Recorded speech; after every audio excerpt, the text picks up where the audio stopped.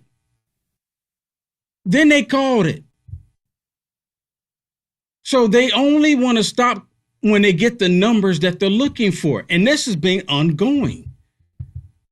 The Save America Act needs to pass. It needs to pass.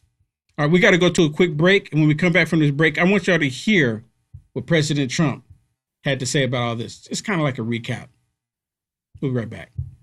It's finally here, our second annual mega sale.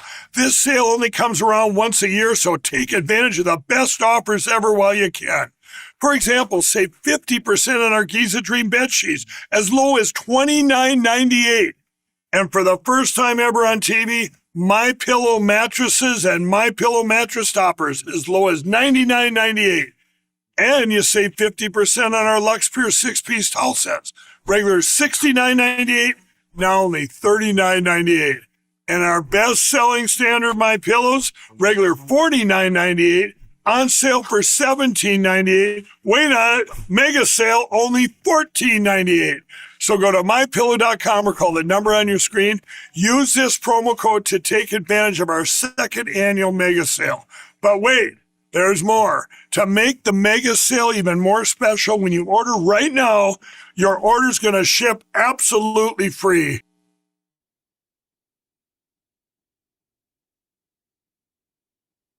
Uh-oh. Come on. That's interesting. Like it's not working for me. Okay, I'm just gonna have to come to me until I can get it back up. Not sure why that's not working. It's never happened. What's the deal? What's the dealio? So this is when President Trump was making an announcement about all this information. And of course, the lunatic liberals, they lost their minds when President Trump came out with this information, and they all said that President Trump was not being honest. And this was the same speech where they said that President Trump, the same speech where they said President Trump was not being honest about the election information, and they don't want the truth to come out. I mean, that's at the end of the day.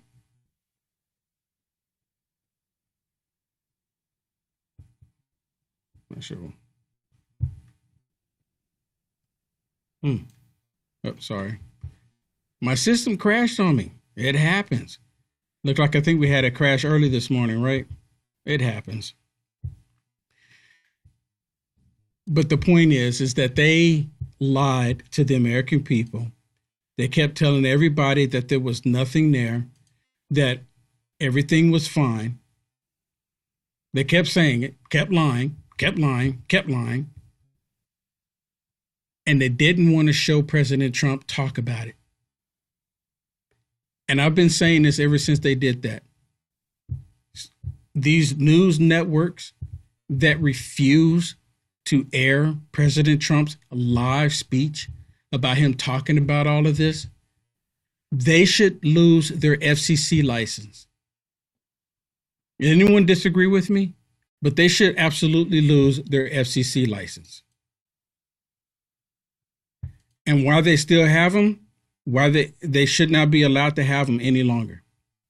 They should lose their FCC license. Now, so here's the video I was telling you about with President Trump. Finally, to reveal just how vulnerable our elections continue to be, we are releasing the results of a stunning investigation by the Department of Homeland Security. According to the DHS review, state voter rolls and public records, they identified approximately 278,000 non-citizens who are registered to vote in federal elections. Since Democrat states refuse to share their voter files, the real number is actually much higher than that. Yet, even this limited analysis found more than 250,000 foreigners illegally registered to vote. Put together, these disclosures reveal an election system so broken and so vulnerable that no one can possibly defend it. It is not defensible. And that's why the Democrats right now are just saying, oh, we found a mistake and we're going to do everything we can to correct it. Now they're admitting to it. And and the reason why I believe that they're admitting to it is because they want to limit it to just this one location. They don't want people to pay attention to the other locations. They don't want people to look at what's been happening in California. I mean, it's happening everywhere. The federal government, and I've said this multiple times as well, the FBI, the DOJ, they need to go into these states and they need to apprehend these people, because if it's happening in California and the people in California are screaming about it, but the corrupt people that are in position there, in power there, they're not going to change it because it's to their benefit. So if it's to their benefit and they hear the people screaming, hey, you need to fix this, this is not right, they're not going to ever change it. So who do the people get to cry out to? There has to be something there. Now, of course, the states, they handle their own election system. But when you have the people in control of the election system and control of the government and they're corrupt, what do you do? What do you do? Hundreds of millions of U.S. voter files are in the hands of foreign governments. Our machines and ballot counting systems are exposed to hacking and manipulation and corruption. China and other countries have been trying to meddle in our elections. Evidence of fraud has been buried. Hundreds of thousands of non-citizens and dead people are listed and active on the voter rolls. And yet we still have elections with no voter ID, no proof of citizenship, and tens of millions of ballots floating aimlessly through the mail.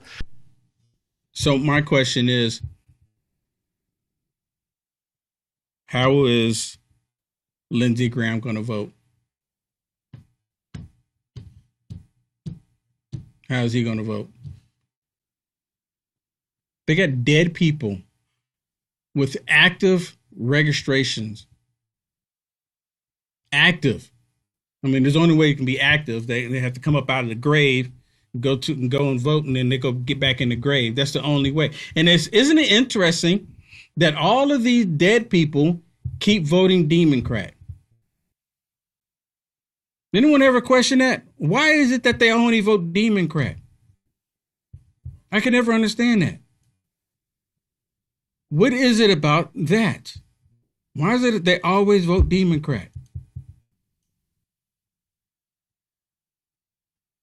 It's like a reoccurring thing. Over and over. Now, I want to play this one for you, and I have to apologize because I don't remember exactly what she was talking about. And I'm talking about Amy Klobuchar. She's another one. I mean, all of them, they lie about anything and everything, but let me just play it again and then we'll talk about it. Or play it for the first time. Instead of chasing his policies, he chose to try to undermine the election because he wants to make people scared to vote, and he wants to, it almost to me as if he was inviting attacks on our election structure. Because a lot of these things we've known about before, we know foreign powers do try to attack our systems. Really? So President Trump, now it's all President Trump's fault. It's all his fault. He's welcoming attacks into our election system. No, he's not. Pass the Save America Act. Pass the act. Pass it. Advocate for it. Notice none of these Democrats want it. It's just like in California. Why would you vote for something that is going to give the authority, the power to the people? Why would you do that if you're a Democrat? Is that not a legit question? They wouldn't do that. They want to make sure that they can always install somebody. They constantly scream, democracy, democracy, democracy. They scream it all the time. But isn't it interesting how they're always selecting the person that they want? Nope, that's not who we want. That's not who we want. We're going to select somebody else. And all of this comes down to a socialist communist agenda. I hope everyone is up on this now. We're going into the midterm election deciding whether we want to vote for people that love this country or socialists that want to destroy the country. And everything that they're doing is a communist tactic. They're just labeling themselves socialists because they're still deceiving people, believing that socialism is a good thing. Now, I've never seen this young lady, but apparently this young lady here is from Cuba. And she has a report. She has information. She has a warning for the American people. I like this young lady. Listen to what she has to say. Because she's on fire. Oh, come on. If we can get it going. I don't care what they call themselves, but when you're taking pages out of the playbook of Karl Marx, pushing for abolishing private property rights and seizing the means of production, or Hugo Chavez in packing the Supreme Court, that's what you're going to get. So they can call themselves Democrat, socialist, but the reality is that the Communist Caucus, the Commie Caucus, is coming to Congress. And it's going to be a rude awakening if we don't all pay attention. And that includes the press. Think about what's happened in those countries where they've had socialism and communism. The press is the first one to go. When they finally consolidate that power, the media is the first one to go, and it is a state-run media. So it's incumbent upon all of us to get the truth out there about the threats that we are facing as a country with these radical people that want to bring this horrific ideology here. And you know what? We've experienced some of that when Joe Biden was in office. Remember, they tried to create the disinformation board. You remember that? Because they wanted to go in and tell people what they can and can't say, what they believe is factual, what's not factual. They're the ones that want to prevent people like LFA TV, networks like LFA TV, from telling the truth. They wanted to prevent that. And the first time I saw it, I'm like, this is wild. CNN was in communication with YouTube. And the only reason why I know this, because I think it was Brian Stelter on CNN was talking about it, saying, yeah, we reached out to YouTube and to these networks, these social media networks like Facebook and YouTube, Twitter at the time, to tell them to censor conservatives that are posting and doing news reports online because they're getting more views than we are. Basically, because they're getting the truth out and people are no longer coming to us to get indoctrinated on the CNN network. I couldn't believe it that they actually said that. And did you know?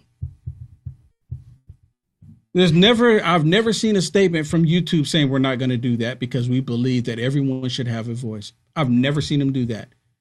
And I told y'all before, this is the same regime, this socialist tactic. They removed the sitting president from the United States of America. Facebook did it. YouTube did it. Twitter did it. And the Democrats were so happy about it. This is before True Social.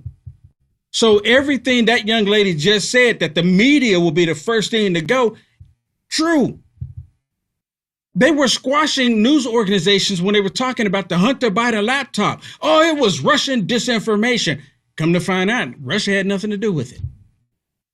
We already knew that.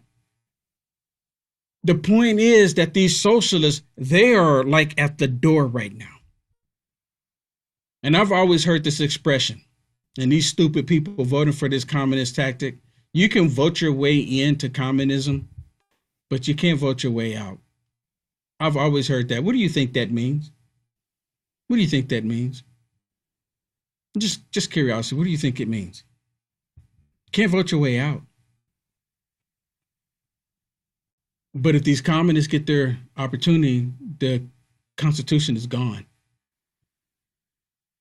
And then you're going to have law enforcement.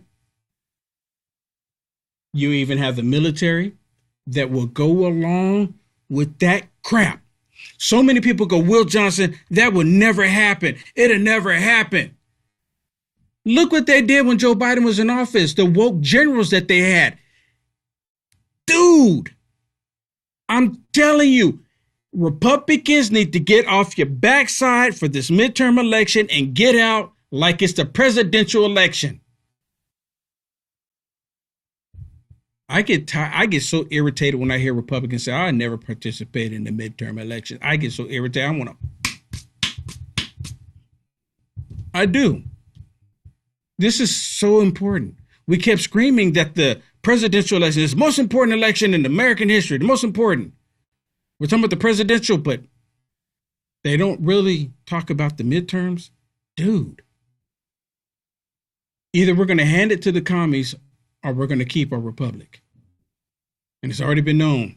We have a republic if we can keep it. And these evil people trying to take it away from us. They're straight up trying to take it away from us, everybody. And we see them doing it. They're not even hiding it. I was going to show you some of the Mundummy out of New York, but Kevin, he's going to hammer it. And Jeremy showed a little bit of it. But I just will make a quick statement on it. You know he's not happy. He did that little stupid video talking about Mundummy. Did that little stupid video just so his supporters would know that, oh, it's not him not wanting to arrest Benjamin Netanyahu. It's the system that they want to destroy, that's preventing them from doing something unlawful. Demons don't like laws. Demons want lawless to happen around the world. 100%.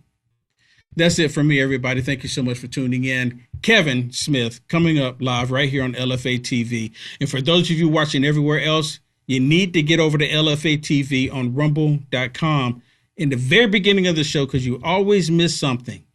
So you need to make sure you go to rumble.com/LFA TV. And I will see you tomorrow, everybody.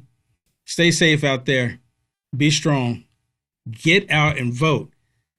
Pass the Save America Act today.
Hey, what is going on, everybody, on this Wednesday, July 22nd, 2026? My name is Kevin Smith. Thank you so much for tuning in to Loud Majority Live. Oh, boy, we got a jam-packed show for you guys today. Voter fraud in New Jersey. That thing they told you wasn't happening, turns out, spoiler alert, it's happening. And that's not me saying it. That's the Democratic governor of the Garden State. Pretty wild. It's, I got to tell you, it's one of those things like we knew, but we didn't know, but we knew, and then we were told it wasn't happening, and then we were called conspiracy theorists, and then it turns out, spoiler alert, we were right all along. What a thought. What a thought. And the question remains, if it is happening in what many would consider a relatively small state, where else is it happening? And is it happening in a town and a city near you? Of course it is. Come on. Let's not be serious. Zoran Mamdani learns that he is but a mayor in a city and not a world leader. Spoiler alert, Zoltan, you're not that important. You're actually not important at all. You're not even relevant to most normal people. So no, you cannot arrest world leaders when they come to New York. And here's the thing, and we'll get into it when we get to it, but I don't really care about, like, the world leader in this particular instance. What I care about is the arrogance of this guy to think, for I am Zorhan, hear me roar. No, actually, turns out your job is to pick up the trash and to fill potholes and to get the homeless off the street, which you can't do. Also, Sonny Hostin, baby. Another day, another clip from the dumbest person on television. Sonny Hostin, she's very perplexed, guys. She's very perplexed at the idea that Americans will not pay out reparations to African Americans, despite the fact that her families were slave owners. So I guess maybe she can, pay first. And also, President Trump is going to be speaking in just a little bit in Marionette. Yep, not a chance I'm pronouncing that correctly. Georgia. So we will throw to President Trump live when he comes on. So before we get started, guys, do me a favor and hit that thumbs up button. Share the video out all over the place. We are rocking. We are rolling here at the 3 p.m. hour. Rumble.com/LFATV. Oh, yeah. Before we get going, guys, head on over to LoudMajorityUSA.com. That's LoudMajorityUSA.com. Sign up for the newsletter. Check out our shop. That is the best way to support this show and everything we've got going on over here. You guys can use promo code RUMBLE to get 20% off everything on the website. That's promo code RUMBLE to get 20% off everything on the website. So let's start with Zoltan. Because there is an arrogance about him that, it's actually kind of impressive on a purely, human level about how important this guy really thinks he is. Whether it's Brandon Johnson or Karen Bass in L.A. or Katie Wilson in Seattle or Mamdani or Adams or de Blasio or Bloomberg, there is an outsized view of the power of major metro mayors in this country. Maybe it's based on population. Maybe it's based on the financial implications. Maybe it's because it's a big tourist spot. It could be a great many number of things. But mayors in this country seem to think that they're like leaders in the country, which they are not. They're not by any means. Whatever small town you may live in, Zoran Mamdani has exactly as much power as your local mayor, as your local supervisor, as your local whatever the hell it is you call them, where they live. But because of the size and the scale and the outsized financial impact of places like New York, Chicago, Los Angeles, Miami, and the rest of the major metros in America, they get national attention. But when it comes to what they can actually do, it's really not much. It's really not much, which, of course, Zoltan found out the hard way yesterday. Now, when he campaigned, he made it very, very clear that when Benjamin Netanyahu, BB, came to America, he was going to arrest him. Now, look, yes, there is a warrant out for the Prime Minister of Israel's arrest by the International Criminal Court. There is. I don't care about the International Criminal Court. We are not a party to that treaty, so whatever it is they want or say or do is not really our responsibility in any way, shape, or form. Now, of course, to be clear, I would ask Zorhan a few questions. If you believe that Benjamin Netanyahu is a war criminal and he's done all these awful things and genocide and whatnot, and if you believe all that, okay, then I presume when the UN General Assembly happens, you will be arresting all of the other people who have warrants out by the International Criminal Court. Of course, that would be Vladimir Putin. There's a warrant out for his arrest. There's the president of Myanmar. I don't know his name. You don't know his name. Mamdani doesn't know his name. There's the leaders in Sudan who are also committing a genocide at the particular moment in time. I don't know their names. Don't even know who they could be in this room right now and I wouldn't know it. So my question to Zorhan is, why this one? Because inherently, if you think it is your responsibility to arrest other world leaders, why not them as well? I don't even know the names of two of them, but like there are warrants out for their arrest, so why not? And I think we all know why. Now, to be clear, when Mamdani said this, as mayor, New York City would arrest Benjamin Netanyahu. This is a city that our values are in line with international law. It's time that our actions are also. Even though the U.S. is not a signatory to the ICC? No, it's time that we actually step up and make clear what we are willing to do to showcase the leadership that is sorely missing in the federal administration. now look, when he said that on the campaign trail, and he said it numerous times, he knew he couldn't do this. I mean, for all of his blustering and for all of his nonsensory, he's not dumb. He knows what he's doing. He knows this is going to fire up his base. However, I don't think he wanted to arrest Benjamin Netanyahu. I don't think he did. I think what he wanted was the confrontation. Here's what he wanted. Obviously, he controls the NYPD. What he wanted, and people would have done it because, you know, these cops out there, a lot of them, they're just following orders. They're just following orders when they, you know, violate people's civil rights. Just following orders. You know, like the guys who worked at the camps. They weren't all Nazis. Some of them were just good Germans. Remember that.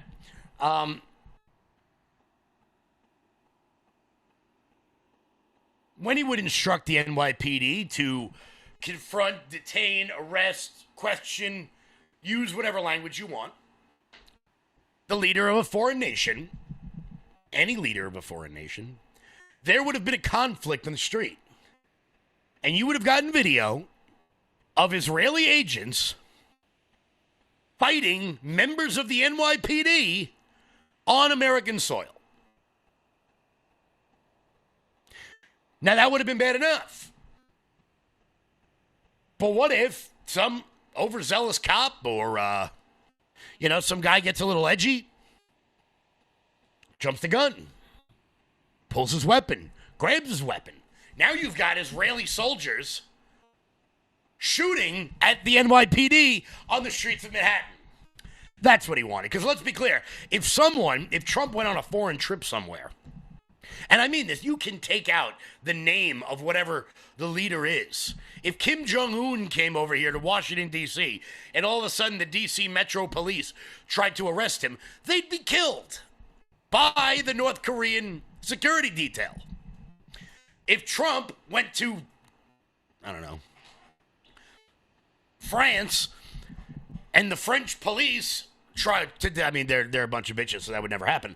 But, so let's skip France. England, if the Bobbies came and tried to arrest President Trump, Secret Service would shoot them.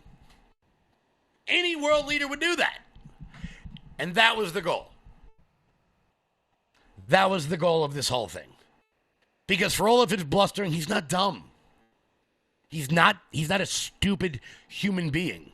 He knows exactly what he's doing. He wanted the clips.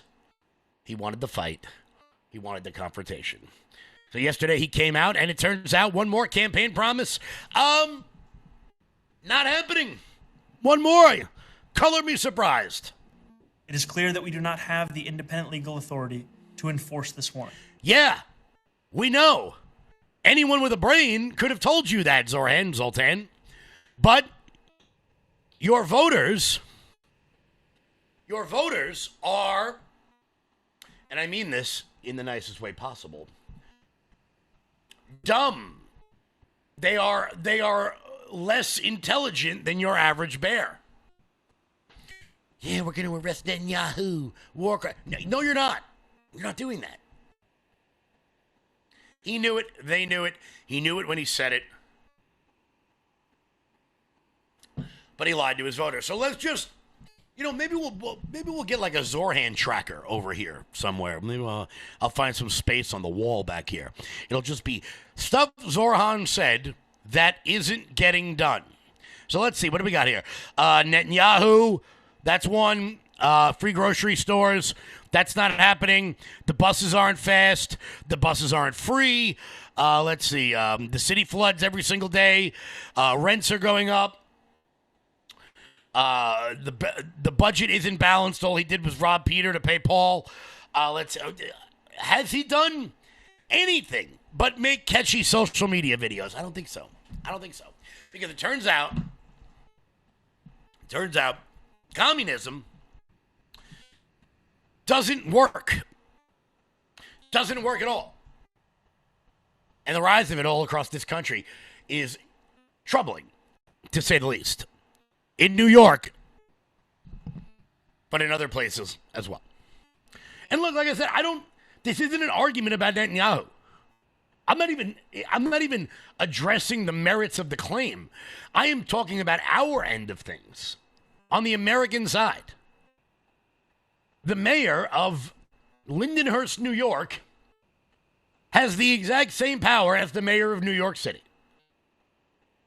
The mayor of, I don't know, somebody name me a town. South Bend, Indiana, has the exact same power as the mayor of Chicago. And I think it would be very odd. It would be very odd if the mayor of Indian Lake, New York, suddenly decided to say, you know what I'm going to do? I am going to call for the arrest of the president of Sudan. Everyone would rightly sit back and go, what the hell are you talking about? You can't do that. But the powers that be and the idiots among them seem to think that because you're the mayor of the most populated city in America, that your job is to globalize the intifada to arrest world leaders, when actually it's just to plow the snow and to, clean up the beaches.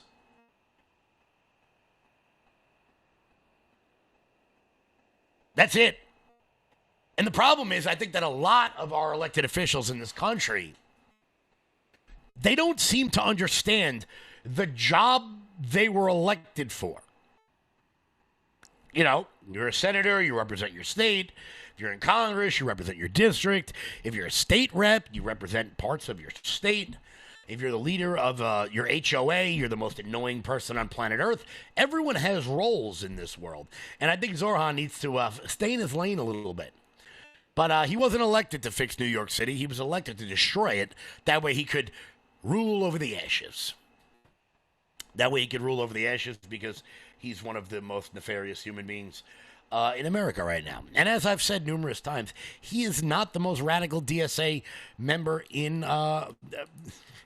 Thanks, Creative. He is not the most radical mayor in America. That title goes to Katie Wilson in Seattle, who is far more radical than he is. She's just quieter about it. So if you're up there in the Pacific Northwest, move to Idaho and do it quickly.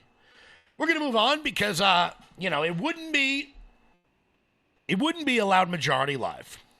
It wouldn't be a loud majority live unless we found something that happened at 11 a.m. That's the advantage of being on at 3 o'clock in the afternoon, is that every single day, I get to watch The View and pull clips to share with you so that we can laugh at the stupidity of those 5 women. You got the former English teacher. You got the star of great movies like Theodore Rex. You got that kind of hot blonde one that ABC can't make famous. You got the lawyer, and then you got the coffee girl in Mike Pence's office. If you combined their brainwaves into one human being, you might be able to power a light bulb. Just not very bright people. But Sunny Hostin, she's supposed to be the smart one. And apparently, no one informed her that the internet exists. And when you do a show about your ancestral history in this country, maybe don't go on TV and say something like this. And so what this is about is money, Joy. Yeah. This is not about anything else. It's about this country trying to avoid paying African Americans our due. Well, and also, money reparations to black people for slavery. Oh, what a thought. What a thought. I think, you know what? I think that all those who participated in the slave trade ought to pay up. And I think that Sunny Hostin should lead the way, considering she comes from a family of slave owners. Wow. I'm a little bit in shock. I just always thought of myself as Puerto Rican, half Puerto Rican.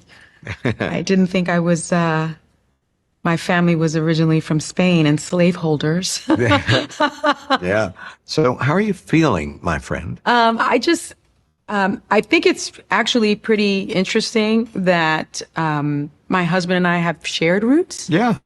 So I do appreciate that. And I think it's great for our children to know this information.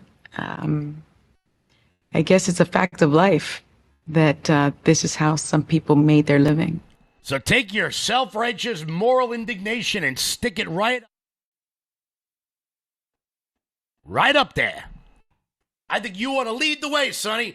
I think you ought to take some of that money your husband stole from Medicaid and you ought to give it in reparations. Allegedly stole from the Medicaid system. A plastic surgeon. I'm not really sure why plastic surgeons are getting Medicaid money. I mean, are we really out there paying for, fake titties and tummy tucks? I don't know, but maybe we are.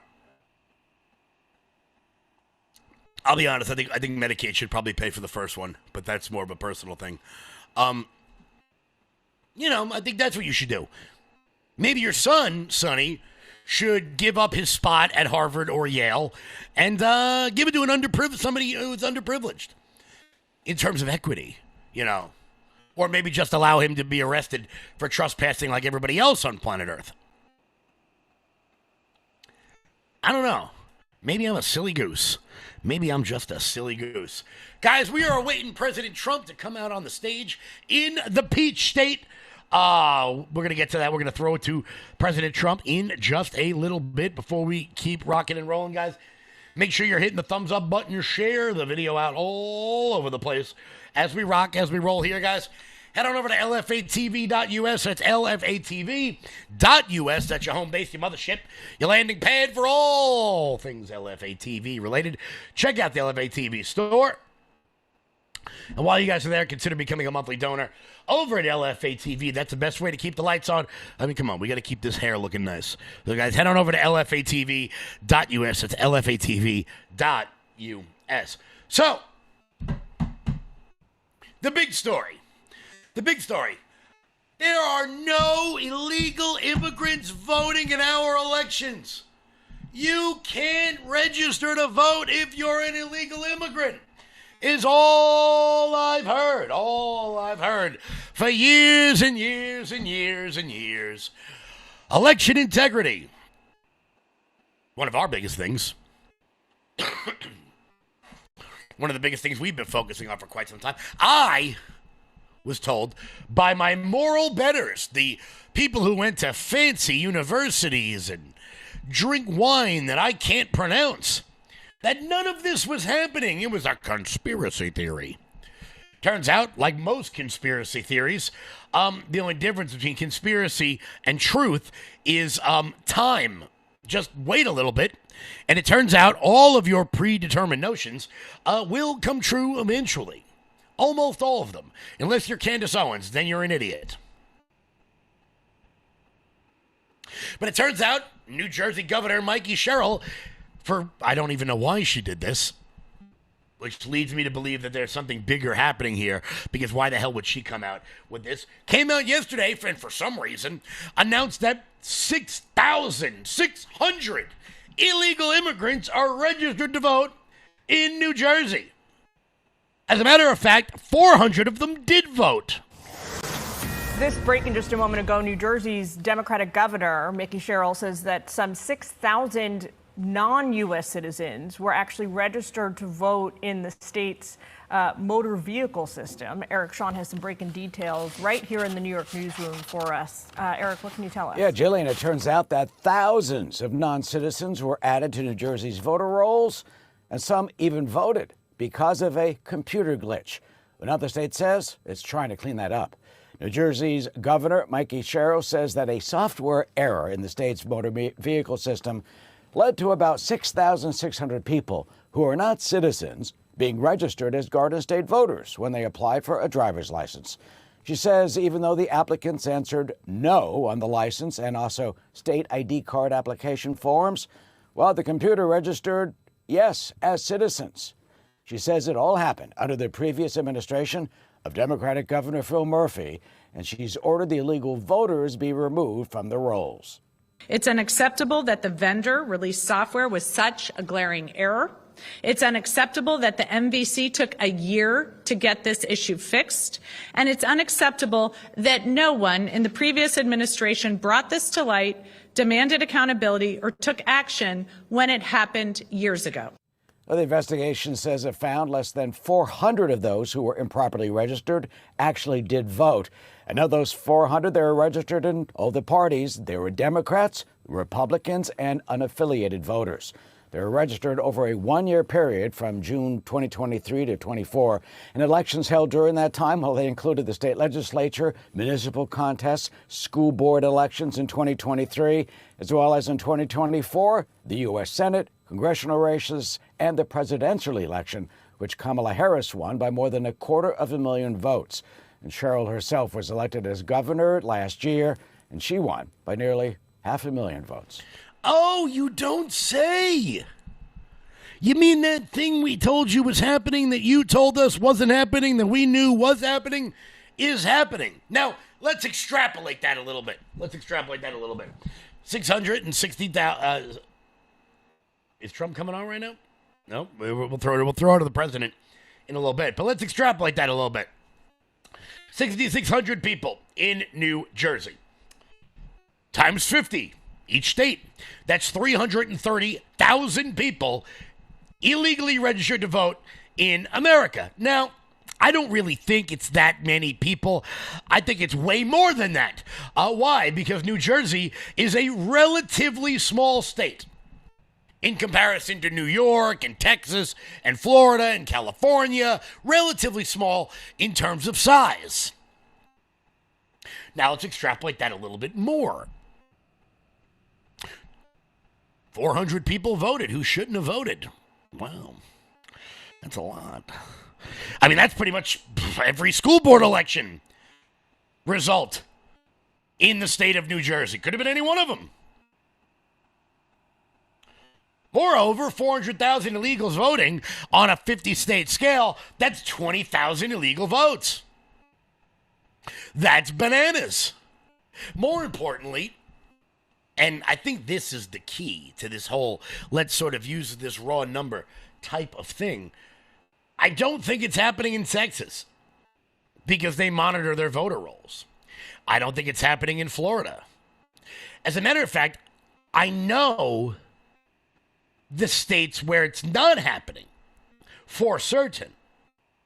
And those are the states that have voter ID laws. What a thought. It's like every day we're right again. We're right again. Of course, no voter ID in New York, which is 5 times the size of New Jersey. Let's extrapolate that. That's 35,000 votes. 10,000 people-ish. With a state with a much higher illegal immigrant population. Massachusetts. Georgia? I don't know. What I will say is that it's like I'm not happy that I'm right again, that we're right again, but I knew we would be. So what do we do about it? Well, now that Mikey Sherrill has put this thing out, you would think it would be time for John Thune to pass the Save America Act. That stands to reason. I mean, you would think he would possibly consider jumping on this. Whoa, big news out of New Jersey. Illegals are voting. We should probably have national voter ID. Well, you'd be wrong, because John Thune is a big... Trying to do my best not to curse on the show anymore. So, because I am unable to refrain from doing so, I'm just going to turn down the volume when I do it. And more importantly, even if John Thune did put it up for a vote right now, there is but not enough time to actually pass the SAVE Act, as Mike Lee points out. Both simultaneously be back into session in the Capitol until, wait for it, September 14th. Mid-September. This is the last week, absent some change in the respective chambers' meeting schedules. The last legislative week until mid-September, which will take us to just, what is that, 6 weeks before the November election? That is unacceptable. We don't have a lack of time, Mr. President. We have a lack of spine.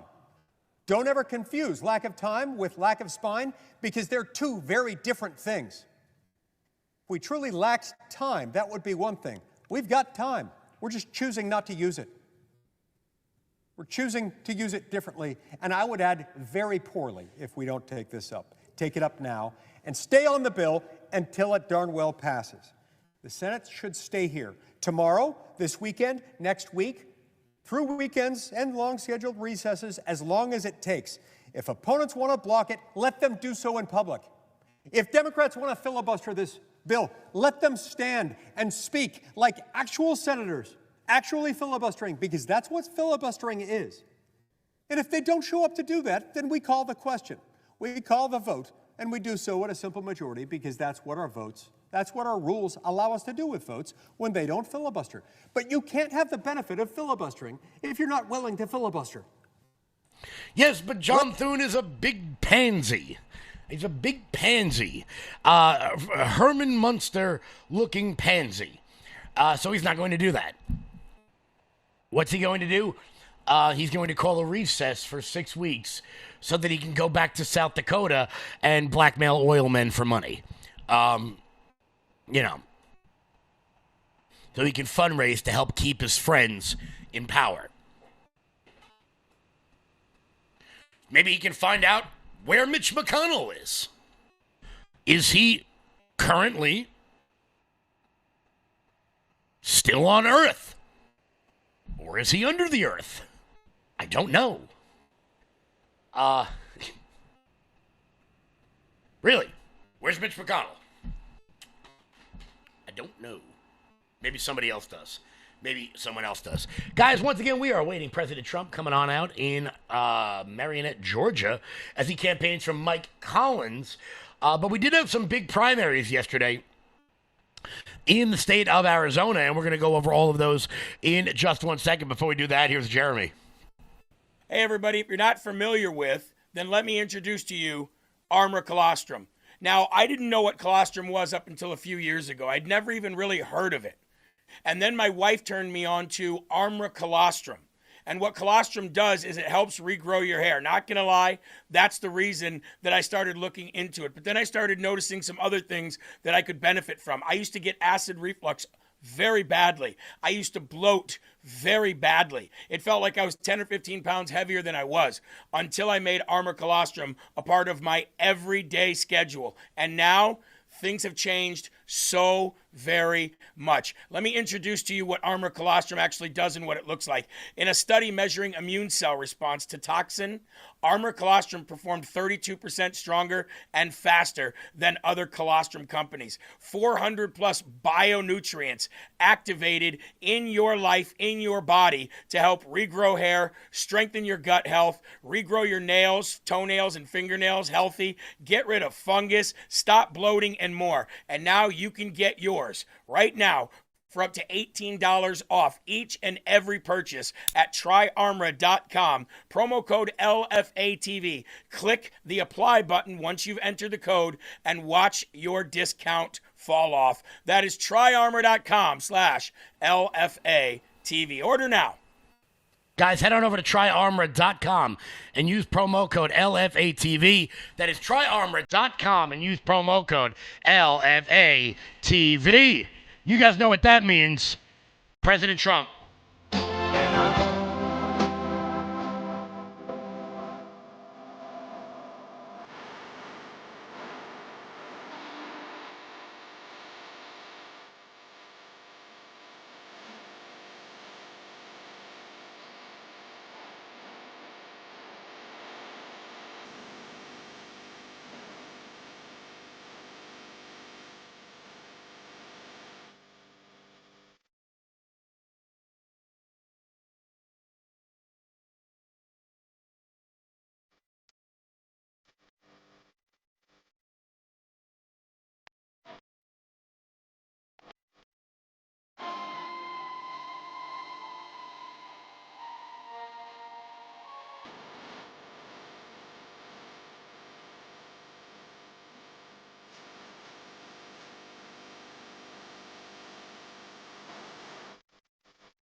Well, thank you very much, everybody. It's a special place, and I am here to announce my candidacy.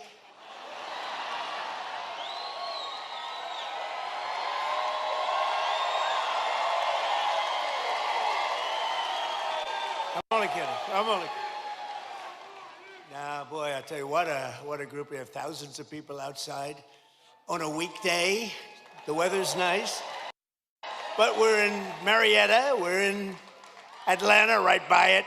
And I just want to thank everybody. Those are places, you know, we had a tremendous victory here.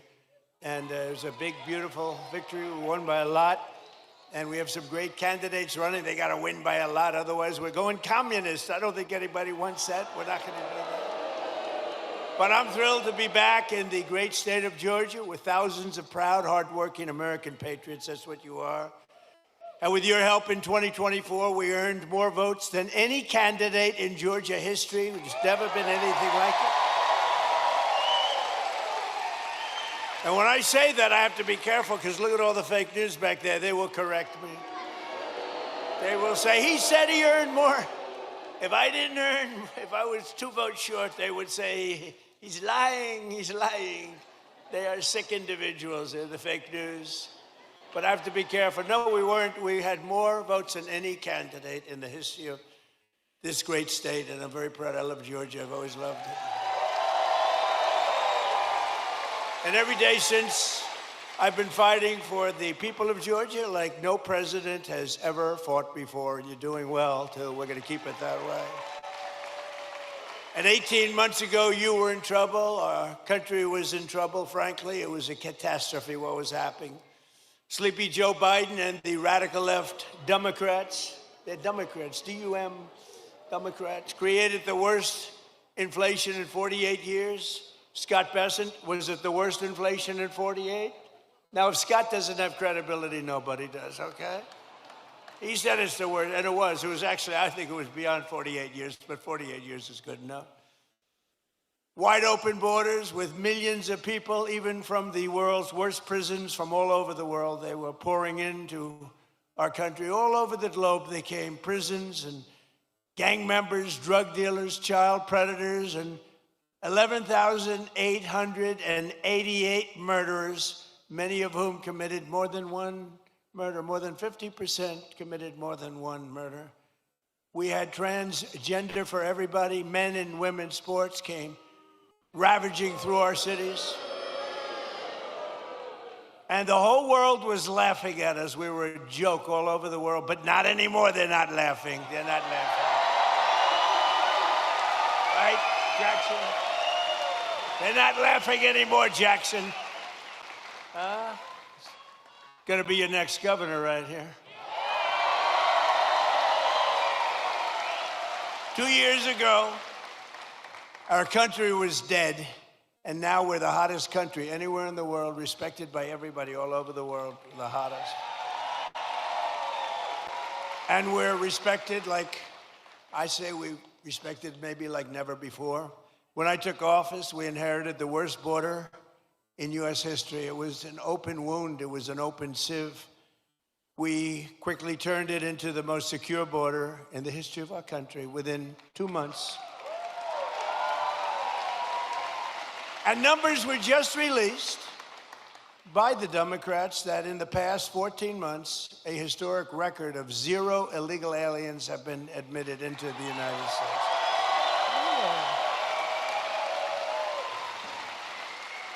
And now our crime numbers are among the lowest they've ever been. It's plummeting downward, and nobody's ever seen anything like it. Nationwide crime has been the lowest numbers that we've had in many, many decades.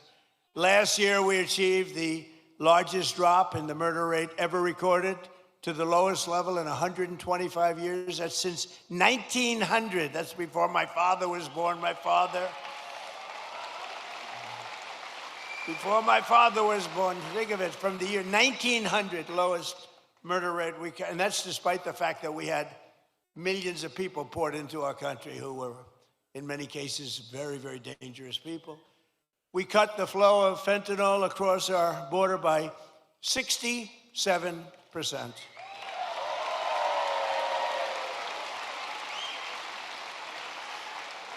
And drugs coming in by ocean, sea, by water was cut 97%. We're trying to figure out who the 3% are because they are among the bravest people anywhere in the world. You've seen that. They are the bravest people in history, I believe.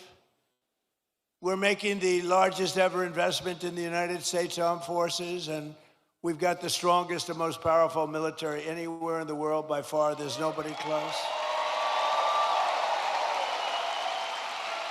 And I built it during my first term. I built our military.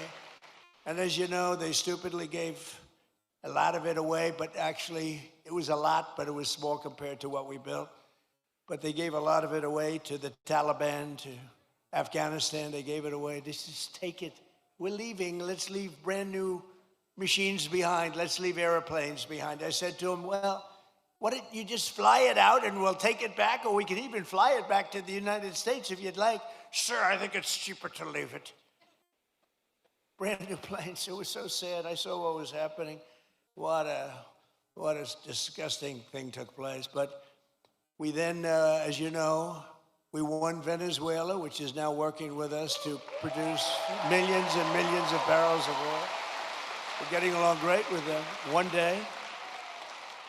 And we've already paid for that operation many, many times over. We're taking tremendous amounts of oil, and they're taking tremendous amounts of oil. It's a partnership, in a sense.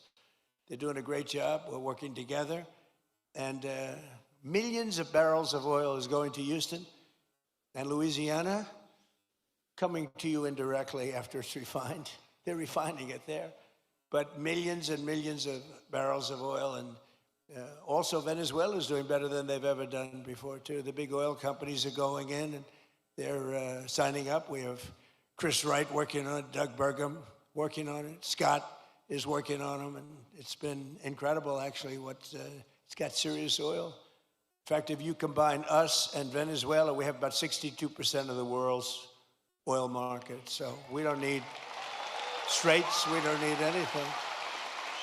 We don't need the Hormuz Strait, but we do it because we have to do it, because we cannot let Iran have a nuclear weapon. It's very simple.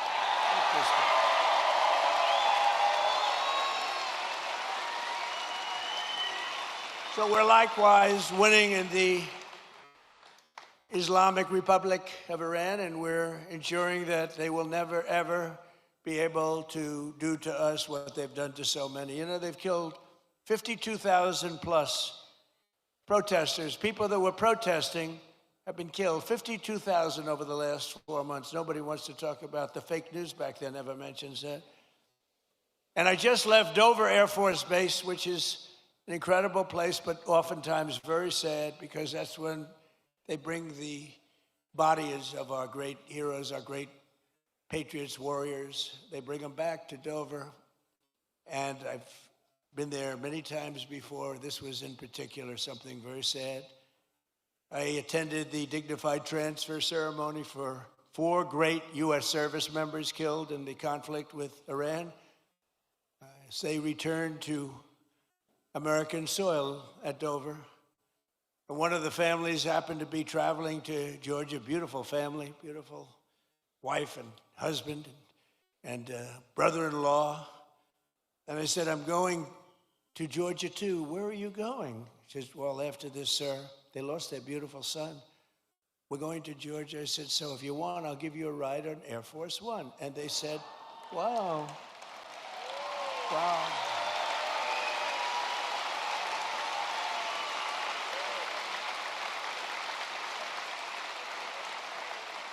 So today, I then said they're on Air Force One, and it's quite nice, I must say. And they said, wow, this is something, thank you so much. But they're heartbroken, you know, they're heartbroken. But they couldn't believe it. And they live very close to here. They live minutes away. And we're here today, and I said to them, celebrating the memory of their beautiful, this was a beautiful son. You know, I read, when I go to Dover, I read charts on all of the young people, and some are unbelievable. Some are a little bit, you know, they got a little bit of a couple of little bad things put in. This is a son who was like a flawless, perfect person, beautiful, beautiful son, handsome in every way, brilliant, respected by everybody. His sheet read so beautifully, and I told them that their beloved son, and his name was Lieutenant Tyler Feehan, and he was a person that was going all the way. He was going to be a general. He would have been a general very quickly. He was heading in that path. But I just want to thank Tyler's mother, Sherry, his father, Stephen, and his uncle, David, great people. I got to know them a little bit on the plane, and standing there watching this sight, which is, it's very, very tough to watch, to be honest with you. Very tough. I think it's the toughest thing I do. If anything I do all this stuff, but I think it's the toughest thing I do. But to Sherry and Stephen and David, we will carry Tyler's memory in our hearts forever. And I just want to thank you. It's an honor to have you here today. Please.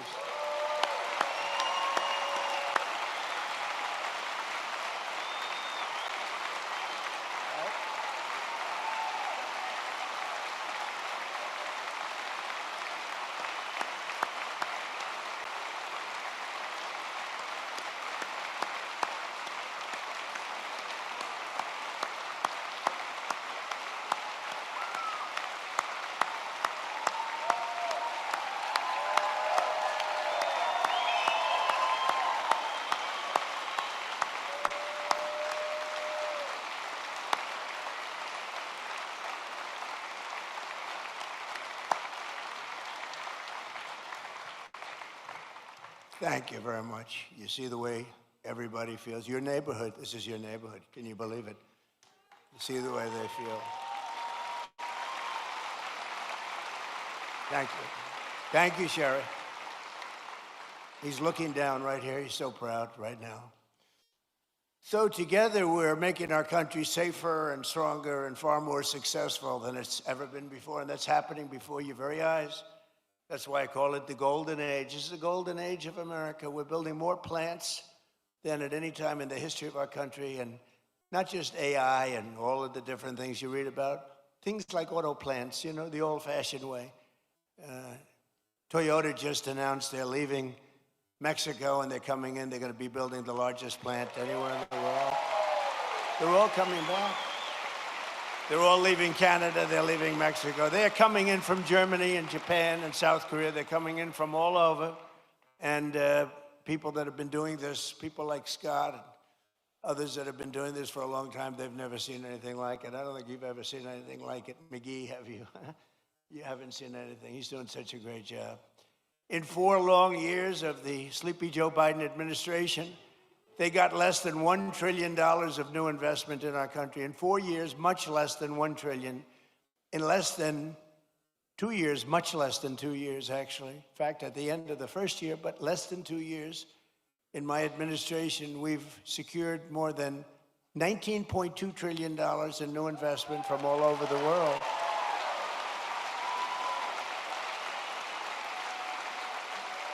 So think of that. So in 1 year, they did much less than $1 trillion of investment. We were losing this country, I'll tell you. And the welfare, you see all the theft that's going on. Guys are stealing $100 million. Some guy from the street steals $100 million. It's horrible. The welfare was going through the roof. The costs were going through the roof. It was a disaster taking place. But think of it. So they did less than $1 trillion in 1 full year. In 4 years, they did less. Think of this. In 4 years, they did less than $1 trillion. We did 19.2 in 15 months. Think of that.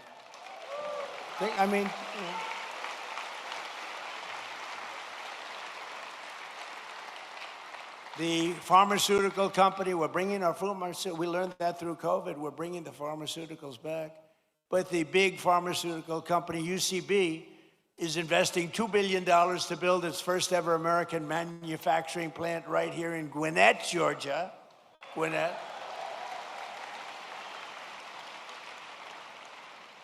Look at the front row Joes. I love these people. I love these people.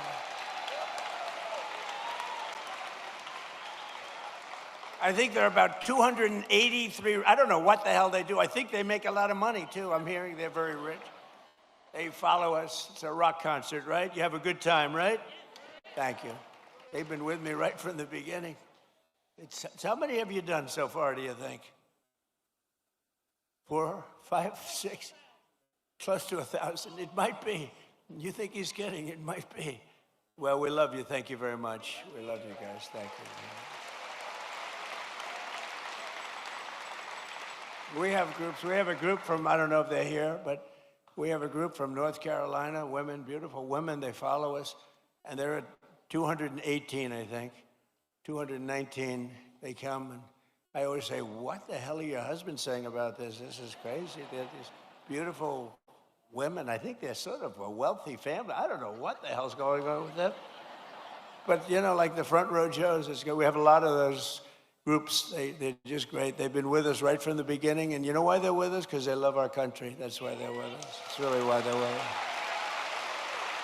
So Japan is investing $600 million in a cutting-edge diamond processing facility, as you probably read this morning in your state. $600 million. Yamaha Motors is building its brand new U.S. headquarters in Kennesaw.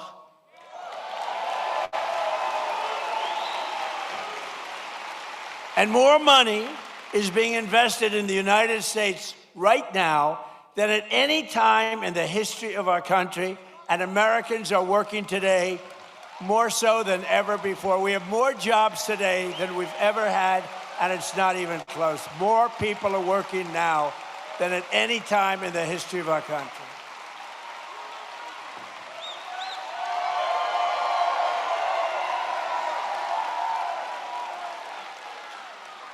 And the stock market has set, and that's with this skirmish we have going on. I call it a skirmish.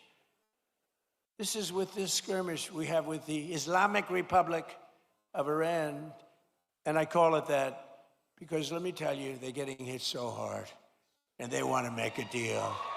But I say they're not ready to make a deal. because every time they make a deal, they want to change it and everything. They're not ready. They'll be ready very soon. And this is despite this. It's going on. The stock market has hit 73 all-time highs since the election. Think of that. And the typical American's 401k is up by $34,000, setting records day after day. It's up by numbers that have never been seen before. So your 401ks, they always say, oh, the stock market. Stock market is very important. But I have people coming up to me that have 401ks. They said, you know, I was a disaster. My family wouldn't talk to me. They thought I was a total loser. And now I'm like, the one guy said, I feel like Warren Buffett. No, the markets are right through the roof. And it's a beautiful thing to watch, frankly. It's beautiful. It's brought families together. I mean, I told the story about a policeman in New York City. He said, my wife was really down on me because the 401k was a disaster. It wasn't moving. And you get elected, and she thinks I'm the most brilliant financial mind in the world now. She loves me much more than she did. She's close, but you should never love for that reason. Remember that, please. And while the stock market is skyrocketing way up, inflation is way down. We're coming way down. And last week, it was announced just last week that inflation dropped by the largest amount in more than 6 years, because we're doing it right. We're running the country properly. And they tried to blame high prices on me. So think of it. When I inherited this thing on January 20th, we had the highest inflation in many, many years, 48 years, they say. I say maybe ever. This is what I inherited.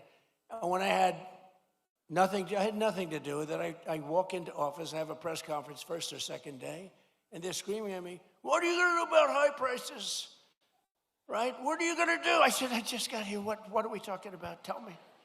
Eggs have gone up 4 times. 4 times. I said, I just got here. Give me a break. They did. They hit me with the eggs then. You remember that? Kelly, you remember I got hit with the eggs? First day, first press conference, nice friendly press conference. You know they treat me so nicely. What are you going to do about the prices? And they said, they used the word, first time I heard it, it was a word, made up by the Democrats. Affordability. They said, affordability. I said, I've been here 1 day. Don't worry, I'll take care of it. And we're taking care of it, we're taking good care of it. They had the highest prices. They had the highest prices. In fact, with the eggs, we have an Easter egg hunt like a few months after this, and they said, don't order eggs, sir, because they're so expensive. Use plastic eggs. They wanted me to give the kids. I said, nope, we're going to get it done. And we did a great job. Our Secretary of Agriculture did a great job, and we got the price now of eggs is lower than it was when we started, right? And many other things, too. And oil will be coming, it's going to be tumbling down. It was 3 weeks ago. They thought we had a deal. I said, I don't think we have a deal with these guys. They break every deal they make. But I said, but people thought the geniuses on Wall Street, they came down, really down, and goes back up a little bit. But it's going to come down maybe lower than when we even started. But just give me a little time. I always say, I said to the farmers, give me a little time, and look how we're doing with the farmers, what's going on with the farms and everything. This country is rocking and rolling.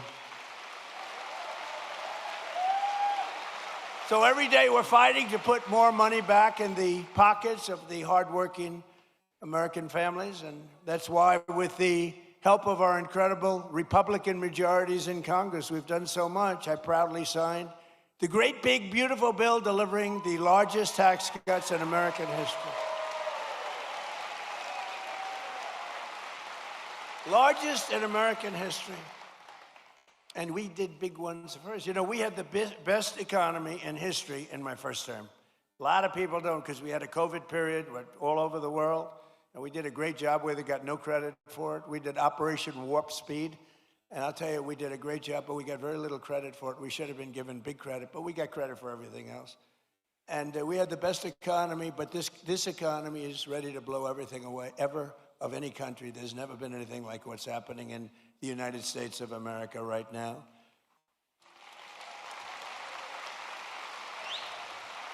So I just want you to remember that if you're paying a little bit more, a lot of it's come down now. We got it coming down very rapidly, actually. Look at the number just released. But it really would, we inherited something from Biden, and we're giving it back to you, thousands and thousands of dollars each family. We gave it to you also. Remember, forgetting about prices, and I don't want to forget about it, and I would never leave a sentence like that because they'll say, he said forget about prices. I said, despite anything you see, we gave you no tax on tips, no tax on overtime, no tax on Social Security for our great seniors.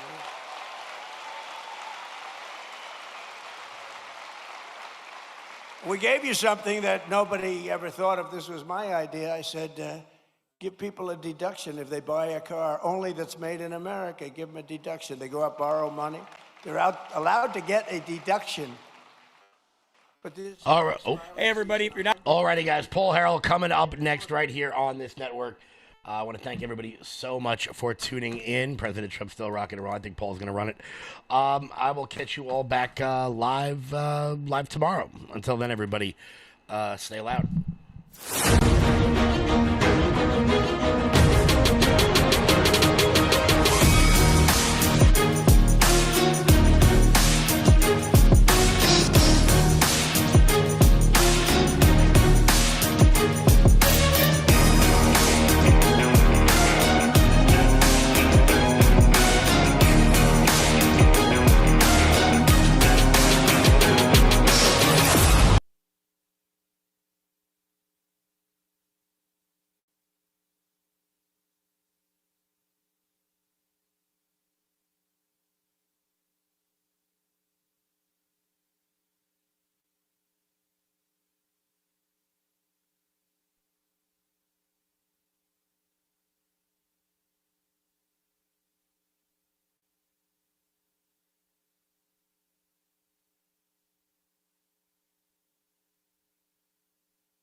Employers and loved ones can contribute up to $5,000 a year. And with the modest contribution, these accounts will reach hundreds of thousands of dollars for these young people by the time they get to, let's say 18, let's say 21. But by the time they're just young adults, they could be worth hundreds of thousands of dollars, most likely will be. And for decades, Washington politicians gave our children absolutely nothing but debt. But the Trump accounts, we're finally seeing and ensuring that every young American gets a great start in life and a really fair shot at the American dream, which is what we all want. They all aspire to that.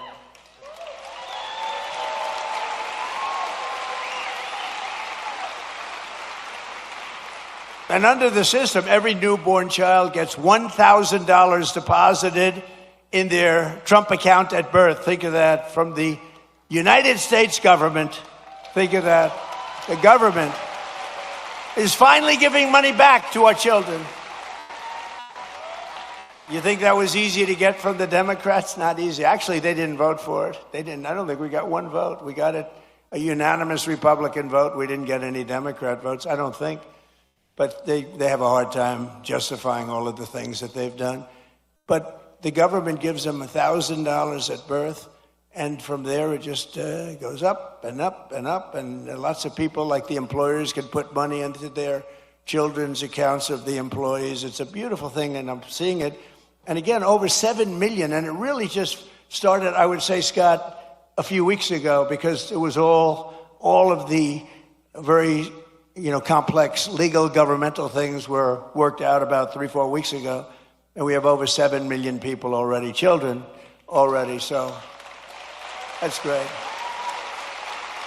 And I want to just tell you that generous individuals like Michael and Susan Dell, Brad Gerstner, and so many others have donated billions of dollars to fund Trump accounts for millions of children. Some people are going to take the children from states, the entire state. Like Gerstner is looking at the state of Indiana, where he contributes the money for, these are wealthy people. They've made a lot of money. They're putting it back. But Michael and Susan, they're two special, incredible people. As an example, donated $6.25 billion into the accounts for youth. They gave them for youth. Michael Dell, Susan Dell. $6.25 billion. I have a friend, he gave $50 million. I said, that's peanuts. That's not even close to the $250 million that Michael Dell gave. I said, what are you doing? You can do better than that. But people are loving it. And you know what I say? Go out and buy a Dell computer, okay? Because as far as I'm concerned, that's great stuff. And the Trump Accounts app, for those that want, is now the #1 app in all of America. Isn't that nice for our youth? People are doing it. It's just caught on.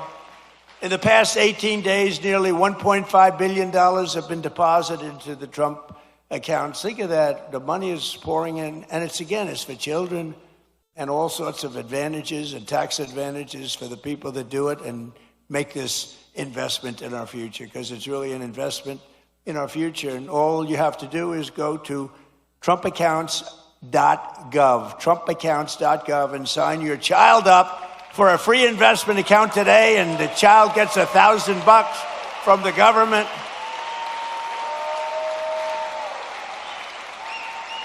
You think that was easy to do? That wasn't easy to do. Tell the Democrats you're giving everybody $1,000. But we're pleased to be joined by some of those incredible Georgia families benefiting from the Trump accounts, including Cole and Allison Loden and their 3-year-old beautiful child Ray, their 2-year-old Rex, and 3-month-old daughter Ren. And Cole and Allison met at Kennesaw State University, where he played football, and he was a cheerleader and a respected guy, good student. Now Cole is a project manager helping build data centers, and just this past April, they became the first home buyers. Cole and Allison bought their first home. So I just want to come up here for a second, Cole and Allison. Come up, say a few words, wherever you may be. Where are you? Come on up. Come on. Don't worry about Secret Service.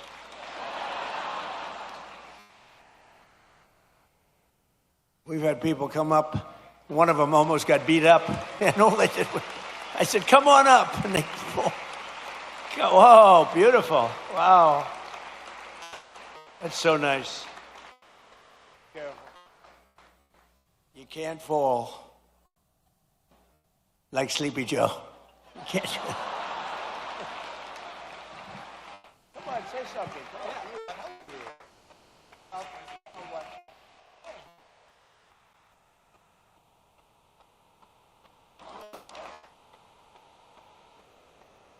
Thank you, Mr. President, and the White House staff for allowing my family to be a part of this special event.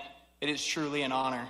Thank you, Mr. President, and your administration for the hard work and commitment that that made the Trump account possible. As a father, it's encouraging to know that our children's future can begin with an investment from day one. To every eligible new parent, I encourage you to take advantage of this opportunity by opening a Trump account for your child and continuing to invest in it each and every year. Mr. President, thank you for your continued commitment to investing in American families. And on behalf of my wife and me, thank you for providing our children with a greater opportunity to pursue and achieve their American dream. Thank you, and God bless America.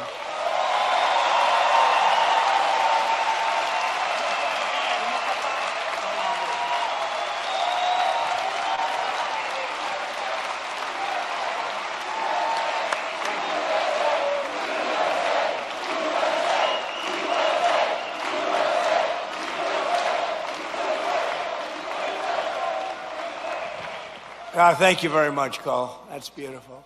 Also with us are Dean and Gabrielle Fungawing and their 4 children, Elise, Jude, Isaiah, and Talia, who also have been very proudly members of the Trump accounts. And Dean and Gabrielle are both entrepreneurs who believe in teaching their children the importance of self-reliance. And it's happening. You know, people are watching the market now. They're watching how are the stocks doing, how's it going, and they're only going up, it looks like, and we're going to keep it that way. So Dean and Gabrielle, come on up for a second, please.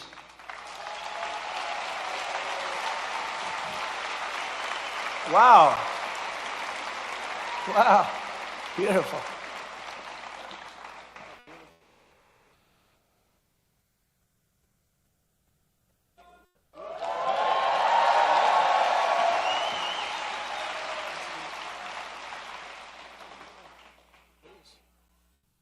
Well, Mr. President, thank you for this honor. My American story began when my parents brought our family from Suriname to this city in 1990. We attended local schools and college right here in Georgia. And in 2008, my wife and I lost our jobs just before learning we were expecting our first child. A friend taught me the appliance repair and service trade, and it changed our lives. Together, we built a company serving over 55,000 homes across the city. And then she fired me and made herself CEO. Later, I founded a technology startup, and that patented technology, along with our team, protects millions and millions of square feet of commercial real estate from water damage. Standing with me today are my wife and our 4 beautiful children. We opened Trump accounts for each of them, and because investing in the next generation strengthens the fabric of America. Thank you. Thank you, Mr. President, and God bless America, and God bless you.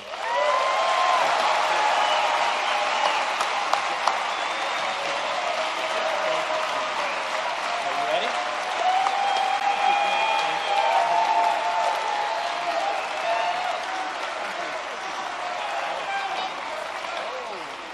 She made that for Kai.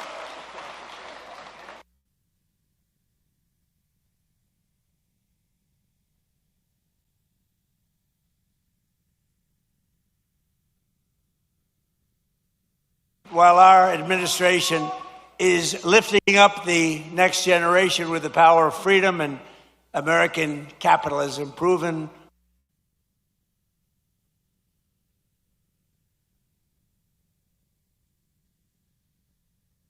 children's future with the disaster known as communism. It's communism.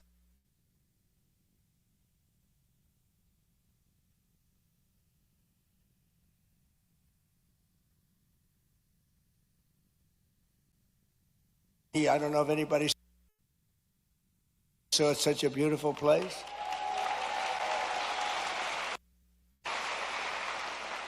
You know, the communists want to take it down. They try taking Mount Rushmore down. They want to blow it up. They want to take it down. They shouldn't be up there. These people are crazy.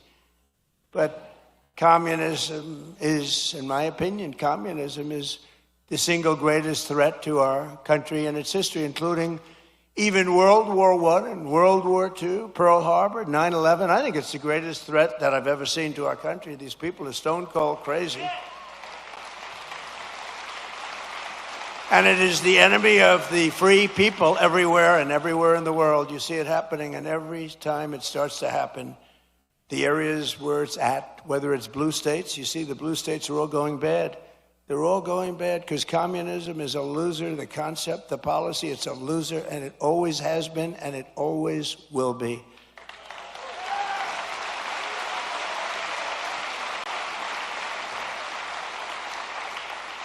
And, you know, they want to give everyone everything away. You want free rent, you want free house, you want to, what they don't say is that a year from now, there'll be absolute squalor, turmoil, and death. And that's the way it's happened all the way. It goes back thousands of years by different names. But that's the way it happens all the time. It's squalor, it's poverty, it's death, it's destruction. And that's why we declare again today that the United States of America will never be a communist country.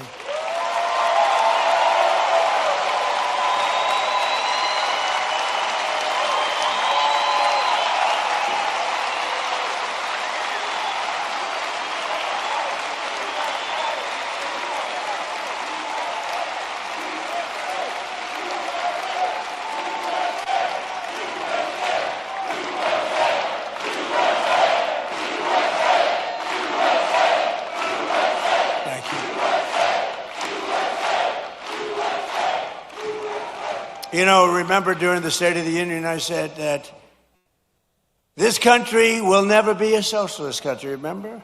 And I was right. They skipped socialism. They went right to communism.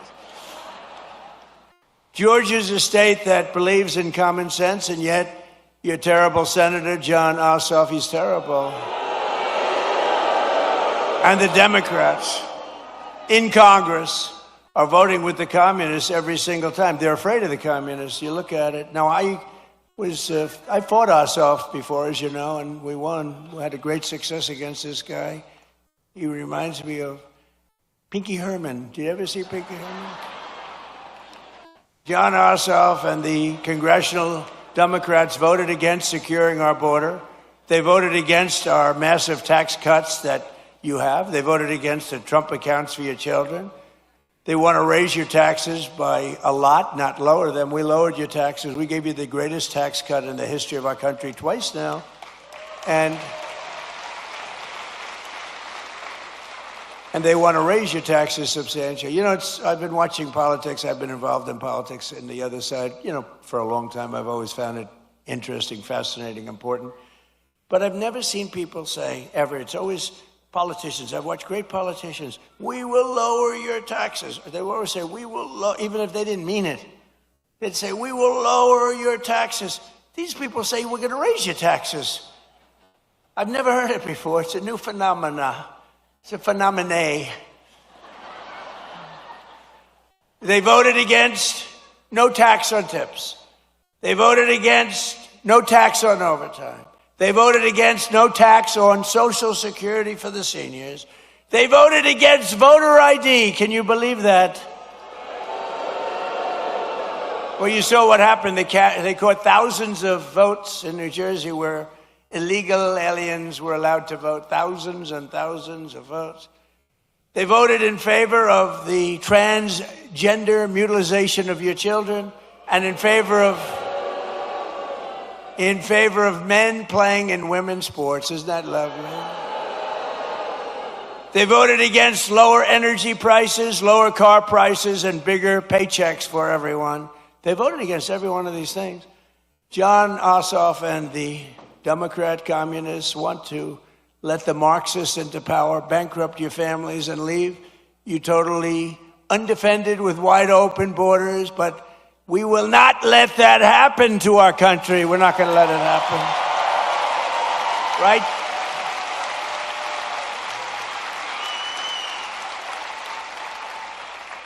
So it's a very appropriate thing because I watch this man run and he's really phenomenal, actually. Because I like the other side, too. I was a big fan of the other side, too. Two good men, frankly, but I watched him run and it was amazing what he was able to do. Very, very successful guy, and he decided he wanted to be governor because he thought he could do some really incredible things for the state, more so than have been done. And I'm very pleased to be joined today by a true champion for the people. He just won, Georgia business leader Rick Jackson, who I'm told has a big announcement to make. I don't know what this is. Come on up here, Rick.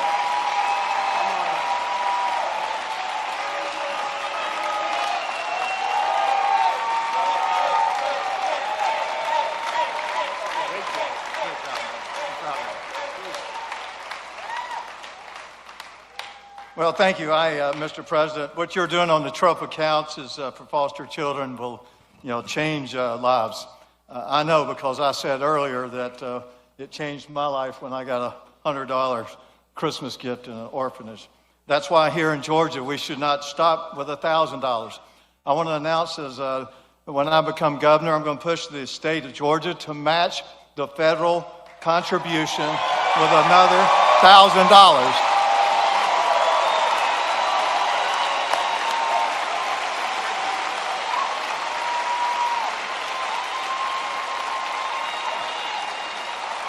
And I believe our legislature will approve that. If they don't, I will personally donate it myself.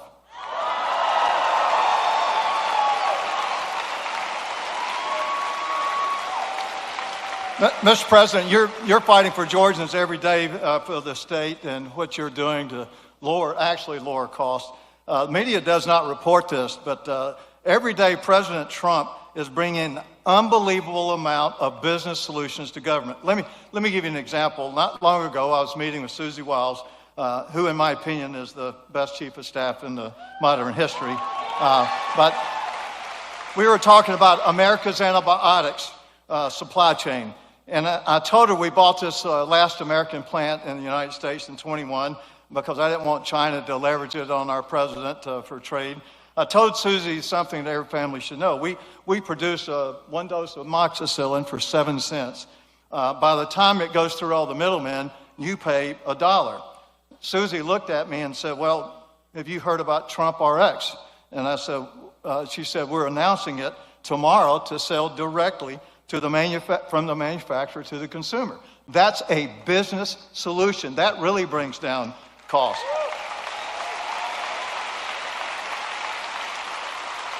When we bought this manufacturer of antibiotics, we wanted to change the name to U.S. Antibiotics, which I thought was a good name.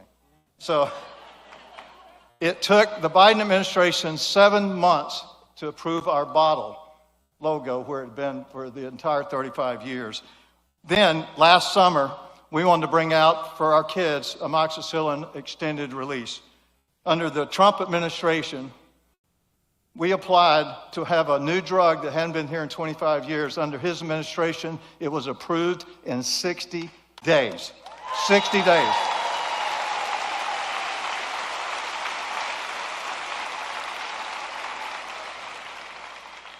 So, Mr. President, thanks for what you're doing. I wish the fake news would report all these great business things that you're doing, but that's what I'm going to be doing in Georgia. I'm going to bring business solutions to solve real problems. The other side talks about affordability as if that's a solution.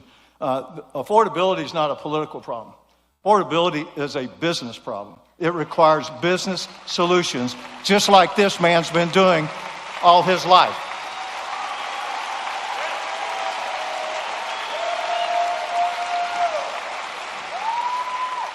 My opponent wants to cut down businesses and cancel them just because I visited a restaurant.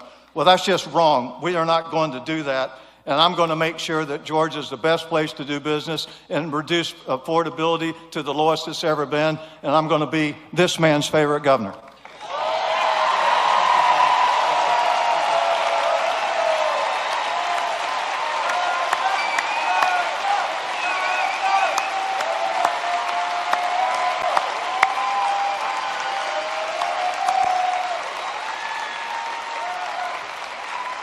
Wow. He's going to be a great governor. He will be great. Thank you very much, Rick. We also have some true warriors with us, including State Senator Brian Strickland, who is running for the job of Attorney General. That's an important one. Well, get out and vote, and he's going to be fantastic. You have my complete and total endorsement, as you know, okay?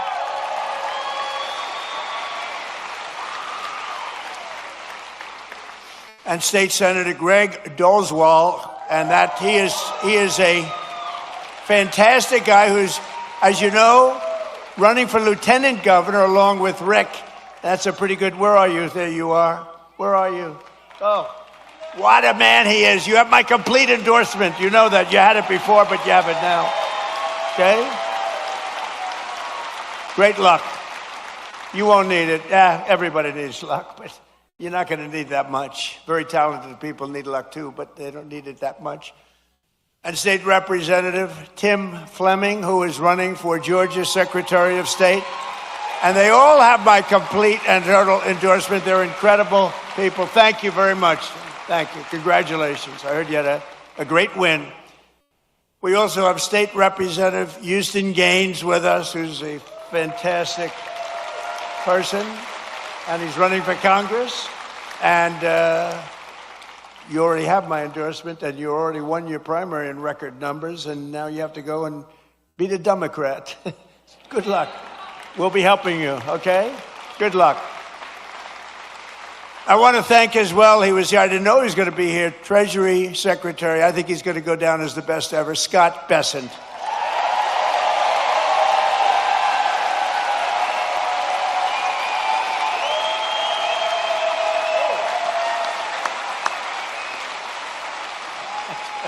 That's good, Scott. Don't make him too popular. I won't like him anymore. That's very good. Secretary of Education, a woman who's absolutely incredible. She's moving education back to the States, Linda McMahon, and she's phenomenal.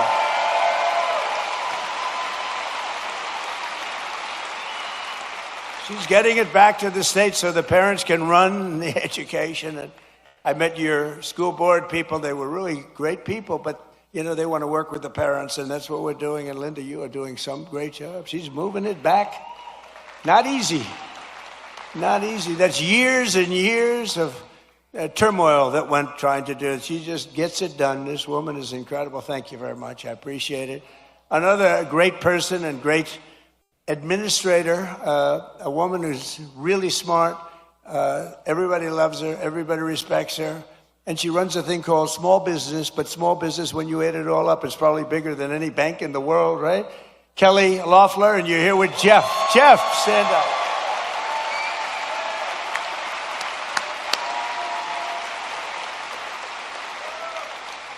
Thank you. Great job, Kel. Treasurer of the United States, a man who was a senator here, and he was so ahead of everybody. He was so great. I said, "You want to be treasurer?" And he said, "I'd like to be treasurer. That would be good." He's a great man. He's a person that loves Georgia like a lot. And it was not easy for him to take the other job, but he gets here. I'm sure he gets here plenty, but he loves Georgia. Brandon Beach. Brandon. Cobb County School Superintendent Chris Ragsdale with a beautiful family. With a beautiful family. And we have a man named Ralph Reed. Have you heard of Ralph Reed? Ralph Reed. He is a man that, with his group, a great religious leader, maybe the greatest religious leader, but with his group, is it 10 million doorbells you hit? And this was certified stuff. 10 million doorbells. He pressed 10, not personally, but he pressed a lot of them himself. And they wanted to make sure we had a big victory it's almost a couple of years ago, 18 months. And I just want to thank Ralph Reed. Thank you very much, Ralph. Thank you. Great job. Great leader. And one of the best lawyers in the country, a friend of mine. He's really incredible, and he's really based out of Georgia. He spends a lot of his time in Atlanta. David Schoen. Where's David? There's David. Hi, David. He's a great lawyer. You got a problem, go to David. Thank you, David. And Alveda King. So Alveda was with me from day one. Where's Alveda? She was with me. She was with me from day one when it was not at all fashionable. She was taking more grief, Alveda, but she knew what she was doing, and now she's like the queen of the world, right? Look at her. Thank you, darling. We appreciated it. You always like those people when it wasn't fashionable.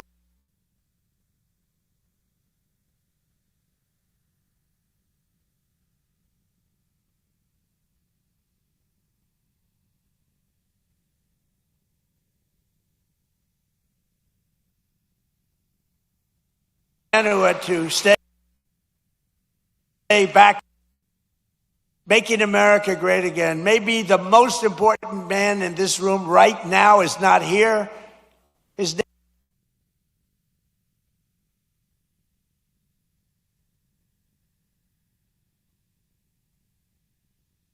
and the reason he's not here is me. He wanted to be here. They wanted to change. I said, don't change. Mike's not here, and it is my fault because we have a very big vote coming up on the military, farming, and other important things in a little while. It's going to be a little while. And I got to have Mike in Congress because he's like maybe the most, but certainly one of the most highly respected congressmen, Republican or Democrat, in Washington. Mike Collins is an amazingly respected man. He got the look, he's got the whole deal.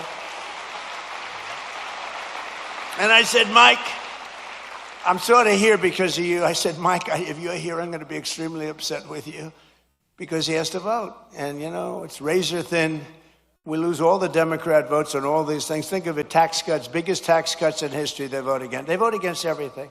Because you know why? They have Trump derangement syndrome, that's why. But I hope you're going to vote for Mike, and you've got to vote for him because he's running against, I call him Pee Wee Herman. He's Pee Wee Herman lookalike. You know, I don't know, people don't know this, but I beat him once before as a congressional candidate. Does anybody know that? He ran for Congress a number of years ago. I got involved in the race at the request of a friend of mine from Georgia because they didn't like him, and he was easily winning. He was winning by 25 points, and there were 5 people in the race, and he was way up. He was above 50. If you get above 50, you get it. And I backed a person, Karen, you probably remember. Didn't know her at all, but I thought anybody would be better than this guy. And he went from 70 to, believe it or not, 49.9. And that meant he was now in a runoff. So he thought he had it made. And he was in a runoff. And I got involved a little bit. I came here twice. I did a couple of rallies, and she ended up winning the race. He lost. But I have to hand it to him, because instead of being a congressman, he later on became a senator. If he was a congressman, he probably wouldn't have run. Who knows? I gave him a little credit for that. But he was easy to beat. He wasn't. I can't believe that he's a senator, and he's not respected at all in Washington. You don't even hear his name mentioned. You don't hear his name mentioned. I mean, I hear all the names. I hear all the bad ones and the good ones. I hear them all. But you don't hear his name mentioned. He's not even a factor. But you have a guy that is the most respected, just about one of the most respected people in Mike Collins. And I hope you're able to go out and really cast your vote for him. He will bring so much. They call it pork. We call it money. But he'll bring a lot of action back to your state. He's a great guy, and he loves your state, and he's worked hard. He's got the whole package. Mike Collins, vote for Mike. And he's hard at work. He's hard at work right now in Washington. And last but not least, we have the CEO of... So I like baseball. I like baseball. But this guy's done such a great job. You know, the Mets have the highest salary in baseball, and they lose all the time. I'm trying to... And I say, maybe we could steal this guy. But the team, the way the Atlanta Braves has been managed for years, right? For years and years. And he's the CEO of the Atlanta Braves, Mike Plant. He's been, you know, you don't realize how good he is, you know? When you have one of these guys, there are teams like that, you know, where they never go down. Then you have other teams, we're rebuilding. They've been rebuilding for years. I don't want to mention teams because I know all the owners are all friends of mine. I get myself in trouble. But they're always rebuilding. We're rebuilding. This guy never rebuilds. He just stays at the top. He's amazing. And then he loses the best player. He loses a great first baseman. I would say great first baseman. And they keep going along, and they get things for the first baseman. And he was really good. Dodgers got him. But I watched the Braves for years, and they've done such a great job. So along with one of the best managers in baseball, Braves legend Brian Snitker, who was recently inducted into the Baseball Hall of Fame. Brian, both of you come up. Would you both come up? Come on up here. They deserve a little credit. They deserve credit. I mean, I've suffered with teams for the years I've suffered. Oh, listen.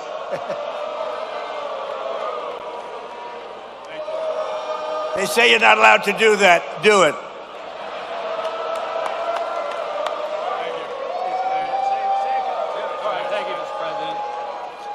Thank you, Mr. President. Welcome to Marietta. And as you can see, Braves country is a real thing. And you got a room full of Braves country right here. Mike and I presented President Trump with one of our 4th of July 250th anniversary jerseys that the team wore over that weekend. And I just wanted to tell President Trump that we're going to be back in Washington about a year from now. We're going to give him another World Championship jersey. So thank you.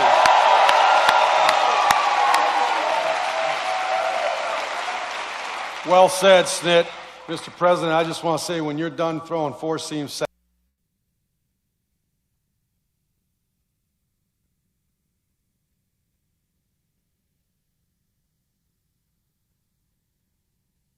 great team. No, it's true. You watch you suffer with these teams for years and years. And these guys, every year, they have a great team. So that's called talent. Some people have it, some people don't, most people don't. But under the Trump administration, Georgia is prospering again and America is winning again because we finally have a president who puts America first. We put America first. And I'm so proud of it, under my most favored nation, if you look at our policy on drugs, we have a most favored nation policy, meaning of all the nations in the world, we have to get the most favored price. And it wasn't easy, and I'm not going to bore you by saying I had to get other nations to approve it. And I did threaten them with tariffs if they didn't approve it. And I threatened the drug companies. I threatened everybody to get this done. And no other president even tried because they said it was impossible to do. But we're delivering the largest prescription drug price cuts in history by a difference of 400, 500, and 600% reduction. So for decades, Americans paid the highest price for prescription drugs anywhere in the world. We were the highest price anywhere in the world. And now we're paying the lowest price anywhere in the world. And that has a huge impact on your healthcare costs, really on everything. I'm very proud of it. Everybody said it couldn't be done. No other president even tried it because you had to get the drug companies, which is tough, but then you had to get the other nations to approve it, which is even tougher. So all you have to do now is go to TrumpRx.gov and you're going to get drugs for prices that you never believed. I mean, prices where they're 80%, 70%, 60%, 90% in one case I saw, lower. So go there and just get your drugs and at a minimum price them out and go to your store and see if they can match it. But I don't think anybody's going to match them.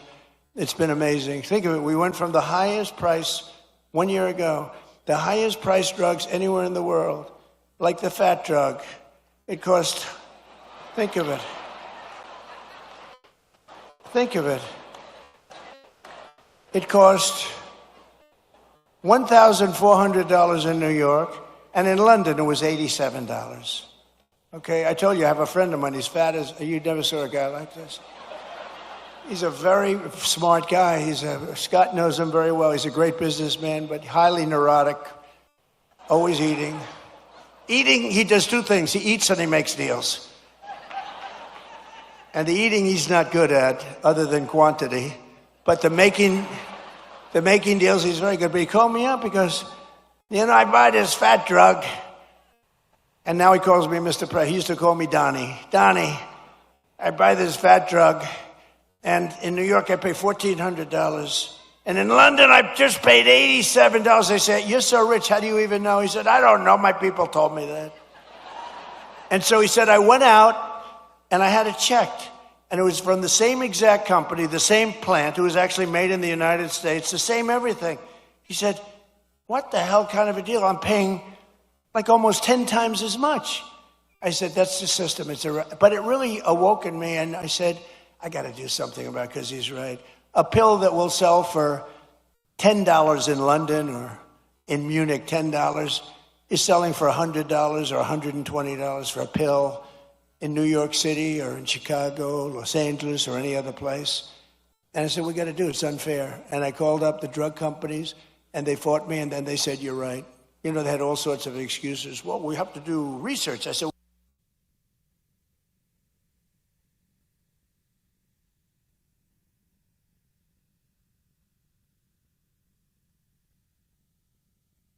and I called up France. I started with Emmanuel Macron. I said, Emmanuel, you must raise your drug price. Oh, Donald, why would I do that? Because we're paying too high, and you're paying too low, and we're going to meet somewhere in the middle. No, Donald, I will not do that. Yes, you will. No, I won't, Donald. I will not do that, Donald. I said, yes, you will. And then finally he said no. I said, here's what I'm going to do. I'm going to put a 200% tariff on every bottle of wine and champagne coming out of France. And he said, Scott was there, and he said, Donald, it would be my honor to do that. And we got France, so we got all of them the same way. That's too complicated. But we got it, and now we have favored nations, and we pay the lowest prices anywhere in the world from the highest prices. And that alone should win us the midterms, but it's not going to be that easy with the cheating and everything else that goes on. So make it too big to rig. Remember my statement, too big to rig, make it too big to rig, and watch those machines. Every day we're liberating our communities from the scourge of migrant crime. In nearby Clayton County, Georgia, federal law enforcement recently charged an illegal alien murderer from Mexico who shot a man in the torso and then shot another twice in the heart and the head. In Boa County, ICE arrested an illegal alien who sexually assaulted an 11-year-old girl and held her 10-year-old sister at knife point for 1 week. John Ossoff and the Democrat communities, they voted to defund ICE and leave Georgia families at the mercy of the monstrous criminals that we're getting out of here. We're getting them out at record speed.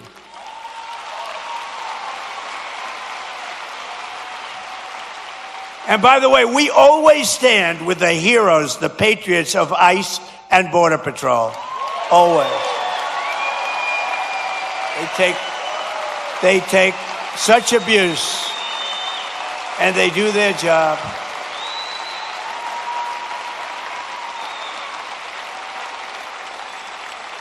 And our strong borders are really, it's a policy of helping to bring down the cost of living. It really is. It's under Biden, over 60% of the increase in housing rental.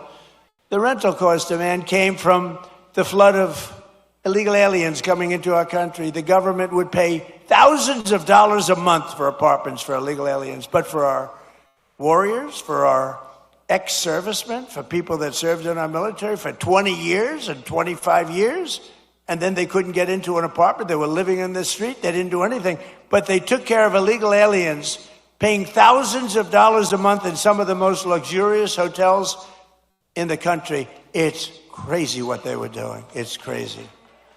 But thanks to our policies, the cost of rent is now down by more than 10% in a short period in the Atlanta area compared to the peak of the border invasion. The border invasion, I mean, these people were occupying all the apartments that the government was paying, and they were never going to be great. They were never going to be, remember the word I made up, the caravans. They came in thousands and thousands came by caravan, and many murderers were in these caravans.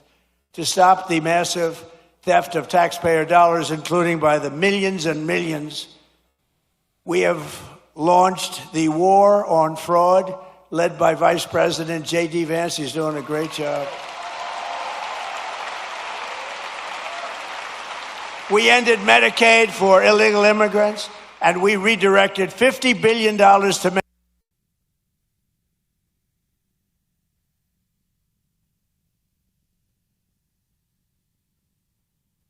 They said, that's Trump country. We're not going to do anything. They wouldn't spend because we got tremendous votes. In your whole state, we got tremendous. We won in a landslide. In just 18 months, we've turned this country around like nobody's ever seen before. Think of it. Our border is secure. Jobs are up. Inflation is way down. Factories are opening. Investment is pouring into our country. I told you, $19.2 trillion. Our military is more powerful than it has ever been before by far. You see that. Venezuela, Iran. America is back. It's stronger than ever before. And I'm telling you, it's only going one way. It's going up. As long as we keep our current thinking, our current system, it's going up. If you go the other way, nothing ever succeeds. I made the statement once, with communism, everything turns to shit, okay? It's true. Terrible thing. It's true. My wife hates it when I do that. She said, you were doing so nicely, and then you had to use a foul word. You know, Franklin Graham wrote me a letter. President Trump, I love your speeches. I think they're great. But, sir, if you wouldn't use foul language, the speeches would even be better. And I wrote him back. I said, actually, frankly, they wouldn't, because there's like no word that can replace that word with respect to the subject matter that we're talking about, right? But that's all right. But I try hard. I try hard to keep them clean. But it's true. With communism, everything turns.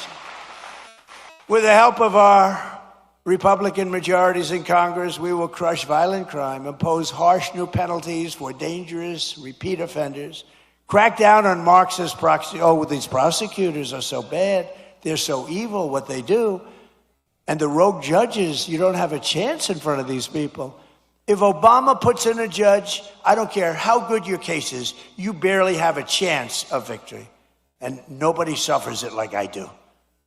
I get an Obama judge. First thing, who appointed the judge? Barack Hussein Obama. Oh, that's a problem. And we will end no cash bail. The real bad stuff, these guys, they get out, they kill somebody, they're let out, they kill somebody the same afternoon. We will pass the Great Health Care Plan. It's called our Great Health Care Plan. That's the name of it, to stop all payments to big insurance companies and give the money directly to the people so they can buy their own health care, which will be much better, and you will save a lot of money.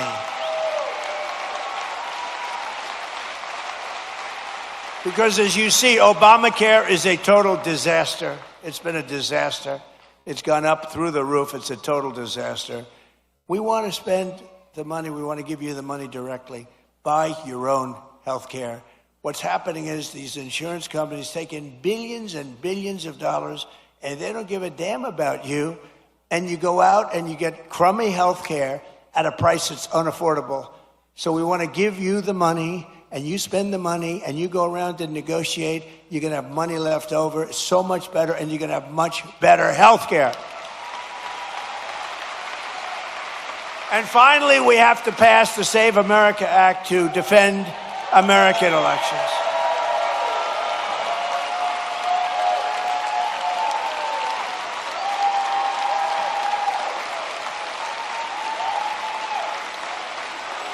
And I have to say, Mike Johnson and Congress have done a great job, but we're having a hard time in the Senate. The Senate, what they're doing is just not right. Congress is going to pass it again. They passed it 3 times. They're going to pass it again. It's like the Senate is a place that you send things when you want them to die. We can't do this, and we're not going to take this any longer. We're not going to take it. I'm trying to be nice, trying to be really nice. You saw we had a big victory last night in Arizona. I've had victories everywhere. But we're not going to be able to take it much longer. When they can't get past voter ID, proof of citizenship, no mail-in ballots because they're crooked as hell. So right now, Congress is working to get as much of our plan as possible into the budget bill to identify and really terminate. Look, what they should do? Very simple. A lot of you don't know about filibuster. They should terminate the filibuster and approve everything. Because the Democrats are going to do it. The Democrats are going to terminate the filibuster as soon as they have a chance. And then they're going to approve Puerto Rico and D.C. as a state. They got 4 more senators. They're going to end up with 12 more congressmen. They're going to get like 40 electoral votes. If they are allowed to do that, by that time I'll be sitting home. And I'm not a big crier. I don't think you want to see me cry, There are some people, they do very well when they cry. But you don't want to see me cry. But I may be crying when I'll be sitting home and I'll say, I told them. They got to really terminate the filibuster, get everything approved right away. Because you're going to have a stoppage. You're going to have a stoppage in September. The Democrats won't approve everything. They become deranged, like deranged Jack Smith. Remember that deranged sick puppy? They're deranged, and they won't approve. You're going to have a shutdown in September. And in 2 years later, you have the debt ceiling bill. They would love it. I call it the 1929. You know what 1929 means? That was not a good year. And there's no reason for it. They should terminate the filibuster. Everybody call John Thune at the Senate. He's the leader of the Republican Party, and tell him to get this stuff approved.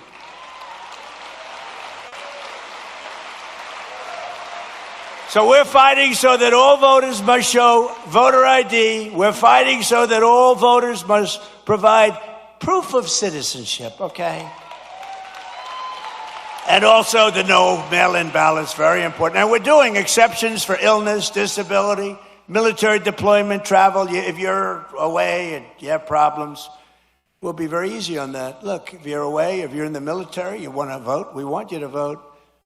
But we'll also enshrine in permanent law no men in women's sports and no transgender surgery for your children.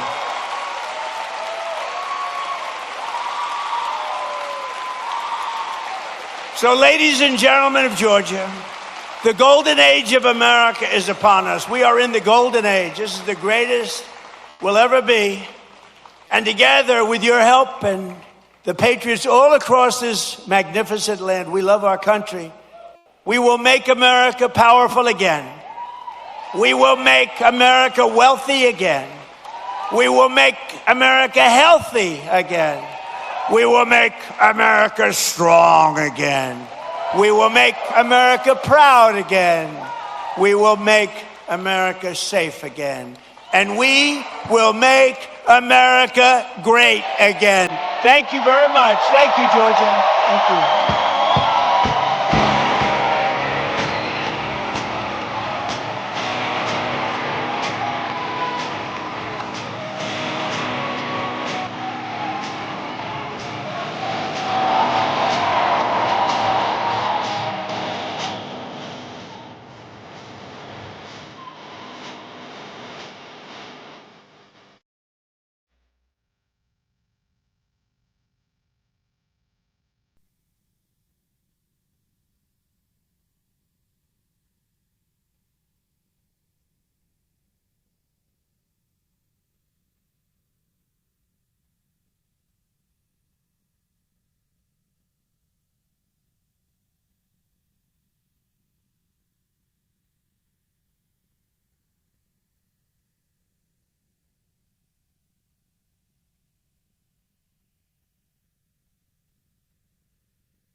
Welcome to the program. It's going to be an abbreviated show, obviously, because we were just listening, I guess the last 50 minutes or so, we were listening to President Trump from the state of Georgia, Marietta, Georgia, I think, at a high school there.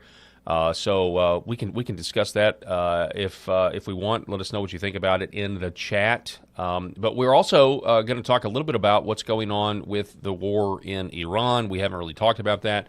The Washington Post, there's a lot of different ways to look at this. The Washington Post is reporting that the CIA is saying that a lot of the bombing that's going on right now is actually not weakening Iran's position in terms of what the cards are, because as you and I well know, the cards really have to do with topography and geography and that sort of thing. So we'll talk about that, but also the Washington Post is traditionally used to disseminate whatever the CIA thinks. I mean, it is an intelligence oligarch mouthpiece, like most of the media is. So we're going to talk about that. We also have an update from this New Jersey story about the voter fraud, the illegal immigrants that voted or were registered to vote. Some of them did vote. The media is obviously trying to gaslight people into thinking that's no big deal or it's not happening. We do have, 6,000 that were registered, but President Trump says the number's closer to 36,000, 35,000, something like that. We have so much to talk about, and I don't think we're going to have enough time to do it, but so let's just get into it. I've got co-host Rob Spencer is back with us in studio. The show starts right now.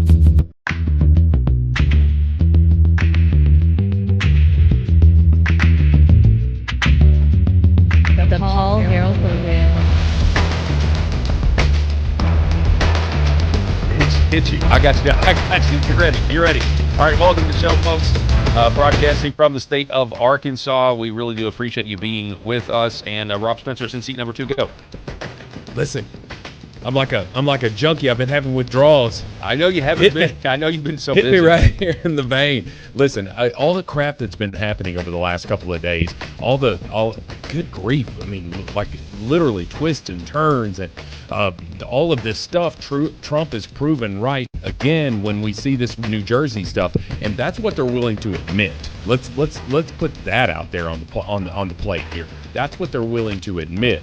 Trump says it's much worse, and we all know that it's probably exponentially worse than what Trump even believes, because that's what he's just going off of what he can prove. What have they not caught? What have they not found with all of this stuff? And then, are we going to have an all-out war with Iran? This is a conflict at this point, but we're sort of trending toward this is going to be a prolonged war. I don't want that. I don't think anybody else wants that. But at the same time, like, what's our off-ramp? What is the off-ramp? Because when you're dealing with crazy, is there a true off-ramp? It's like arguing with a liberal at a liberal arts college who is majoring in gender studies, and you're trying to tell them the difference between men and women. That's what we're dealing with Iran. There's no rationale with it because they just don't want to work with the United States. So you got two options. I've talked about this ad nauseum. You got two options. You just walk away and just say, screw it. Whatever the hell they do to the world, not our fault, because the rest of the world's not willing to help us with this crap. We're trying to fix this crap sandwich here, and the rest of the world's not willing to help us with it. So we're just going to walk away from it and, screw you guys. We got enough oil here in the United States. We'll just do whatever the hell we want to do. Screw you guys, whatever. Option number two is, neutralize the threat. And the threat being these guys are going to continue with this nuclear war aspirations. Are they going to get a nuclear war? Are they not? The threat of that. But look at what what they're doing with the Strait of Hormuz and affecting the global oil markets. I don't know, man. I don't know. I'm not sitting in the briefing rooms. Yeah. I don't know what to do. But I can tell you that something has to happen, or there's going to be a bloodbath in the midterms. Well, yeah, exactly. And the fact of the matter is, neutralizing the threat. You have two options to, and whatever the end goal is, has not really been clearly articulated. But to neutralize the threat costs thousands of American lives to do it. In terms of a ground nobody force, wants that, man. Nobody wants literally, that. We've already lost three service members. There's over 100 have been injured. Yeah. Or you have some people thinking that they're positioning the narrative to actually drop a nuclear bomb. And if that, dude, seriously, no, I'm just telling you that it's. I know. We got to stop a nuclear bomb from happening by dropping a nuclear bomb. Right. Come on, man. And I think that, and again, I don't know, like you said, like Iran's government is intentionally, what they project is intentionally kind of an organized chaos, and it's very decentralized. But if that were to ever happen, America, I believe, would lose whatever moral standing that we have left would be gone. Yeah, they're already not helping us. Right. In a way that I just don't think we would ever recover from. Personally. Well, there's a certain level of who gives a damn, There's a certain level of who gives a damn. What do you care? We're the shining light on the hill here, but at the same point, like, I don't think we want to go down that road. I don't either. And again, 7 million Christians live in Iran. 7 million Christians live in Iran. You don't want to whop it. I mean, what's the population? What is it? 93 million. 93 million people live there. So, it's a fifth of the size of the United States. And again, these cards were always the cards. There have been war games about this very scenario for a long time. And again, Paul, you get down to the topography of the country, and also it's the size of Western Europe. So, Paul, I want to clarify something. Us being in a conflict is not going to cost the Republicans the midterms. Oil prices are going to cost the Republicans in the midterms because, folks, you and I, all the people in our chat, and then me and Paul, when we go cast our votes, we're going to be casting our votes for Republicans. We're going to be casting our votes for conservatives. That's a given. And then you got the lunatics on the left, the far left, that are vote blue no matter who, right? We know that those people exist. But there is a chasm of people who will vote either way in a midterm, or even if they won't, it's about turnout. Yeah, staying home. Correct. So if you have $4 a gallon for gasoline here in the state of Arkansas, which is a lot, it may be more in other places. I think it was $3.79 today. I can't remember exactly what it was, but let's call it $3.79. If you've got that here in the state of Arkansas with our low cost of living, what is it in other states? And if it's $4 a gallon and these people go to the ballot box, they're uninformed voters, folks. Let's just be honest. They're uninformed voters. And they're like, I'm not voting for what I'm seeing. Mm-hmm. Yeah. Okay. And so a conservative, because we have all three right now, the Senate and the House and the presidency, we're going to have conservatives sitting home because we're not proudly going to say we've got to keep this going. That's exactly what's going to happen. It's exactly what's going to happen. It's going to be about voter turnout. And then you do have a huge contingent of people that just their number one issue was American foreign policy, not wanting it to be the same. There's some of that. Yeah, there's some of that. And I want to say this, Paul. I want to say, like, all of us looking through rose-colored glasses saying, oh, yeah, the midterms are going to be fine because of the redistricting and because, things are – they have not forgotten how bad things were under Joe Biden. You're fooling yourself, folks. People have forgotten how bad it was under Joe Biden. They're trying to revise history right now. They're telling us that they didn't make us wear masks. Yeah. They're trying to tell us that you didn't get fired if you didn't get the vaccine. Yeah. They're trying to tell us all of this. They're pissing on our legs and telling us that it's raining. Okay? They're doing that right now. So you want to sit here and tell me that people haven't forgotten? They have forgotten how bad it was. Any rational person, any reasonable person, any intelligent person realizes how bad it was under Joe Biden. We're going to continue to vote conservatively because all of our values are at stake, but also because, man, our lives are better off, even with slightly higher gas prices. They were really bad at one point under Joe Biden. We had 9% inflation. People have forgotten about that. Yep. They're blaming Trump about it right now. And, they've done I think we've got to do a better job. But, see, none of this is going to work. Like, I consider and say, well, you can say that inflation is now lower than it was, but the prices have still not come down, and they're not going to come down. And so explaining that to somebody, nobody cares about that, right? It is literally the phrase, well, what have you done for me lately? Yeah. And that's all that matters. Tell me right now, Republicans, conservatives in our chat, anybody that's watching, no matter what platform on, tell me right now, a conservative going to the polls, what do they got to hang their hat on?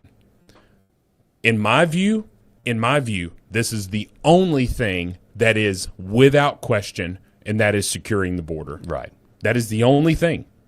Okay. Now that is a big thing. I don't want to diminish that at all. It is 14 months straight without an illegal border crossing. That is monumental when you had hundreds of thousands, even millions of people pouring across the southern border. We were leaking like a sieve, man. Joe Biden just let all these people in because they're trying to replace their electorate because they're losing black people. They're losing blacks and Latinos. They were losing them.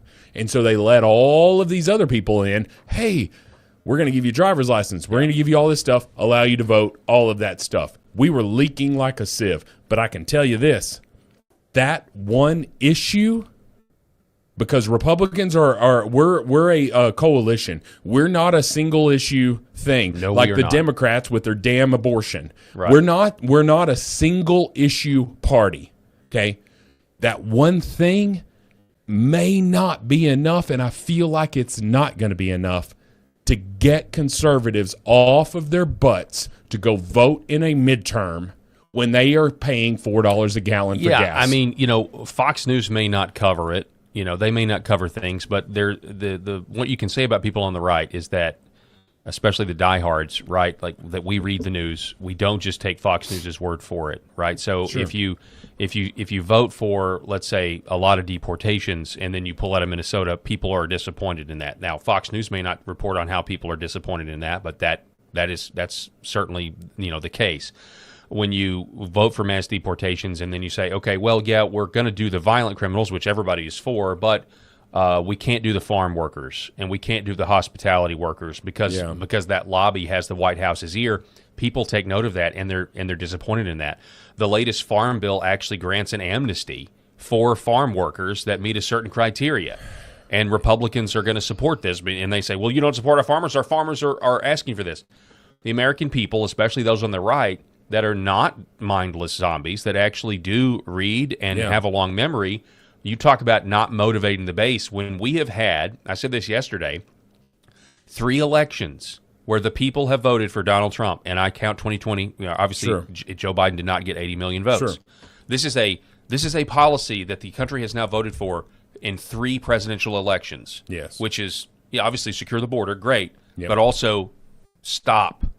We've got to have the deportations. We cannot allow our country to be every time So for the base to come back, or the RNC basically to come back and say still not going to give it to you, people are taking note of that. And then you add the Middle East war again and everything else, and people are demoralized. I don't mean to. It is what it is. I don't mean to besmirch End our the listeners war and focus whatsoever. on. Their last chance is to get out of this conflict. Yeah.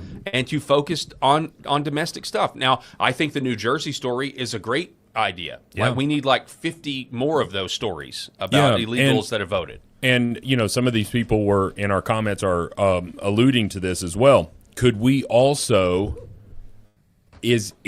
can we not have it on repeat leading up for the next 5 months, 4 months, whatever it is leading up to November? Repeat of all of the what about Joe Biden's speech? Standing with the red background. Yeah, dark MAGA or whatever. Dark MAGA. It could not have been more satanic when he's sitting there villainizing half the country. Yeah.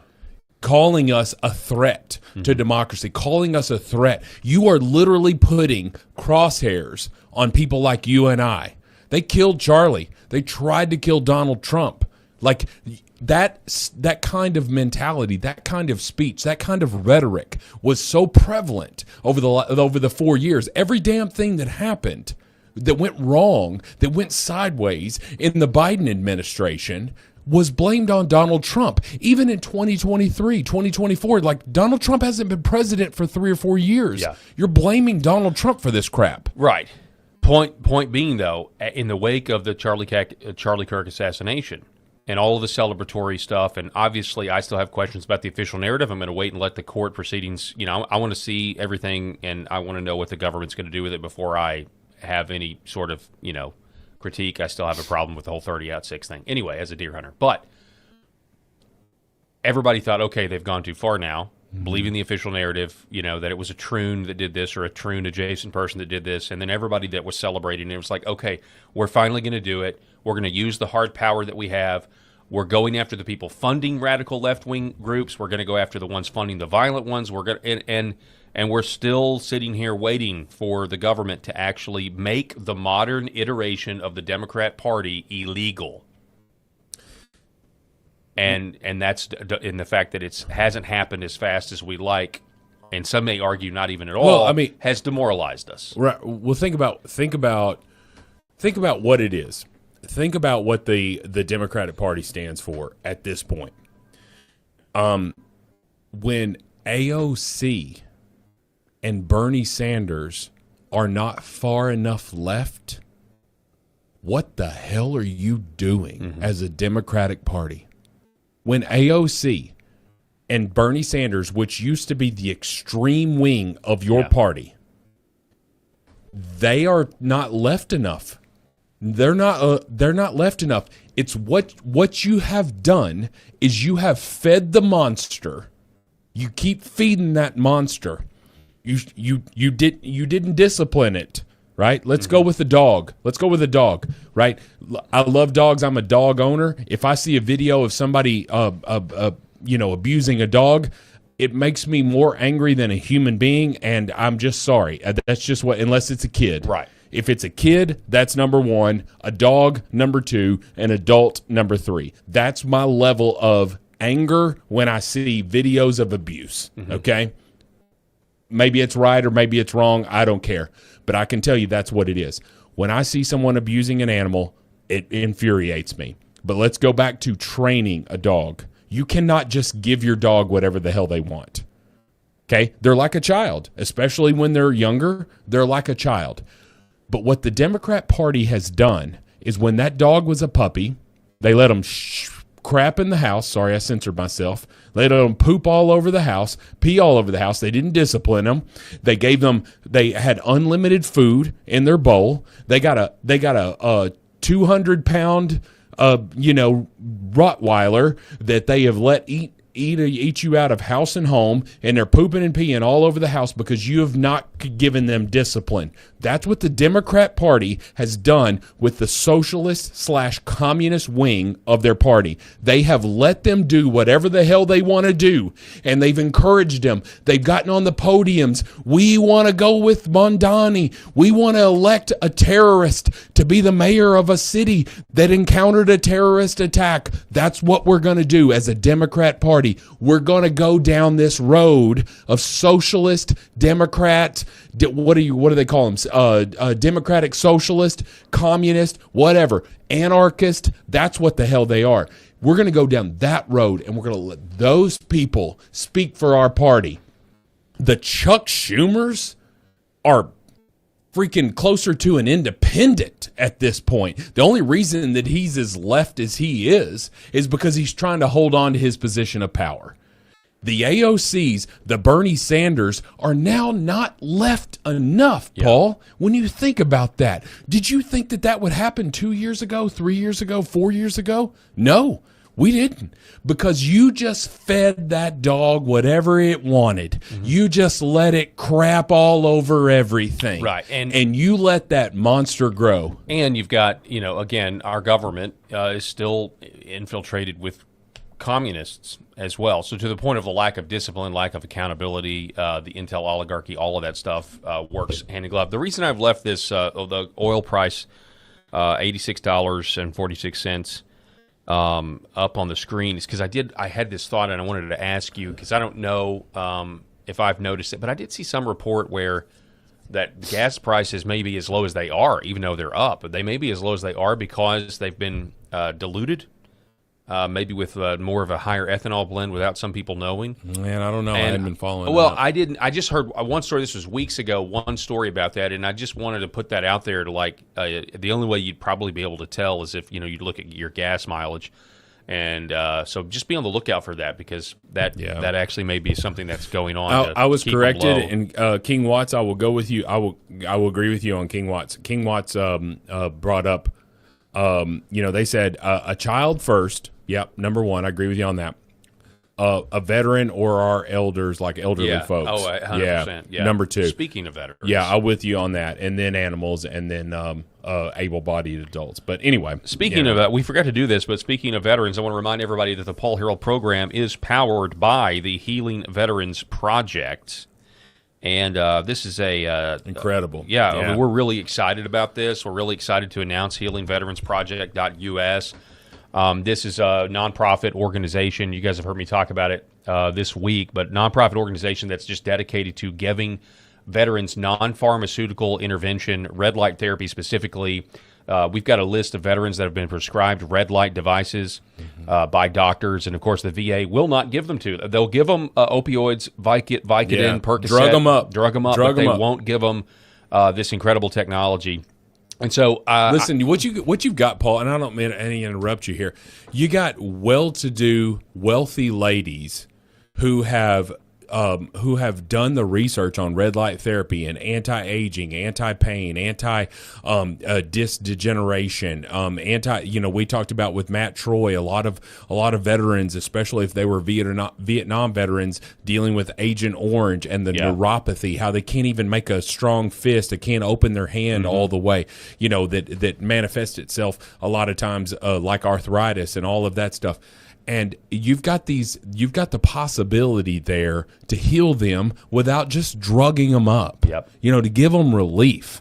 And it just pisses me off that the VA has not even taken a look at this. I really want Robert Kennedy Jr. to take a look at this. Yeah, well, let me tell you something. I actually sat in on a call with one of these veterans that has been trying almost a year to get the VA to approve one of these panels.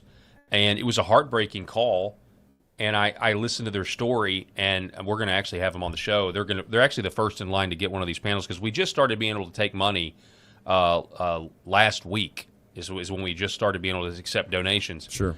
And it's just heartbreaking. And finally, the VA is basically like, no, they're not They're now no longer responding. They're done. They're not going to give them a drug. Right. Hey, drug yourself up there, veteran. Exactly. Yeah, just drug yourself up. Live in a haze. So, come on, man. That's not fixing anything. Here's the deal. You see it right there, healingveteransproject.us, and you go there and you click the donate button. Sign up for monthly donations if you can, is what we encourage you to do. But I have other news on this because maybe you guys can't donate or maybe you're $5'd out. I get it. Here's the deal. And this is for the LFA audience and anybody else listening. If you have a retail business or you know somebody that has a retail business.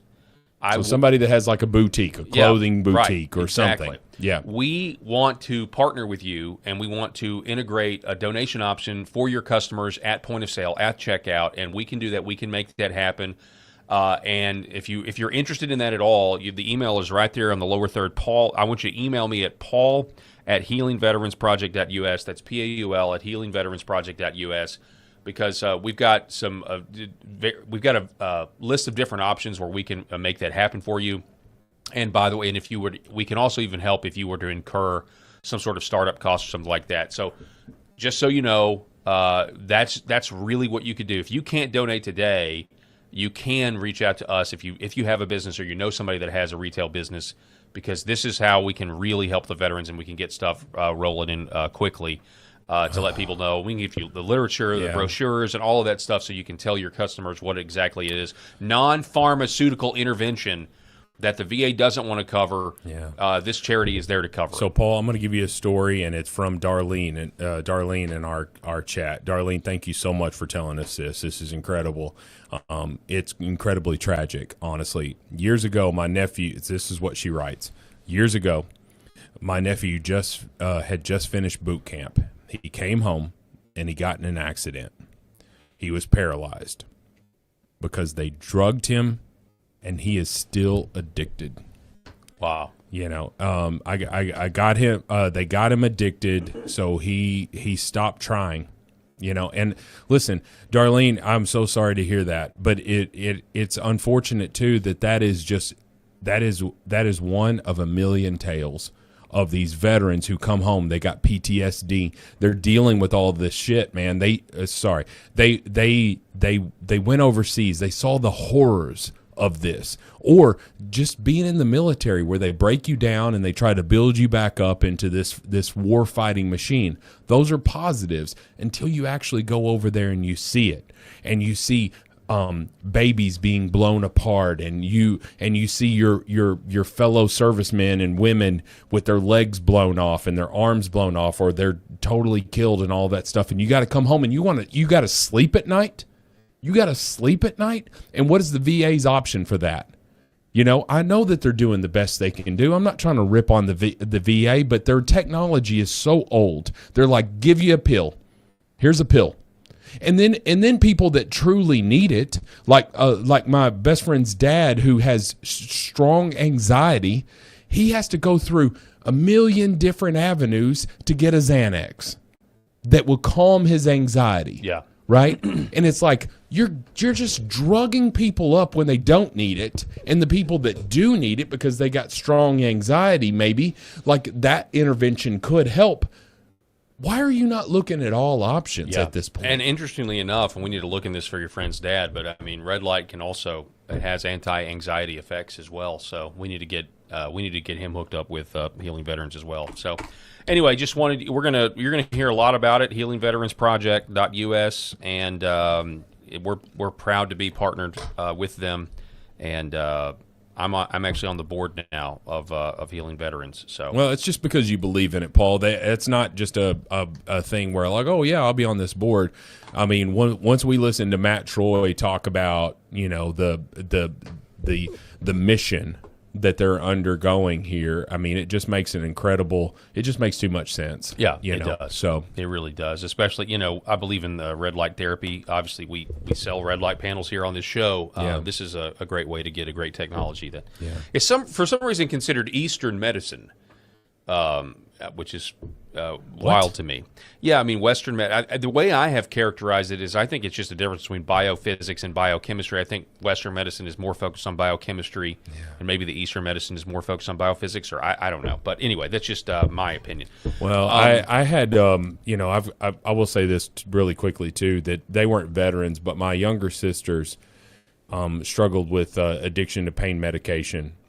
For a lot of their lives, they lost custody of their children to family. Like, we kept them in the family, but they lost custody as their parent, and they just couldn't kick the habit. They're twins. My younger sisters, they're about 40 years old, I think, at this point, and both of them, one of them has been clean for 3 years, and one of them has been clean for 2.5 years. And so I thank God every day that they had that avenue. But both instances started with some sort of injury, and it was about 5 years apart. Where one of them was in a car accident, and the other one I can't remember what her situation. I can't remember what she did, but anyway, so they got prescribed pain medicine, and they get addicted. They get these opioids in their system. It's just so highly addictive, and then they start stealing money from my mother. It just turns them into a different person. They start stealing money from my mother, and and buying these legal narcotics off of the street. And you don't even know what's in it. At this point, at today's age, it could be fentanyl. And so I'm so proud of them for getting clean. But they're one of the rare instances that has turned the tide here. Most of them don't. They just keep going down this rabbit hole, and it's addiction for the rest of their life. Can we offer solutions? Yep. And you think a red light panel that's going to throw some red light on you just going to be like, oh, yeah, that's going to be the solution?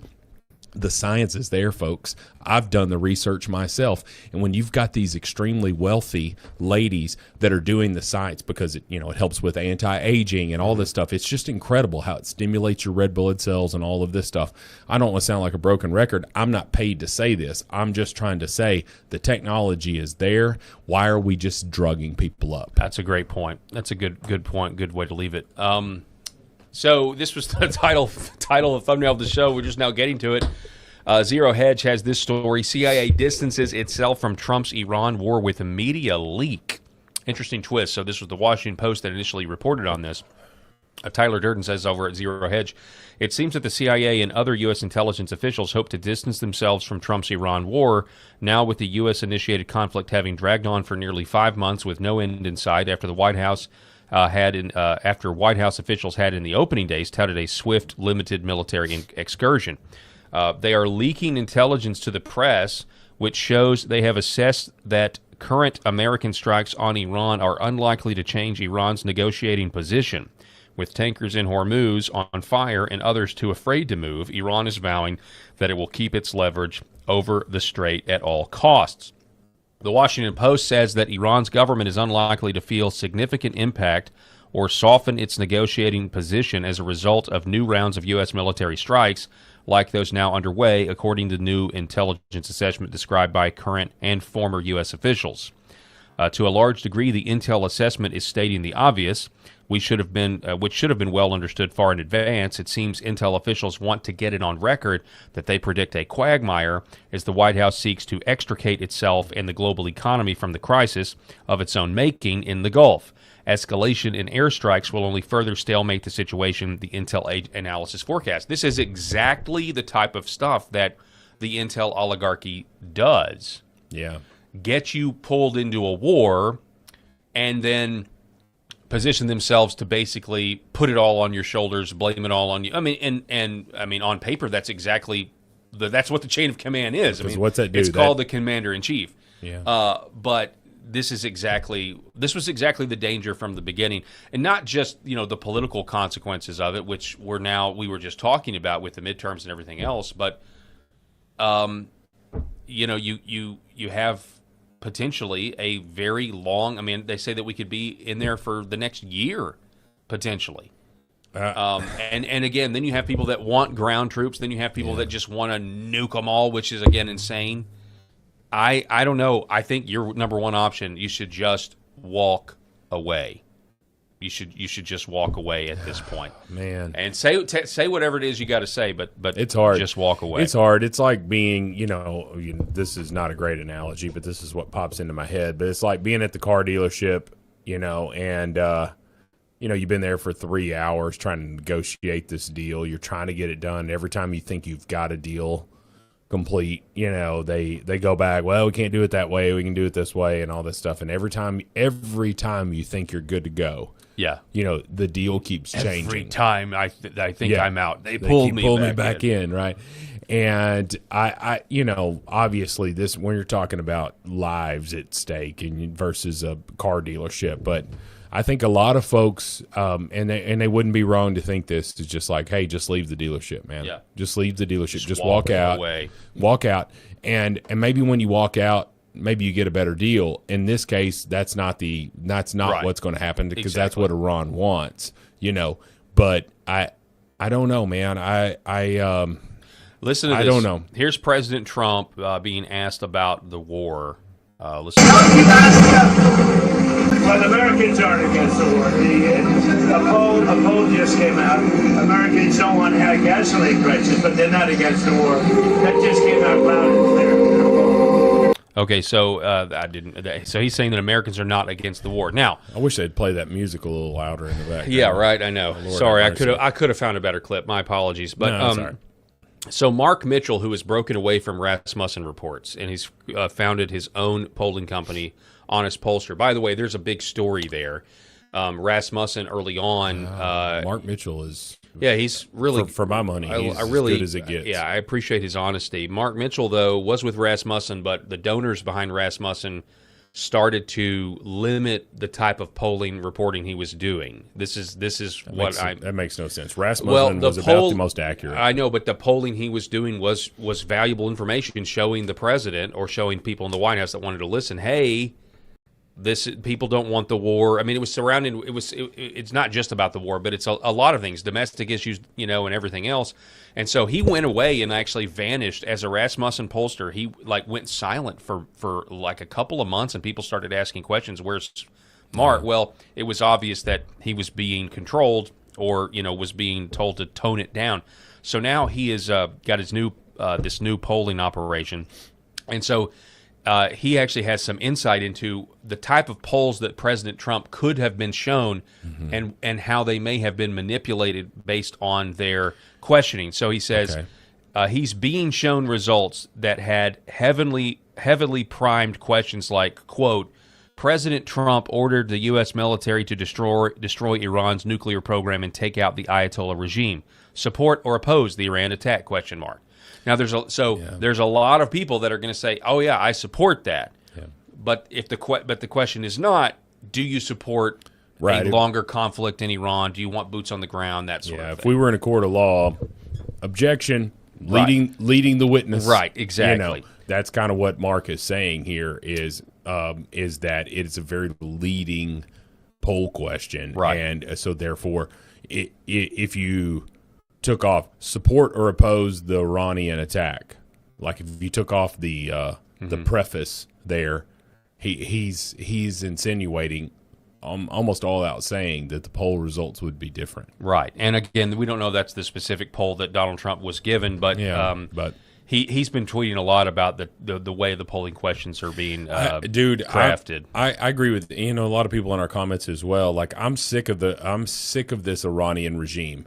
I'm not a big fan of regime change wars, for the simple fact that it just seems like even if you get that regime out of power, another one rises, right? A phoenix from the ashes kind of thing. But how long? I mean, it's 50 years Iran has been just waging war and terror on the West.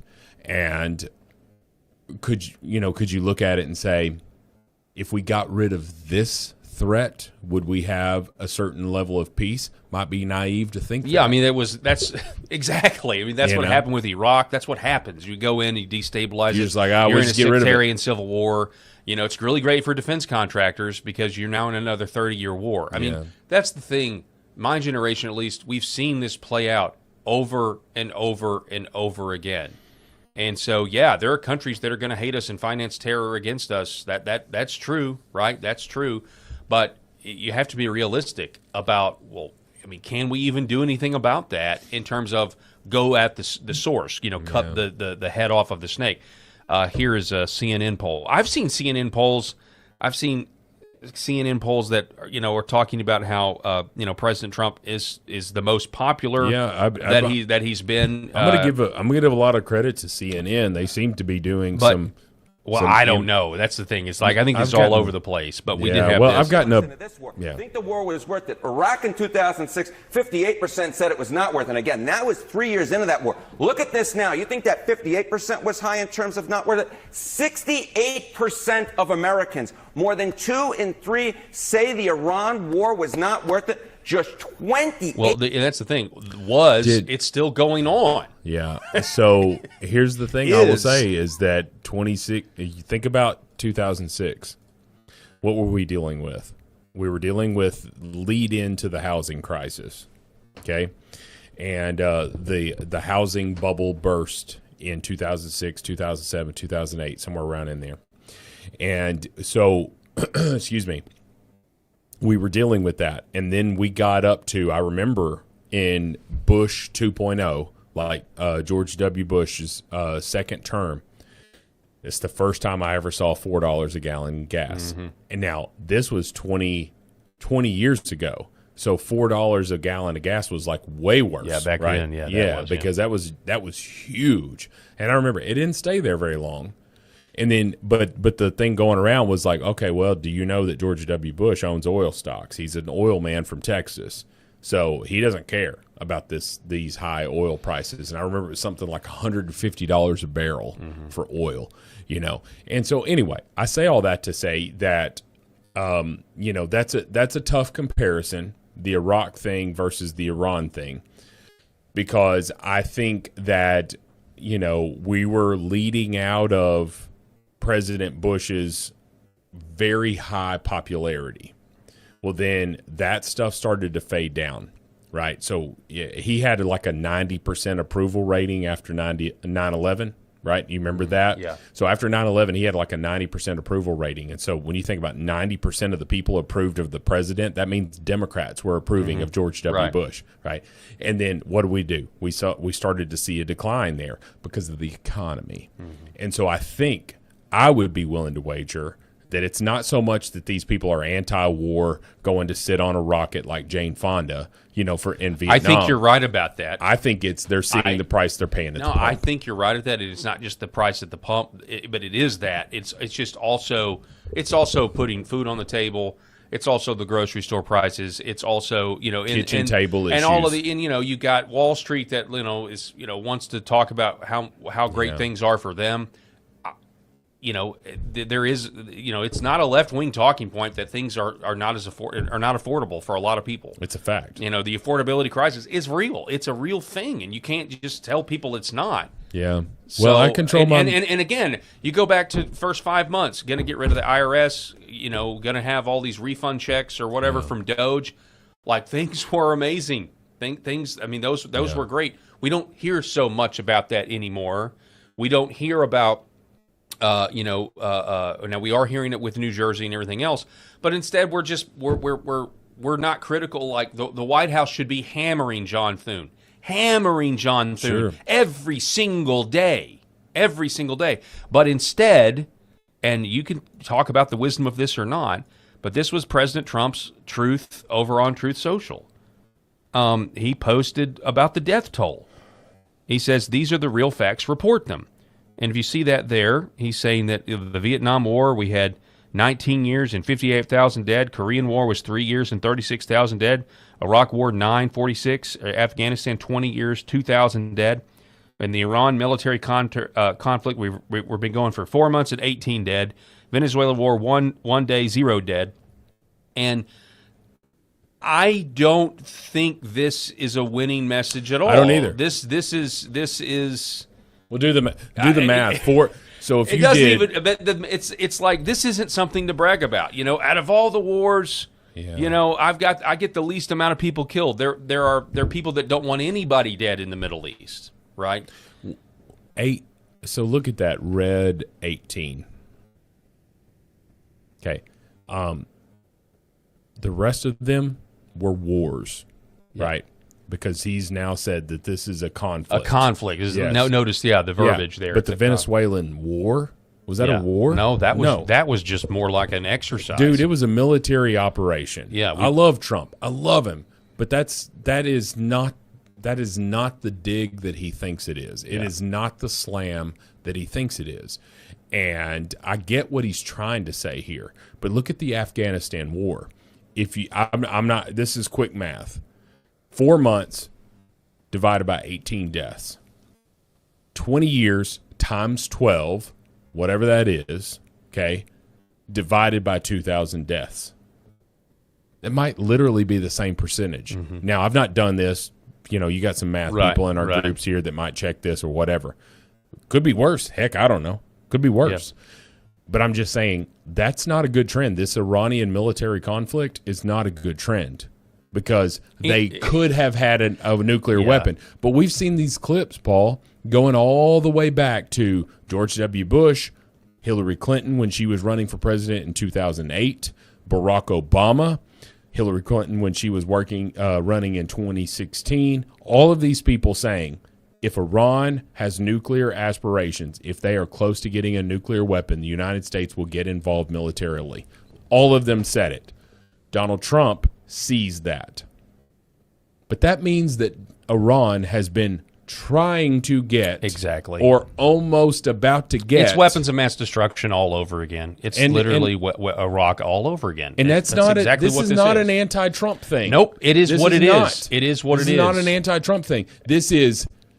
They've been trying to do this for a long time. Were they that close? Were there weapons of mass destruction? I don't know. But I can tell you that I'm tired of paying $3.80 for a gallon of gas here in Arkansas. Yeah, and then you look at the point like, okay, well, what this is really about is like in North Korea. Like nobody's invading North Korea. You know why? Because they have nuclear weapons. That's why. There you go. So even if they were close, of course, this is all done on the predication that if they have them, they will use them, and that's what the administration still thinks. Like if they had them, they're going to use them, and the laws of self-preservation. And I know this maybe is too much of a Western thought. I don't think the laws of self-preservation dictate that. I really don't. It'd be the end of your civilization. For the same reason that I don't think Bashar al-Assad actually gassed his own people. But what do I know? But this is. I mean, I don't know. Is there? You can. I don't understand it because you can go on YouTube right now, and there are videos on how to make a nuclear weapon. Really? Yeah. Now I've not looked them up, but no, I haven't looked them up either. I'm told they exist. Now here's the other thing.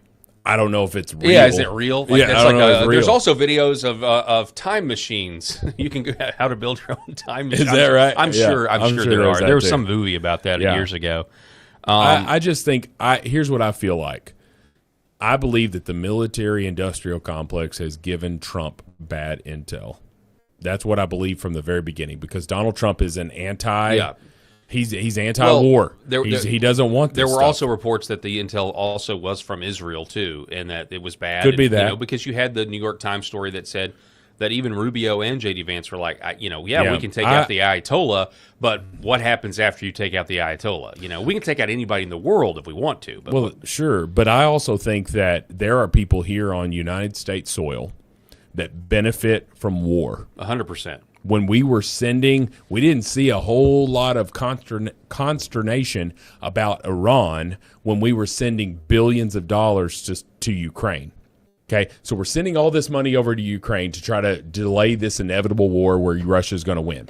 Right, the military-industrial complex rejoiced They loved it. They were like, "Oh yes, yes, this is red meat for us. We're getting big, huge paydays." Once that died down with Trump, hey, I'm not sending you any more money. Where's our next thing? Iran's about to get a nuclear weapon. Yeah, after we pulled out of Afghanistan. Tell me that's not viable. Tell me that's not possible. Right. Okay? Because Iran has been close to a nuclear weapon for 20 years. Since the 90s. I mean, they've got 30 years. Yeah, we've got people out there since the 90s saying so that. Benjamin I'm Netanyahu. not saying that that's not the case, because I don't know. But I can tell you if it's not the case, then Trump just got bad intel, because Trump's no fool. Right. Trump is no fool, and he's not going to go into Iran just because he's friends with Israel, no matter what anybody believes. That's my belief. Okay, maybe I'm wrong on that, but that's my belief. I don't believe that he's going in on behalf of Israel just because he knows that that's going to cost him politically. He said no new wars. He said it 1,000,000 times. So he knows that's going to cost him politically. I believe that Donald Trump truly believed that they were close to a nuclear weapon, and maybe they were. But I also believe how strong that military-industrial complex and that wheel turning, the Lindsey Grahams, God rest his soul, the Lindsey Grahams of the world advocating for all of these wars because the money is flowing. Well, you said something that really struck a nerve with me. You said bad intelligence. So that to my previous point about how this all just feels like Iraq. And then you just mentioned Lindsey Graham. Here is an old clip of President Trump talking about Lindsey Graham. Okay, listen to this. I wasn't going to play this, but then you brought up Lindsey Graham. So see, Lindsey Graham just said of your remarks that you made in the Oval Office that if you keep talking like that, quote, this will be a disaster worse than Obama's decision to leave Iraq. No, Lindsey Graham would like to stay in the Middle East for the next 1,000 years with thousands of soldiers and fighting other people's wars. I want to get out of the Middle East. So, again, to your point, happens? he said this over and over. Now, do we have ground troops? No, but there are plenty of people saying this is the only option now.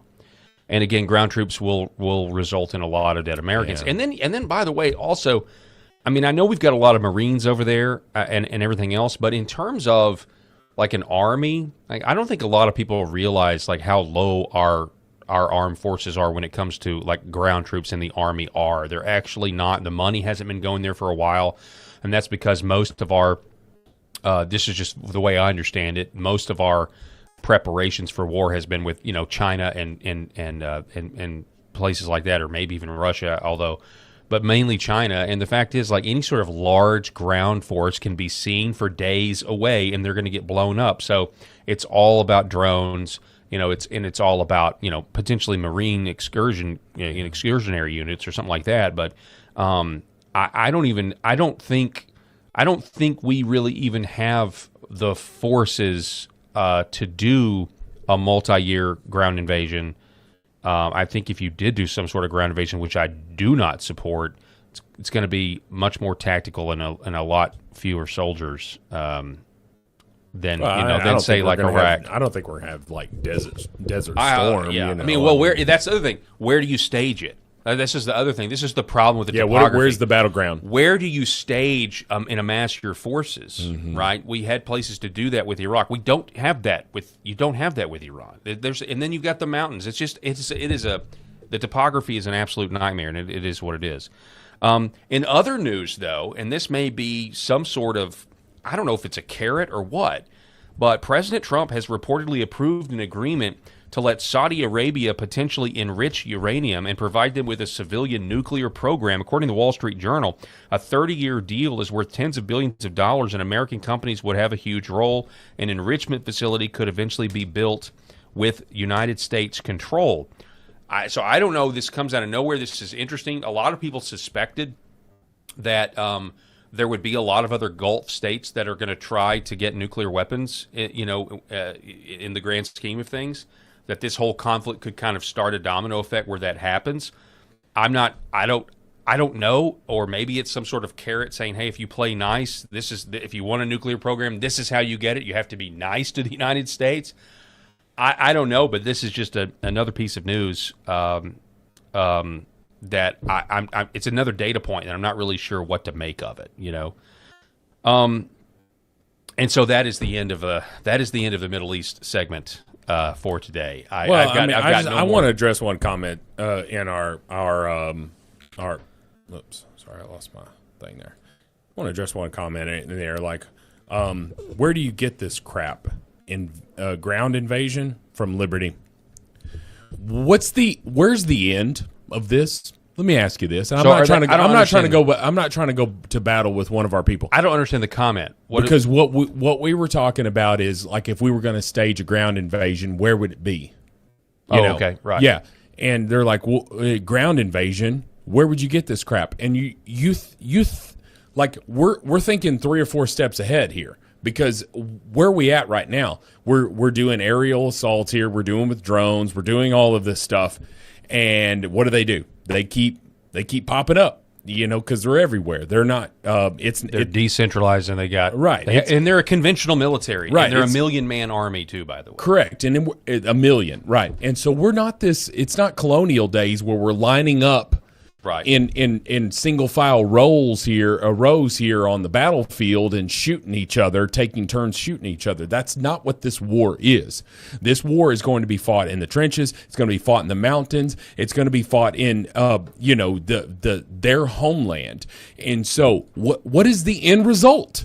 You just say, why you're never going to send ground troops in there? I don't want to go after one of our people. I appreciate you watching. But you think that's never an option? We already have ground troops there. They're already there. It's just whether they get the call to go in and whether more will be allowed to go in there. They're already there. We have ground troops in Ukraine. Did you know that? Did you know that we have ground troops in Ukraine? They are there. I met a guy who just came back from Ukraine. He lives here in Jonesboro. They are there. But you didn't know that because we haven't talked about the fact that there are ground troops there. This is our brothers, our sisters, our uncles, our cousins, our friends. This is what we're doing to go in there to keep them from getting a nuclear weapon. Now, if they are close to getting a nuclear weapon, I completely agree. Iran with a nuclear weapon would cause chaos against. If that is the truth, then I don't know what links I would agree to go to, but I can just say you're naive if you don't think that we're about to have another Afghanistan 2.0. Okay. You mean that it's a very high probability, and once you send ground troops in there, you're there for the long haul. You're there for the long haul, yeah. And you can do it with drones mostly. And George H.W. Bush did a lot without sending ground troops in there, but ground troops came. And it's an interesting thing about that too, because are you ready for that? No. Are you willing to do it? No, I'm not. My generation's not. The young people aren't. It is what it is. I mean, and we may be wrong. I don't think we are, but. The Republican Party coalition has got a lot of soul searching to do when it comes to you're never going to convince the younger generation that we need to continue what we've been doing in the Middle East. But it is interesting about the whole drone thing because we've spent all of this money on aircraft carriers, right? And that's kind of the conventional warfare aircraft carriers and everything else. But when you look at the Strait of Hormuz, these aircraft carriers cannot get close enough to really drop off these ground troops. This comes back to the staging argument, right? And then you've got Iran that put all their technology into these missiles and all these drones. And the New York Post reporting that one of the down pilots from months ago, the swarm of drones that was moving in tandem. I don't know if you read that report. No. It sounded like something, and according to the pilot, was reported that it was like alien technology to them, that these drones swarmed the plane and were able to move and created some sort of shape. And we're able to move. So, and we're not going to be told anything that doesn't, show us as having, the most superior military. And obviously, we got the bombs. We're dropping them. And Sure. yet the CIA has the memo now saying, yeah, but is this actually weakening their cards? Is it weakening their negotiating position? Yeah.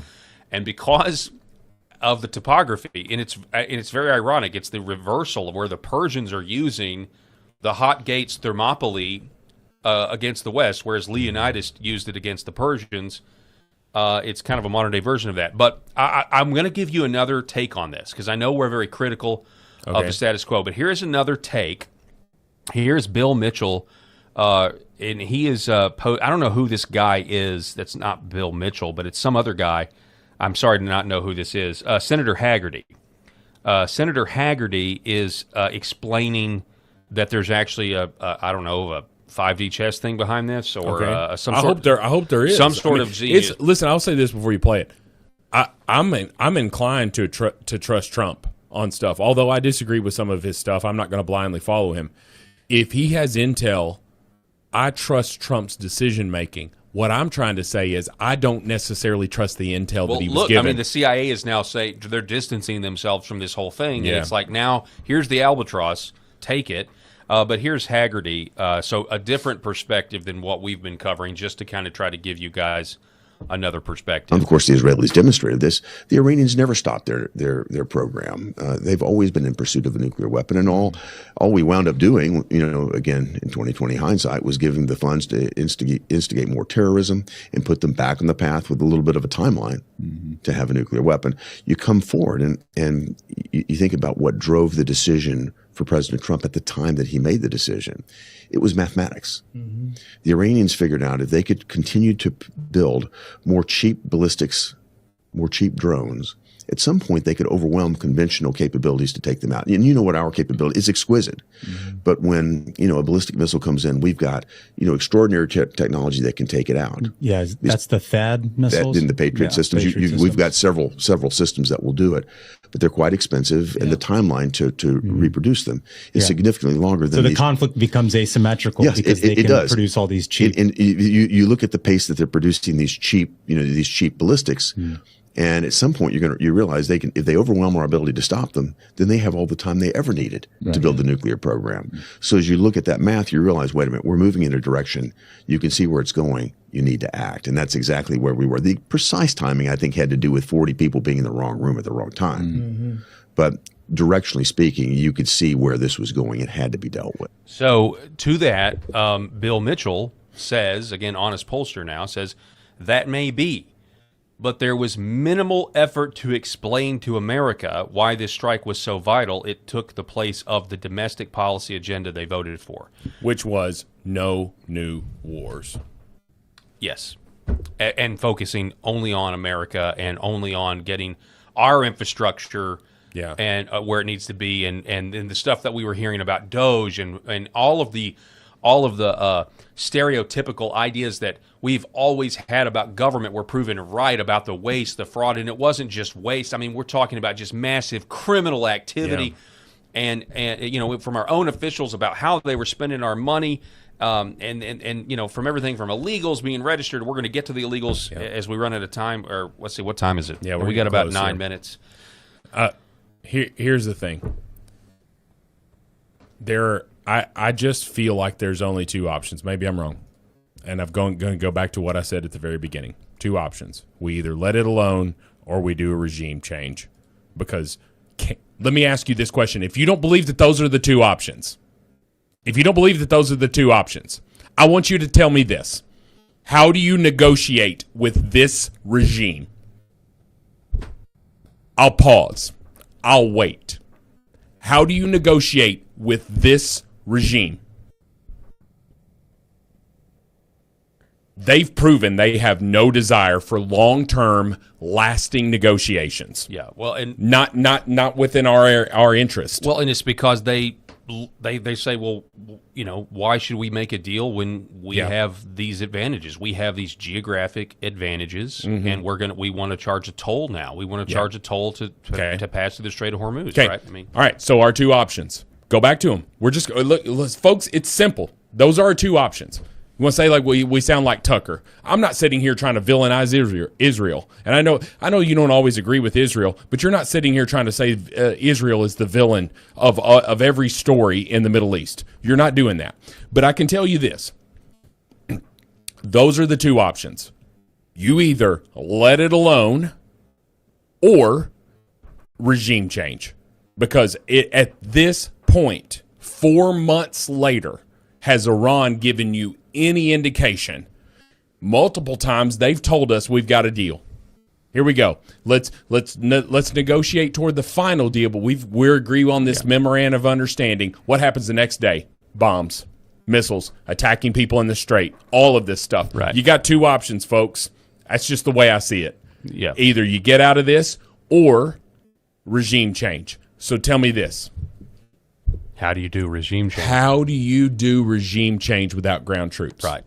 You're so naive if you think and they know you this. can do a regime change without ground troops. And they know this, and that's why have mercy. That's why there are people pushing for a nuclear option, which is obviously insane. But we're Tucker Carlson at this point. Right. Well, we're Tucker Carlson at this point because we're sitting here saying those are our two options. I don't like option B. I don't want ground troops in Iran trying to do a regime change. Mm-hmm. Is that ultimately why Tulsi left? She's massively anti-regime change. I don't believe so. I truly believe her story about her husband because he Have you heard about her brother? Her brother's gotten picked up for some kind of. Her brother apparently is crazy, and my God, man, it's just all all stuff. Listen, I am a conservative. If Trump was on the ballot again, I would vote for Trump. This November, I am going to vote R down the line. Okay, do not mistake me whatsoever. But I can tell you this: my 15-year-old son, all he talks about is joining the military. Do I want a conflict that starts right now that is still going to be going on when my son graduates high school and joins the military? Hell no. I don't want it. I don't want Iran to have a nuclear weapon. But my God, what are we going to do? The world is an evil place. I trust God. You trust God. At a certain point, we've just got to give this to Jesus. Instead of, do I want to go in there and obliterate a country, including 7 million Christians? No. People need to wake up. You're like, well, you just gotta take them out. You gotta take them out. Mark Levin, you gotta do this. Huh? You gotta do it. That involves sending our sons and daughters to war over oil, over a potential nuclear weapon. For the love of God, folks, wake up. Maybe I'm wrong. I'm gonna lose all these people. I'm gonna get canceled. I don't know. I don't think so, Rob. I don't think so, brother. But we do need more story. I'll say this in terms of the midterm aspects of all of this, because I feel like that's kind of what we're all focused on, because we don't want to have to live under Democrat rule. And that's what we're, for our own families here at home, we know what they will do. We need more stories like this. Donald Trump just revealed the number of non-citizens registered to vote in New Jersey is more than 5 times higher than Governor Sherrill's estimate. 35,000 is the new number just released by Homeland Security of non-citizens registered to vote in New Jersey. As a matter of fact, she was actually contradicted because she tried to blame a third party for the registrations. Yeah. And the third party company came back and said, no, actually, that was the government. Don't put this evil on me, Ricky Bobby. That was actually the government that did it. And then, of course, do we have time for this? We're almost out of time, but here is CNN. They are trying their best to gaslight the public. Because they're trying to defraud the system. They might have cast a ballot because they just weren't aware that they were incorrectly put on the voter roll. They weren't aware that they weren't a citizen of the United States? Wait a minute. Pause that. Hold on. Hold on. Did Abby just say that? They didn't know they weren't supposed to vote. I didn't know that I was here illegally. I'm sorry, officer. I didn't know I couldn't do that. This Dave Chappelle famously said. Are you Abby? Now she's stupid. She's incredibly stupid. She's not Jasmine Crockett stupid, but she's stupid.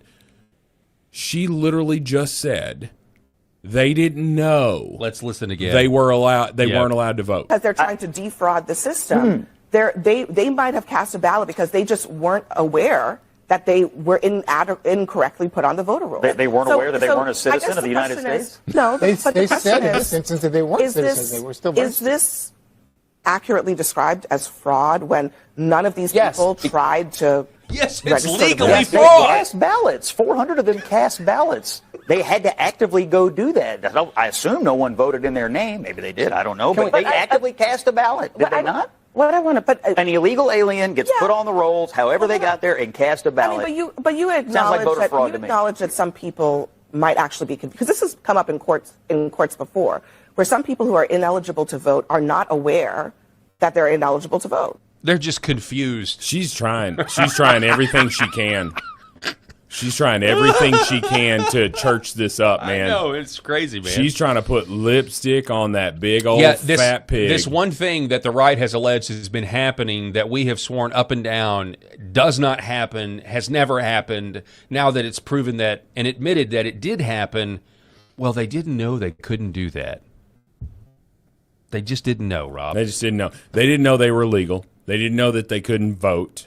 They didn't know that, that they were illegally doing something after they illegally came into the country and illegally applied for benefits. Last clip, we got to go after this. Here's Allison Steinberg from Lindell TV and Elizabeth Warren. Boom. Hi, just a quick question for you. I know you're vehemently opposed to the Save America Act, but does the recent revelation in New Jersey with the aliens who are actually registered to vote change your opinion on getting that legislation passed? Look, it is already illegal for someone who's not an American citizen to vote. Period. But there's That's the at law. least 400 aliens that did There vote. are already laws to prevent that. Well, do you think And if anything's gonna people happen? have violated the law, then they should be prosecuted. Do you think Easy. anything's actually going to Easy. happen? I thought Democrats always said that there's no evidence of I illegal don't voting. understand why you want laws that are already there. That They're not makes no being- sense. But All right, that's all the time that we have. Rob, I appreciate you hanging out with me, brother. Thank All you so right. much. It's always great to have you. Appreciate Shout it. out to Appreciate our it. sponsor. Yeah, appreciate everybody in our chat as well. So this is good, healthy discussion. We do that on the right. They don't do it on the left. That's true. That's true. Coalition Party, we've got a different tier structure of ideas and priorities. But we move forward. Folks, that's all the time that we have. God bless everybody if they're watching. We'll see you here tomorrow, and have a great night.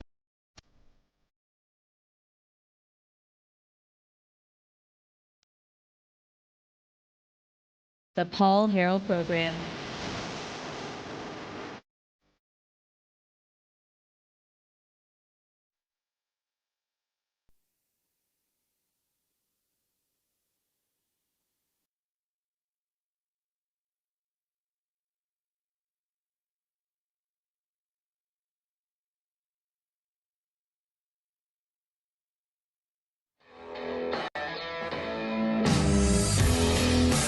Welcome to Flyover Conservative Podcast with David and Stacy Whited, where we break down current events and examine culture through the lens of conservative Christian values.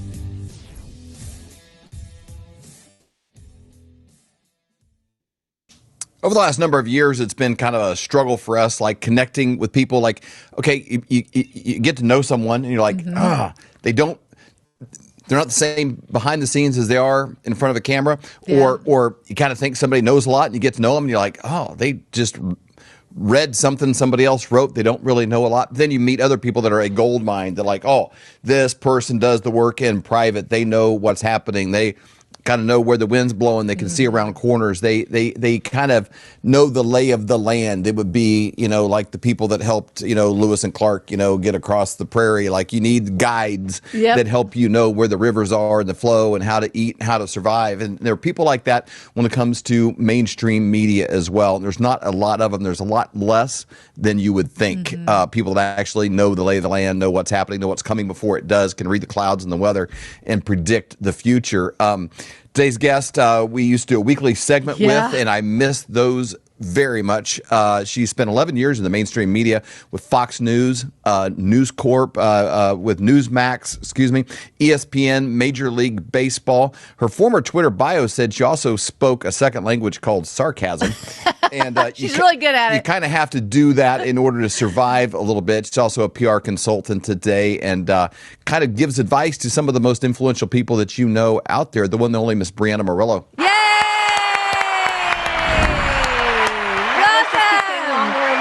Thank you, Dave and Stacey, for having me, as always. We love it. Looking forward to talking to you today. One of the things that we really enjoy doing is going through your ex.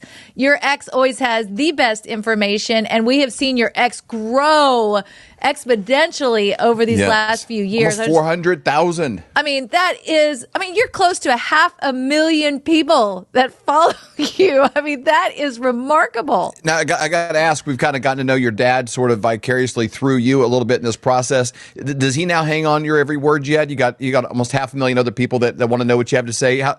How's this going with your family, your mom and dad? Are they kind of like, wow, we should have been listening to Brianna all along? Well, it's funny you asked because just yesterday I was on the phone and my dad repeatedly kept asking me, but what do you do for work these days, Brianna? He doesn't understand the independent journalism side to it. I'm like, Dad, just follow me on Twitter. So he's made a Twitter account. He's following me through a burner account these days. And I'm sure he's going to be trolling me very, very soon. I love that. That's hilarious. Your dad follows like 3 people. You're probably one of them. Yeah, exactly. That says a lot, though. It would be interesting having someone like you as a daughter, because it'd be like, wow, I taught her how to walk and ride a bike and all this stuff, and then now the people that call you for advice and guests that you connect with and the kind of people that you spend time with and seek your advice, it'd be kind of humbling as a parent. Yeah, well, that's what I think. My dad tells me all the time, he's like, I saw this report on Fox News. I'm like, Dad, I had that 2 weeks ago. Are you not following me on Twitter? Are you not following me at theindependentnewsroom.com? I don't know, Dad. You tell me. But it's quite funny, too, because I'll tell my dad, he was really proud of Rudy Giuliani when I went on with the mayor. With the former mayor of New York City, Rudy Giuliani. And I sent my dad a clip of Rudy saying that I'm better than any of his law students when it came to the breakdown of one of the trials I was covering from outside the courtroom.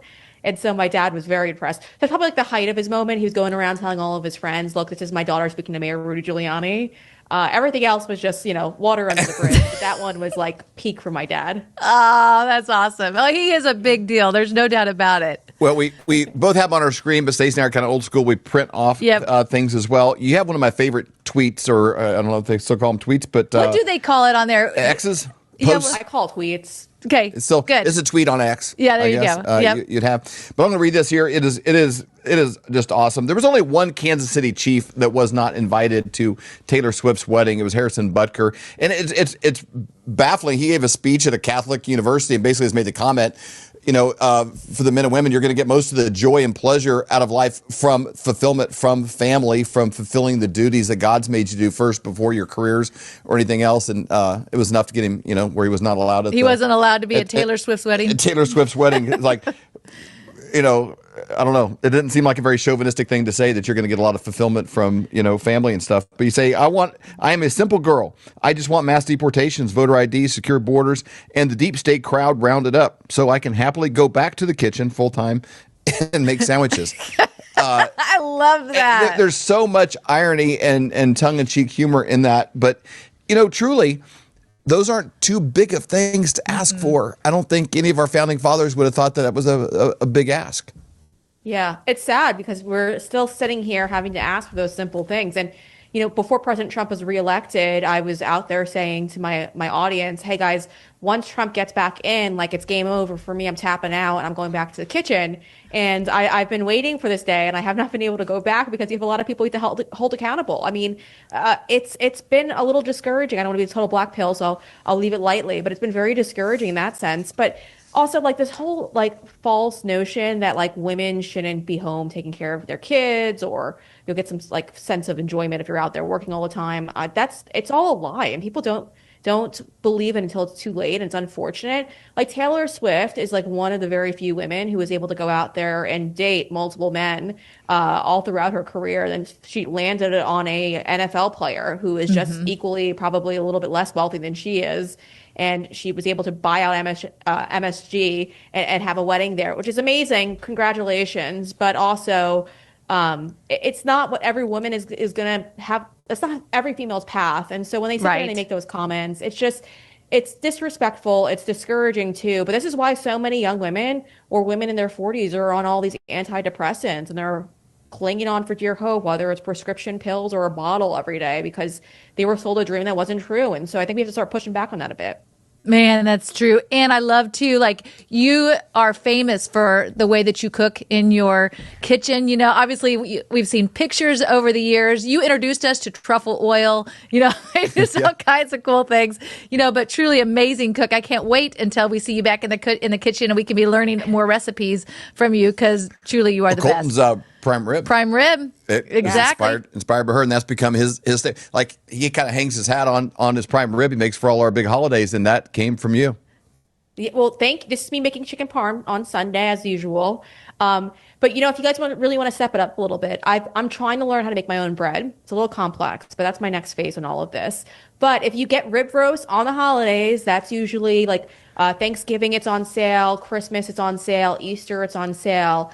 Bulk them up, freeze them all, and slow cook them whenever you want to. But that is the absolute best thing for a sandwich. Like, a roast beef sandwich is a total game changer when you're making your own beef. You're slow cooking that, and then you can get them on Amazon. They're like $60. The meat cutters, and they call it a meat slicer. And then you make your own roast beef sandwich. I promise you, it's the best sandwich you'll ever have in your life. That sounds amazing. That sounds incredible.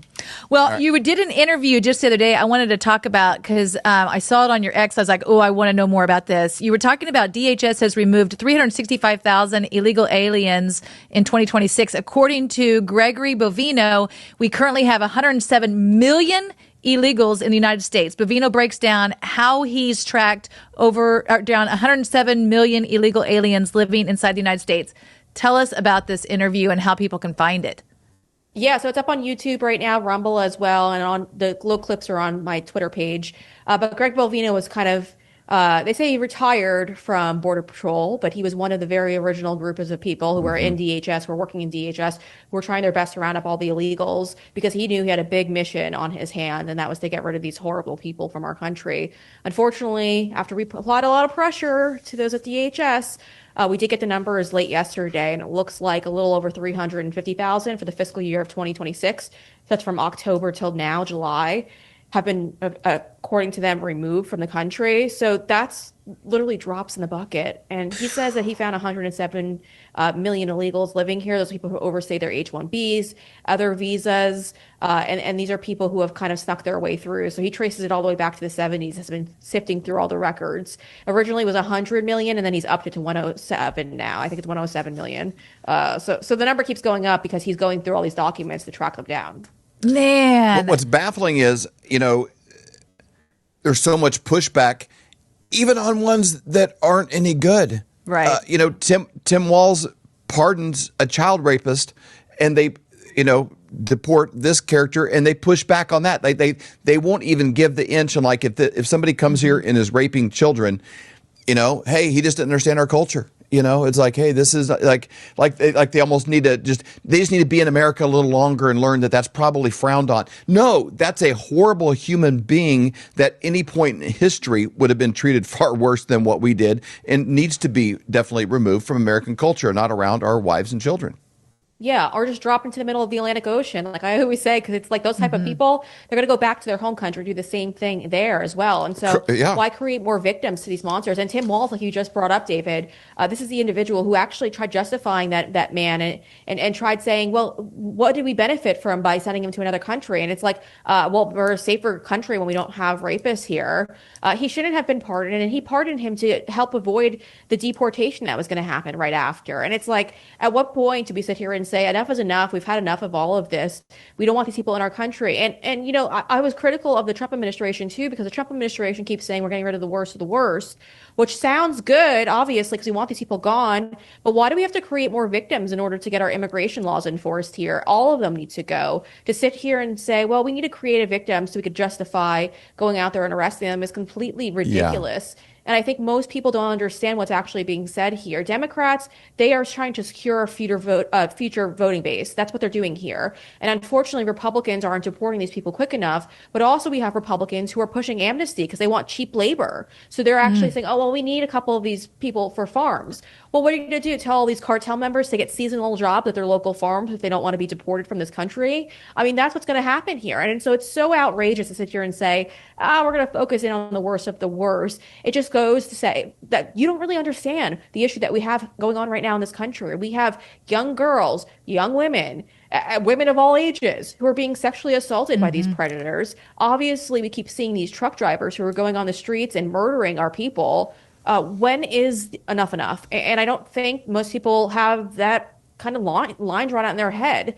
I don't have empathy for illegal aliens because, well, I have empathy for American citizens, and our lives shouldn't be put at risk for them. We are the most generous country in the world. So when people tell you, oh, well, we should do this, it's the right thing to do, cry me a river. We are the most generous country in the world. We give constantly. We need to give to our own people, not to the rest of the world. I totally agree. Exactly. It's interesting. David sent this to me the other day. It was Vigilant Fox put it out, and it was done, I think, on July the 17th. But it was RFK talking about this. He says RFK reveals that HHS found when they were looking for the 375,000 migrant kids Biden lost. It's a huge, huge tragedy. One guy pretended to be the parent of 42 children. We have no idea what happened to those kids. We're now finding them. We found about 137,000 of them, but a lot of them you just can't find. There were about 60 kids who were sent to one address. When we looked at that address, it was a container, a steel container in the middle of a parking lot.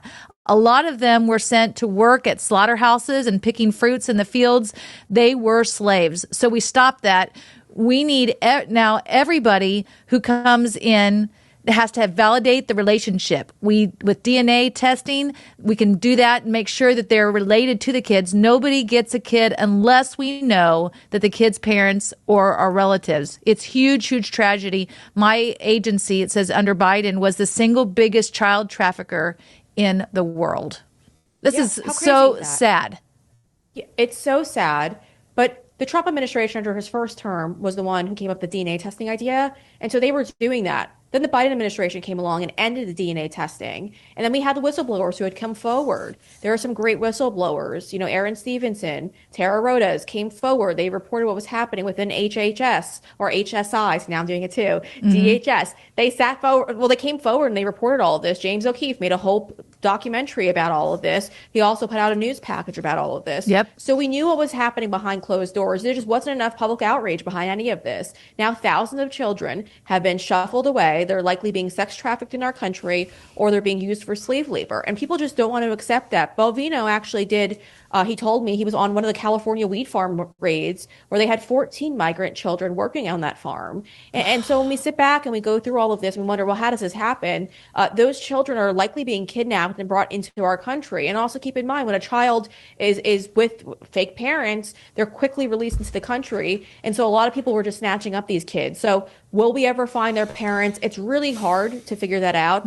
Also, there's a whole other group of so-called kids who were brought into our country. They lied about their ages when they came in. They might have been, 19, 20, 21. They might have been on that kind of thin margin there where they could get away with it. They didn't have any documents. Yep. And so we claimed them as children, as minors. But when they were finally brought into our country, we found out that they weren't minors, or we still might not know. So the number itself is kind of all over the place. And this is why we need people to come forward and actually start taking on this task. They haven't brought back any of those whistleblowers, DHS. The two people I just mentioned to you, Tara and Aaron, they're still without jobs for coming forward and reporting what happened. And politicians didn't want to hear it either. Aaron tried his best to go through and was trying and pleading with local politicians and federal politicians to help out. And they didn't want to help out. So he was kind of left to go to the media and talk about it to the media. And they still have not brought him back in. I know when I was at DHS, I was advocating for both of those individuals to get their jobs back. Unfortunately, though, they have not reinstated them. Oh, that is so sad.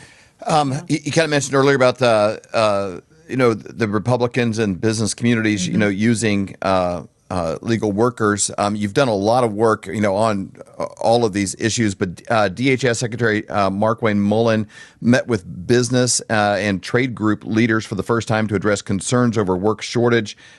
You post Washington Post work on this. Explain that relationship between the GOP, those in charge, and the business community, and maybe why the friendliness of these relationships are what's impeding the progress on legal immigration. Yeah, well, Mullen is meeting with the amnesty lobby. That's what he's doing there. And it's not just him. We know there's people in the White House also doing this, and they're trying to keep cheap labor in this country. And so they're pleading. We all heard the rumors that the president might just lay off the hospitality workers because restaurants need illegal aliens to work at their restaurants. I was a teenager when I was first starting to work. I was 14. I worked at a pizzeria, and I worked my way up, obviously, in the world. I worked as a waitress. I worked as a bartender. I worked as customer service at Target. Like, I've done it all. And so those jobs are no longer going to Americans. And the reality of it is Americans should want to work. They should want to fill these positions. Yeah, should they have to pay a little bit more? Yeah, of course. But the reality of it is these are jobs, these are entry-level positions. You shouldn't be making, and I love when the left goes over this, like, oh, we need to raise the federal minimum wage. No, we don't. No, we don't. It's called paying your dues. We've all done it. I did it from 14 all the way till about 30, where I was busting my behind to make a living, to try to fight for myself, to get enough money to be able to support myself. Obviously, I've been a teenager with my parents, but as I was 18, that's when it was all me. And so that work ethic was why I am where I am today. I mean, there's no other way behind it. And I know a lot of people like to back down. We live in a society where they like to coddle people and coddle kids all the time. And we got to stop with this. We need to get rid of all the illegal aliens. They all need to go. There's no exemptions there. We need to get rid of them as quickly as possible. Most importantly, we need to replace those jobs with American workers, force teenagers, not, you don't have to force them like slave labor, but force them to want a job so they get off the internet.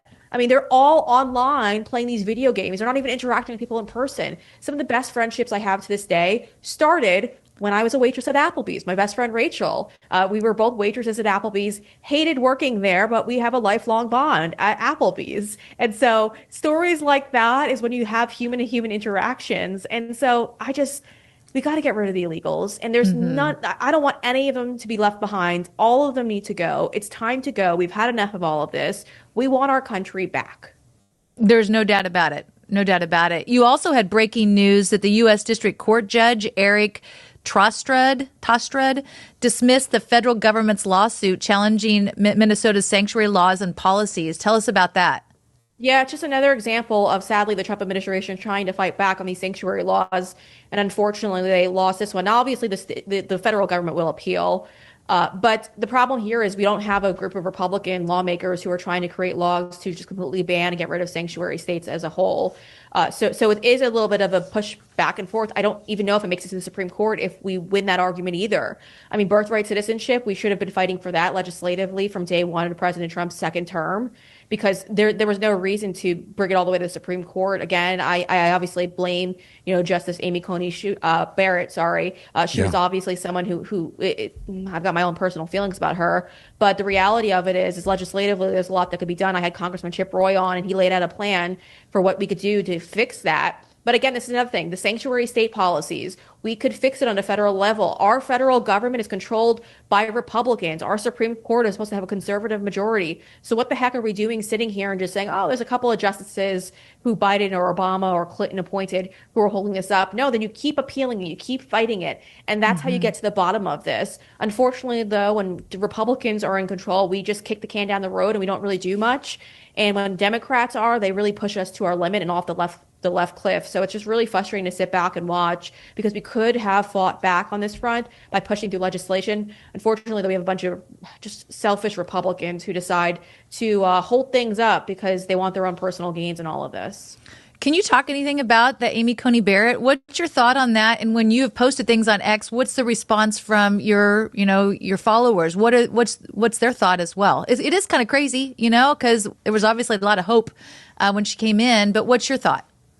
Yeah, she testified in front of the Senate, I believe. And during her testimony, she was very emotional. And you could see in her face, and I don't like to make fun of women's appearances, but you could see that there has been a progression from when she was nominated by President Trump till now. And honestly, she does look very stressed out in her face. We as women know what the stress indicators are. And it's quite obvious when I'm looking at her that this is a woman who's probably losing a lot of sleep, because you could just see it in her face. And she looked exhausted. And it breaks my heart, because you shouldn't have to deal with what she's dealing with. She walked us through the threats that she was receiving. She walked us through the fact that her 12-year-old son saw her with the bulletproof vest and was horrified by that. She walked us through all of this. So when she was giving her testimony, my first reaction was, I'm sorry this is happening to you, but you are not competent to be a justice on the biggest the biggest platform ever. I mean, the Supreme Court is the biggest. And so you need to step down from the Supreme Court is what I started, pushing out there. And the vast majority of everyone who was following it they were all in agreement with it. And then quickly others started calling for her to resign as well. And it's not to pick on her because she's obviously emotional and whatnot. It's meant to say, listen, as women, and especially as a mother, she's got young children. Yeah. As a mother, your instincts are to protect your child. You are now in a situation where you cannot protect your child. She describes a situation where these swatters are swatting her home and her child opens the door, which I don't understand how that happens in 2026, especially when you're a justice. And outside is law enforcement because they think that there's a gunman in her home. If we didn't learn anything from the judge who sadly lost her son in upstate New York when a UPS was an individual who dressed as I believe it was a UPS driver, came and shot her son and injured her husband as well. It was obviously wasn't a UPS or a package delivery driver. It was a lawyer who was bitter about this judge's ruling and was going there to kill her, but he unfortunately killed her son and almost killed her husband. In all of this, that is a very emotional thing. She then said that son who was killed in that shooting, they were sending packages in his name to Barrett. And so obviously this is meant to get into the back of your mind. It's meant to haunt you. It's meant to hurt you and break you down. And I think that's the reason why you've seen this dramatic shift. She doesn't want to deal with the left-wing terrorists who are going to be going after her and her home and her children. And so I think she's very much down the middle in a lot these days, and she's not as conservative as she was before. I spoke to people who pushed her forward in front of the president and said that she's got the best, most conservative record out of any of the female justices yet. And that's the reason why President Trump picked her. And it's quickly shifted. She's found herself several times on the left of all of this. And it happened after, obviously, as many of you guys know, the abortion leak that came out, but with that ruling. And once that happened, I think that's when she quickly shifted. There was another ruling that she did shortly after that on the abortion pill itself. And she sided with the liberal justices on that one. And then you saw what she did for birthright citizenship. Now, birthright citizenship, I think any of these justices should have saw this one coming, and it's going to be the destruction of the United States if we allow this to go through. Unfortunately, though, I think she feared those immigration protesters, if you want to call them that. The left-wing terrorists are going out there, and as we saw in New York City, setting federal courthouses on fire, trying to target individuals. I think she just fears it, and she just kind of wants to get out of all of this. So the best way to do so is just to resign. Yeah. Well, the left is definitely a party of violence. Yeah. For sure. Because when you can't win a debate and you can't win an argument based on its merit, you have to destroy lives to do it. We seem to be on and off again with Iran. It seems like when we're negotiating, it's almost like, one night a week we watch our grandkids. And if one of them went to the door, and say our 6-year-old granddaughter went to the door when they come by to sell like spider spray, there are people always come by to sell this. Hey, we'll spray for bugs at your house.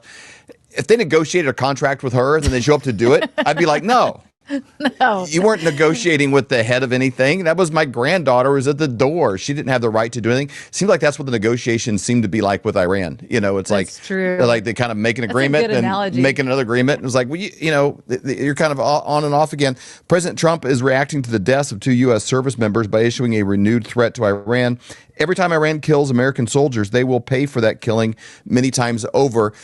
He's like negotiating, things calm down, they do something dumb, he blows a bunch of stuff up, they negotiate some more, negotiations break down, they get an agreement. While they're in an agreement, they'll break a ceasefire, and then they goes and blows some more stuff up. What is the status of this, and how do you see this kind of back and forth bad country song of a relationship playing out? Yeah, well, first off, for the record, your granddaughter actually does a great job at negotiating. I really do have a lot of faith in her. I was able to enjoy tacos with her the last time I was out to see you guys. Yeah, so that's right. I think she could get you a good deal. But when it comes to Iran, I wouldn't put her at the front of the table quite yet. She's a little too young. But no, when it comes to Iran, it's you guys, it's so crazy to me because I know. Listen, obviously, if you follow me on X, I'm well aware of the threat of Islamic terrorism, and I talk about it all the time.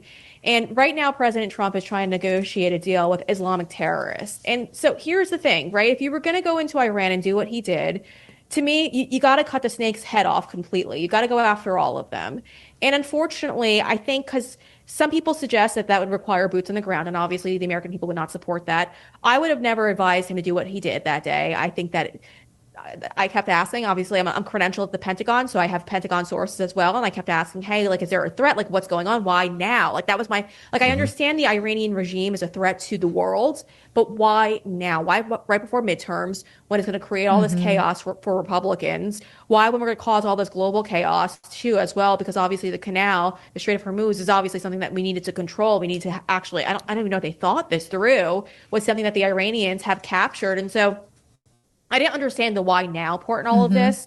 And he's trying to negotiate a deal with terrorists. It's not going to work. You have to now that you've gone all in on this, and again, this is not something I would have advised him at all to do. Now that you've gone all in, you do have to wipe these people out because these people aren't afraid of dying because they believe that they're going to a better place if they die for their cause. Their cause is jihad. And so we can't sit here and pretend like these people want to be a part of our society. They want to welcome into the new world of being structured, being able to be at world meetings and all. They don't want that. They are here to kill and destroy. And I keep seeing the reports of all the Iranian men and women who are being killed by this government right now. And my heart bleeds for them. We probably should have done a better job in all of this. I mean, the CIA does a great job at infiltrating. I thought when I was watching what was happening in Venezuela with what we were doing there, I figured that the CIA was probably already in Iran and that they were infiltrating. They were probably passing on weapons to Iranians to make sure they were ready to go fight their government. And again, it doesn't mean I support it. It's just based on the history of the CIA. When you start seeing all this kind of topple, you start realizing, okay, something else is coming next. And then you see them talking about Cuba. So that tells me Cuba's probably next as well. So just long story short, he's going to have to go all in now. I don't see a situation where the president's going to be able to get out of this with any respect globally at this point because he started a war with Israel that unfortunately I don't see a way out of unless you get rid of them all. And it's weird too because we keep hearing the reports that the so-called president or the leader of Iran is someone who might not actually be alive. I don't think we've gotten confirmation that he's functioning and he's awake. So I don't even know who they're negotiating with. It's all strange to me. We don't really see who they're speaking to. And that is really true. So let me ask you a question with Pete Hegseth, because that was one of the things in his just talking about, Pete's doing so much there. It came out a couple of weeks ago about military men being tested with their testosterone. Did you hear that? And what have you heard about that? And what's your thought about that? I think it's incredible. And I think it should be every American should have their hormones checked because I don't think we realize how your hormones can really throw things off. For men, if you have low T, you're likely to vote liberal, which is obviously disgraceful. But you could tell a lot of these men nowadays, and I had the DSA leader who was over at Fox one day doing an interview just a couple of days ago. You listen to his voice and you could tell that his T is low. He sounds like a woman. He's a high-pitched voice. He probably wouldn't be such a communist if we would have gotten his hormones checked and maybe would have gave him some testosterone. Yeah. It's almost like those Betty White Snicker commercials, where it's like, oh, thank you, I needed that. It's like there's an epidemic of that in our country of just I'd say hormone-induced weakness and confusion. Yes. Yeah, well, that's what the Chinese want to do. We're at war with China, and I used to think when I worked over at Fox, my very first job was working and running the teleprompter for Lou Dobbs, and I think it was like 2017-ish, maybe 2018. I'm running the prompter for Dobbs, and the sweetest man in the world. But I thought every day he was crazy because he'd always talk about China being the biggest threat to our republic, and he just kept going out there every night and just going after China. And I was like, this is kind of crazy. I don't think China's that bad of a big of a threat. And I don't know if it's just with age. Now I'm like, we got to go after the communists. The Chinese are going to destroy us. They're going to kill us. But they are. They're the ones who are poisoning our food supply. They're the ones who are poisoning our water supply. They're the ones who are making our men weaker. They run the TikTok algorithm. I mean, I know our government says they don't do that ananymore, but I'm pretty sure they're very influenceable with that. But it's affecting our elections. Oh, who could forget about that one? Yeah. But what's the? Oh gosh, we could really go off the cliff with this one. I was so happy to see that press conference. I know everyone on the media was cringing. I was working for a media outlet at the time, and I was one of the lead producers. And I said, when Giuliani, Sidney Powell I said, let it roll. Don't do anything. Don't cut this. And we let it roll. Oh, and that's so good. Shaking, and everyone was nervous. And I had a gut feeling that it was the Chinese. And it's just so obvious. It was so obvious. And what's the result of it? I reached out to the White House for comment asking because President Trump was so excited about that 600,000 student visas that were given to Chinese. So I reached out to the White House and State Department, and I said, hey, you guys going to revoke those those student visas now that you know that the Chinese were the one who stole your second term and your second term. And they did not comment back. The State Department told me to go speak to the White House, and the White House will not give me comments. It's really discouraging because you release all this information and gives us all bait. We're all in fury. We're all enraged. And what happens? The answer is nothing. No one's being arrested for any of this. No one's being prosecuted. The Chinese understand the multi-layers to all of this. And I honestly can't even be angry at them because we've done this in other countries. We've infiltrated other countries' elections. We put the people who we believe are more favorable towards our agenda in power. I'm talking about the CIA specifically. And so to sit here and to watch all of this unravel in front of our own eyes, we've seen it all play out before. We all know what they're doing. It's just discouraging. I don't think the rest of the country understands that we're at war right now with China. And so I think what Pete Hegseth is doing over at the Pentagon to kind of bring this all together is great because he understands that making our men weaker is what the Chinese want to do, is what the Russians want to do. It's what people who hate us and want to see us collapse, they want to make our men weaker. That's why they promote things like LGBT options. And it's like, that's not what they do in their own country, but they do it here. So I think it's great that he's out there doing this now. I think everyone should be doing this. I think all primary doctors should be forcing all men over the age of 25 to get tested, as well as women. I mean, women, we have T as well. I actually got my blood work done a couple of months ago, 4 months ago, and they told me my T was a little too high. I said, it's because I eat a steak a day. And I'm also eating Whole Foods. But no mustache for me, so I'm good to go. But, you know, it's just one of the many things. I think it's a great thing that the Pentagon's doing. I do too. Just looking at our ads between then, you know, during Biden era, we had, you know, I'm so proud of my two moms, you know, and when they got married, for the their military bravery, and all of that. That was a military ad. Yep. You know, now we're kind of getting back to people doing, you know, high rocks and CrossFit training and saying, you know, hey, we're preparing to be warriors and thinking like that and attracting those kind of men and women to start with. Yeah. And that's how it should be. And that's how it should be. And the normalization of anything less is not something we should accept.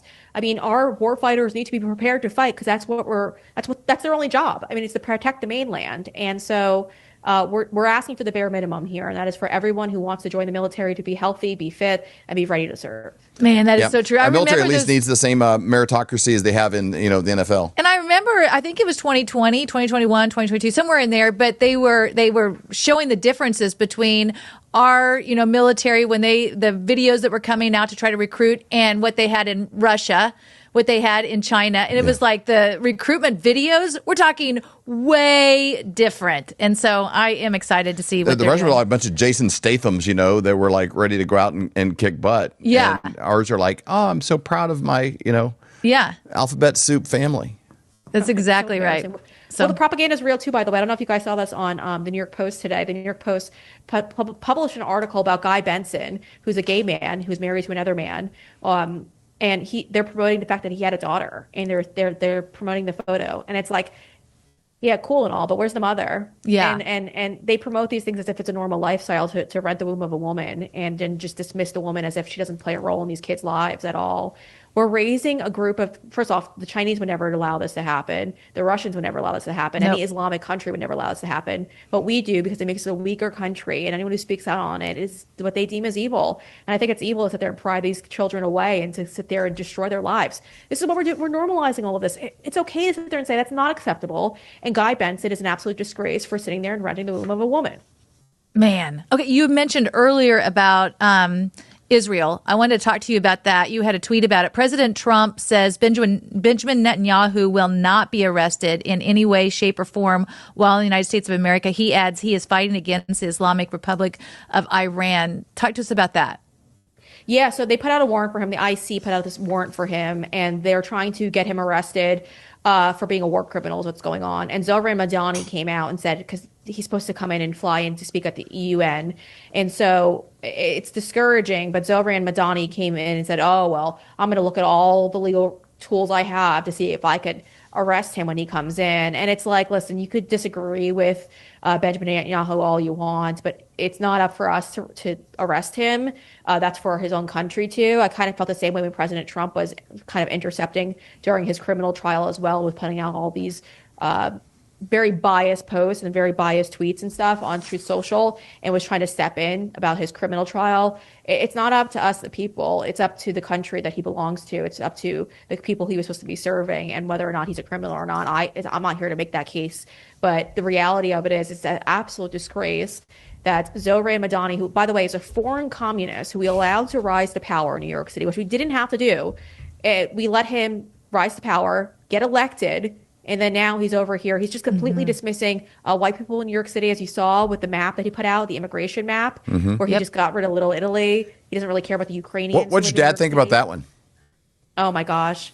I didn't ask my dad. There's only so many things that get him fired up about that. But I was upset. I mean, Italians. It is literally, New York City is ran by the Italian. Like, we created New York City. Obviously, if you watch the mob movies, not our proudest contribution to the world, but it just goes to show how strong the Italian hold was in New York City. But culture-wise, Little Italy, I mean, okay, you guys go to New York City. If you're given a chart as to where you could go, whether it's Little Italy, maybe like a little Ukraine or something, or are you going to go to Little Palestine? Yeah, no, we're going to Little Italy, man. Little Mogadishu, you know.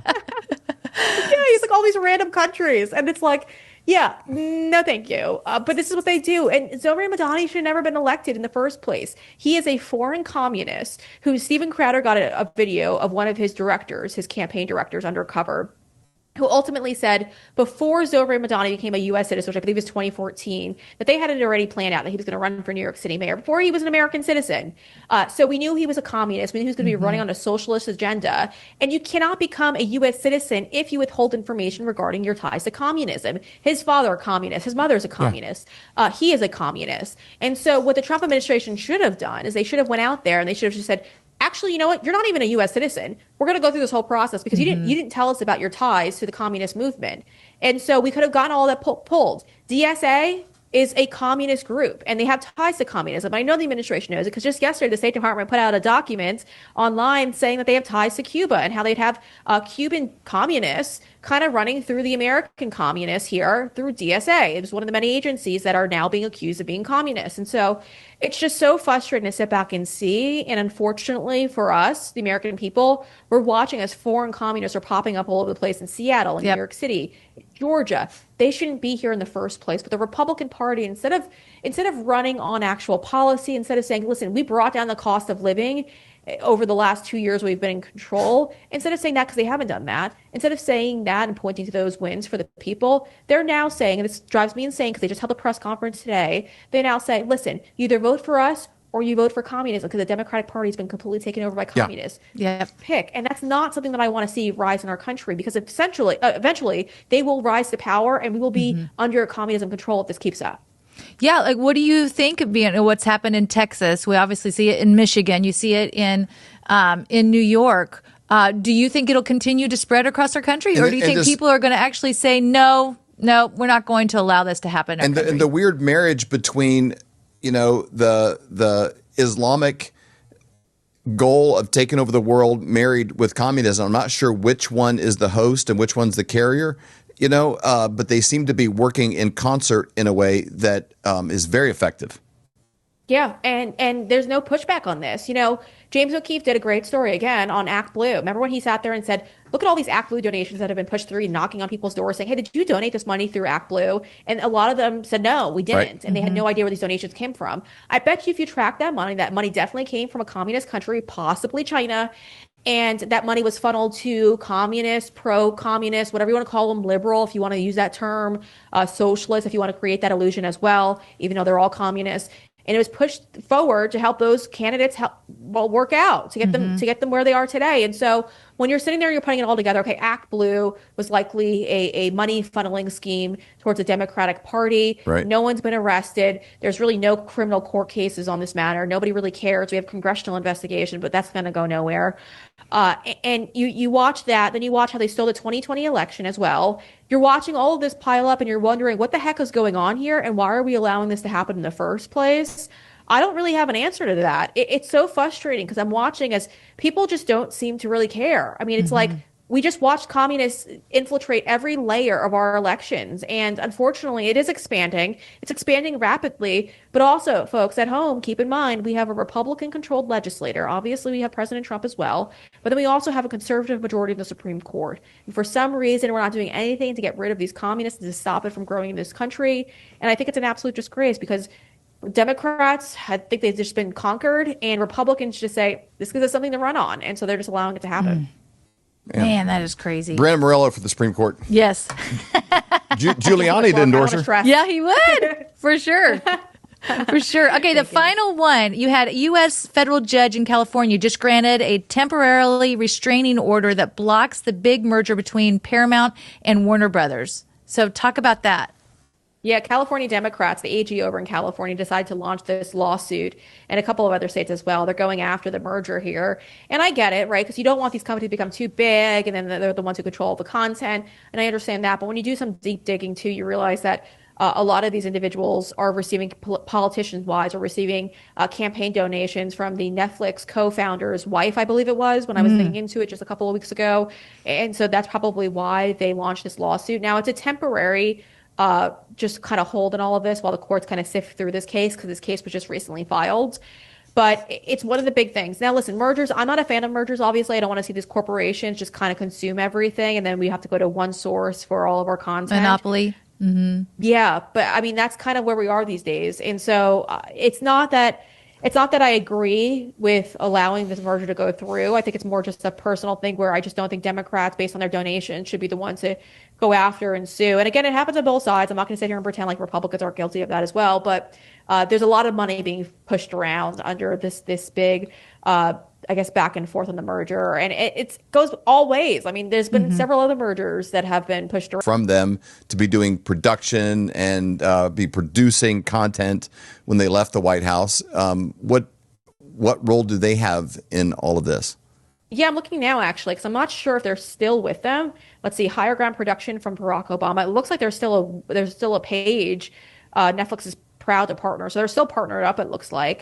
And they have a production company that's partnered up with the Obamas still. So that's interesting.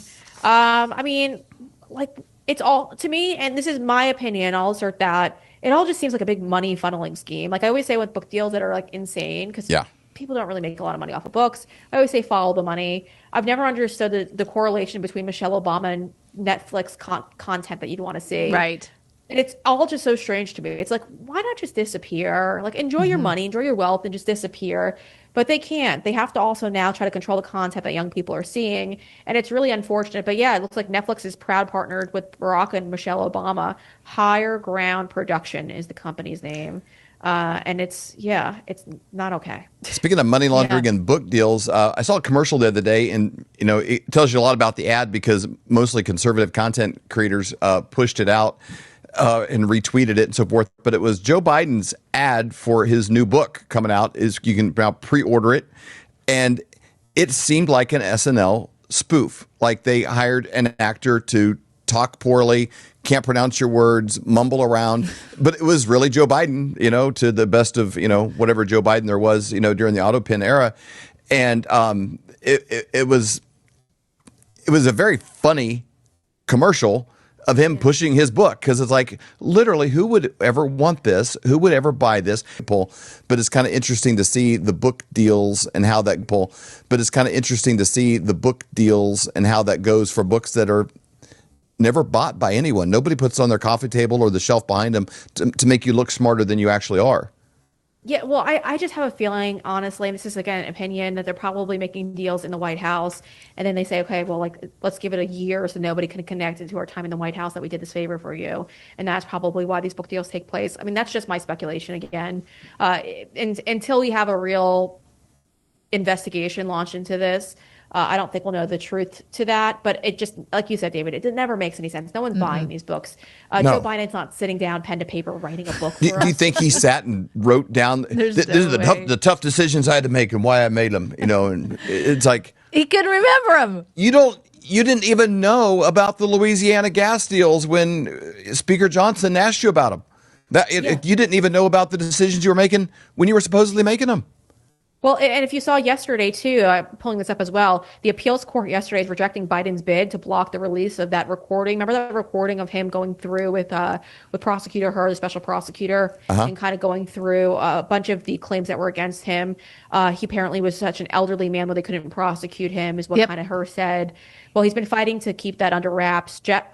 Jeff Clark actually was arguing for oversight project, and it looks like that they ruled in his favor, and so we will probably get to hear this very, very soon. I know there's a little bit of a leak there, but I mean, he didn't even know. The little clip that I heard, I think it was Axios this morning, it sounded like, and I heard it on, I think, Nick Sorter's Twitter account, it sounded like Joe didn't even know whether his son was alive, which is his older son who died of, I believe it was brain cancer or some form of cancer, and then he didn't know if he was serving in the military at the time, and he was kind of going back and forth and didn't know what year it was, and he was quite confused. And so it's like, when I hear that, and then I hear that, oh, I'm supposed to just believe that 2 years later he had the energy to go write a book. Right. I mean, it's like, well, let's stop with all of this. They're liars. They're all liars. And you know, I'm usually a very compassionate person, and I usually try not to go after people who I know are very, very ill and dying. But the reality of it is the people close to Joe Biden know he's not well, and they've been pushing him and pushing him and pushing him. And he's just been such an evil man his whole life, where I think they probably have a lot of blackmail against him, so that he's just been propped up, as we all see. But I talk to Secret Service agents all the time, and every single one, and it drives me nuts because I'm like, where were you when we needed you? Right. They're like, he would get lost in a room. And he would just get lost in a room, and it was like a small room, and he had no idea where he was going.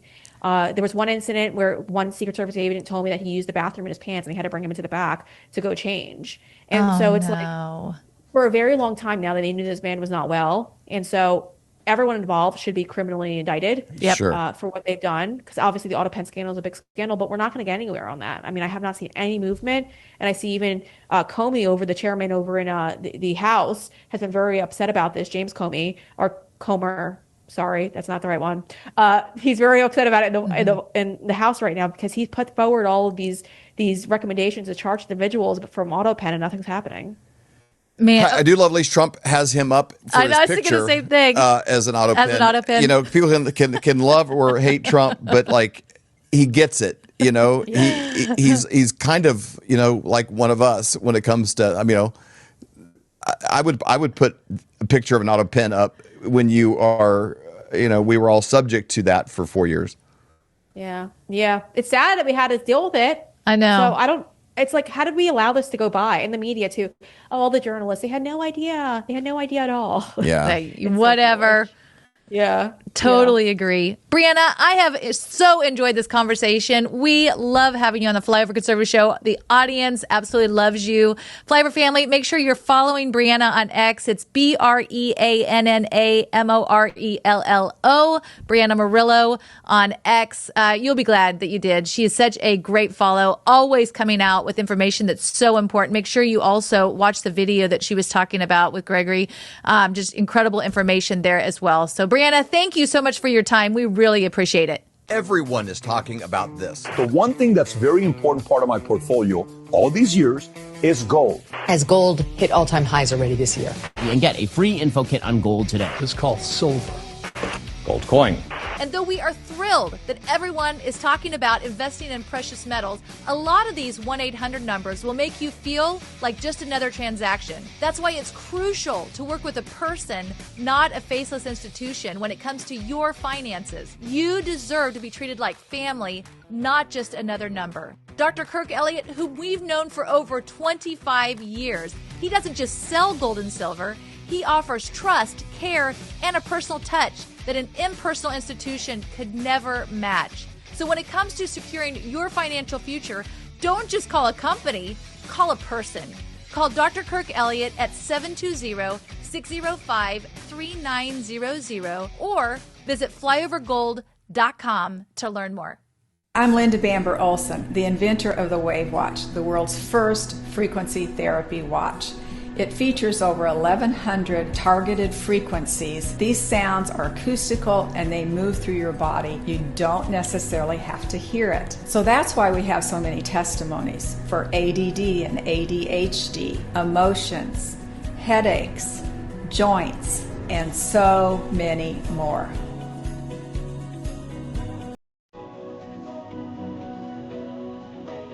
At Sentry H2O, our under-sink water filter with remineralization, the Sentry Wellness System is engineered to exceed wellness expectations in 2025. It removes a broad spectrum of harmful toxins, including ammonia, lead, fluoride, PFAs, PFOs, and more. It enriches water with essential nutrients like calcium, magnesium, and raises pH for natural alkalinity. With zero waste operation, no water is lost during filtration, unlike traditional reverse osmosis. It is a simple 15-minute DIY installation, no plumber required. The Sentry Wellness System stands out by blending German water technology with American engineering, designed to deliver great-tasting, health-boosting water efficiently and affordably. Learn more at SentryH2O.com.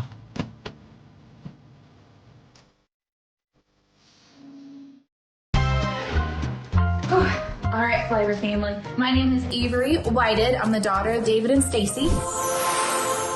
I'm just moving in, so I had to get an order from My Pillow and get the things that I needed. So let's look inside.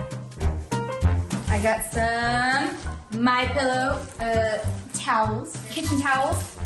I got some of their Giza sheets. Now, I've never actually been able to use them, but I've heard amazing things from my parents about them.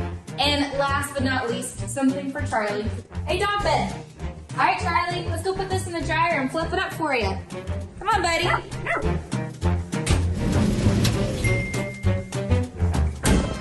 Nice and warm and fluffy. Perfect for my little guy. Come here, Charlie.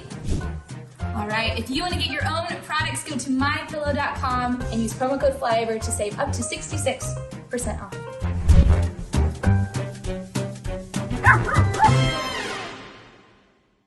If you had a time machine and you could go back to, say, 1930 and you had 1 ounce of gold or a $20 bill, both of those would buy you a complete men's suit, brand new, the shirt, the tie, the belt. Either one would buy you the whole thing. If you had a time machine and then you brought both of those resources into today, the 1 ounce of gold could still buy you a full suit at pretty much any men's store in America. The $20 bill, why, it probably only gets you a handkerchief or a pair of socks. How do you get the gold and silver? Well, it's very simple. We have a friend that we've known for over 25 years. In fact, his dad was a mentor of ours, and his name is Dr. Kirk Elliott. And the way that you connect with him is you go to flyovergold.com. It's a website that we set up to make it very simple. All you do is go there, fill out your information, and someone from Dr. Kirk's team will get a hold of you to answer all of your questions. Whatever you have, they can help you out. Or you can simply call 720-605-3900.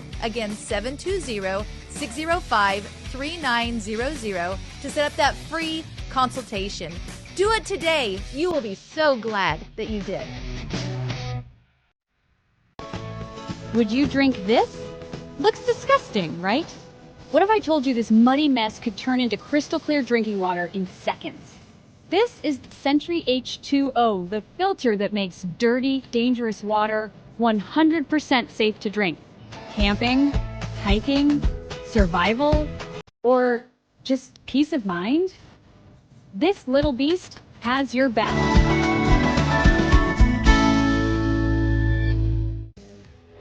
We hope you've enjoyed this episode of the Flyover Conservatives podcast with David and Stacy Whited.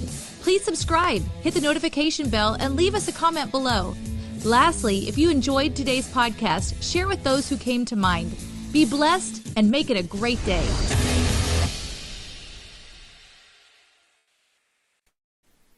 Hey everyone, I really hope you are enjoying the program today, and I hope you enjoy LFA TV as a whole, because let's face it, we're not getting any younger. However, if there was a way to slow down our aging and live a little bit longer, would we do it? I think we would. You ever heard of Fatty 15, folks? Well, Fatty 15 is a brand new supplement that has C15 in it. You might ask, what's C15? Well, C15 is the first fatty acid to be discovered in 90 years that actually prolongs your life. Over 100 studies over many years were done on dolphins because these two doctors were in charge of basically increasing the dolphin population. So they started introducing this fatty acid called C15. And what they found was something amazing. The dolphins were living longer and the dolphin pods were growing bigger. It was an amazing discovery. And now, ladies and gentlemen, you can get C15 introduced into your life to slow down the aging process of your cells.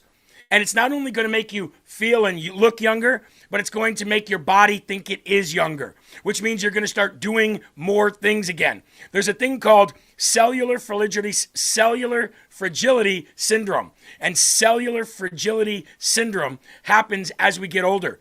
This is going to reverse it, folks.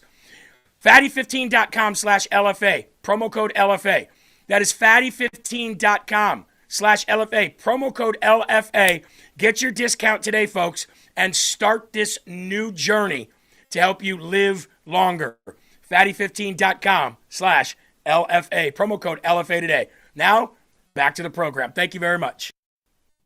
Hey everybody, Jeremy Herrell here. Look, I want to talk to you a little bit about gold and silver. When I was a kid, I always wondered what Fort Knox must look like.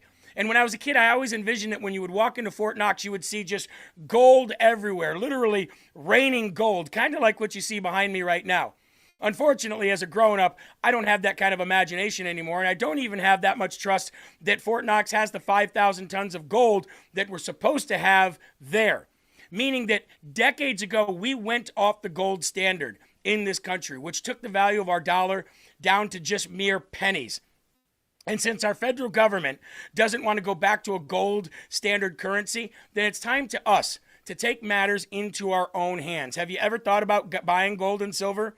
Have you ever thought about taking portions of your IRA or your 401k or your nest egg or your savings and putting it into gold and silver, either all or a portion of it? Have you ever wanted to purchase silver like this in bullion or premium? I know I do. And I know I wanted to take matters back into my own hands, which is why I have worked with Golden Crest Metals to do that. GoldenCrestMetals.com/LFA is going to be your go-to, absolutely transparent and trusted partner. Now, you can go to that website or you can call 888-308-4202. And what the good thing about this is they're going to guide you.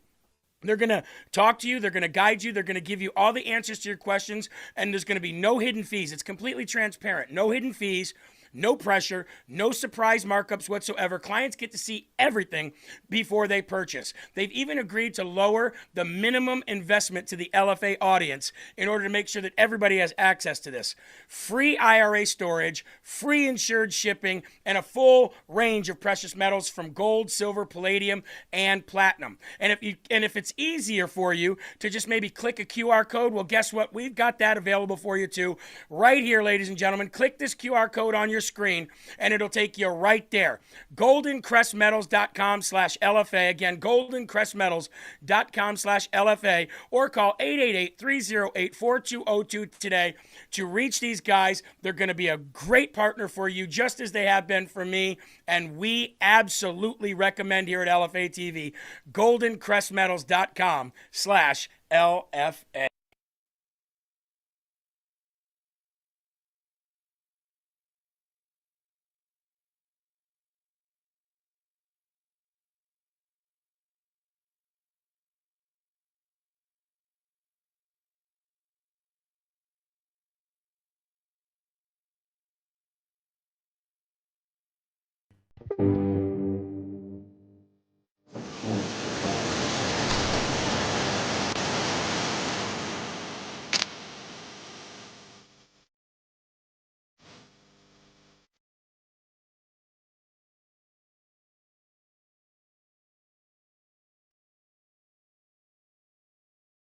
This is Secret America.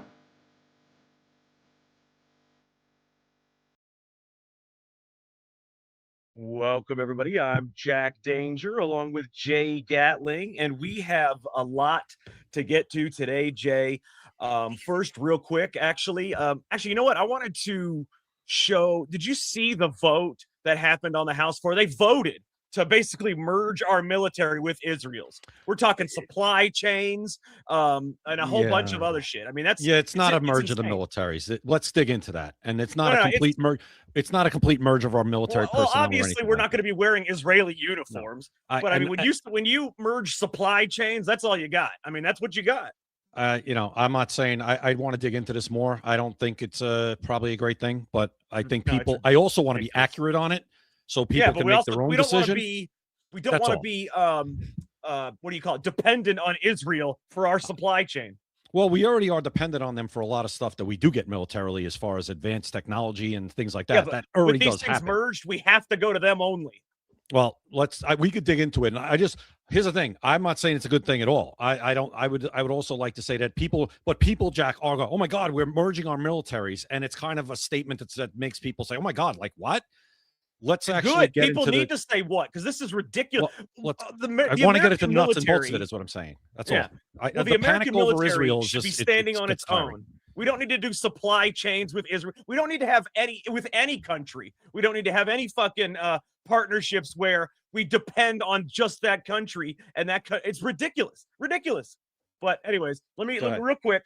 We'll talk about it in just a second. Let me mention our sponsor, maxassociates.etsy.com, the #1 place for USA Pride gifts and patriotic apparel. Scan the QR code or go to maxassociates.etsy.com. You can get 20% off your order and free shipping anywhere in the United States. You do not want to miss out on this deal. This is the year 250 of America. You got the 2026 midterms coming up. Show people your pride in America. Show them where you stand. And you can get the best deal in the entire country for American pride gifts and patriotic apparel.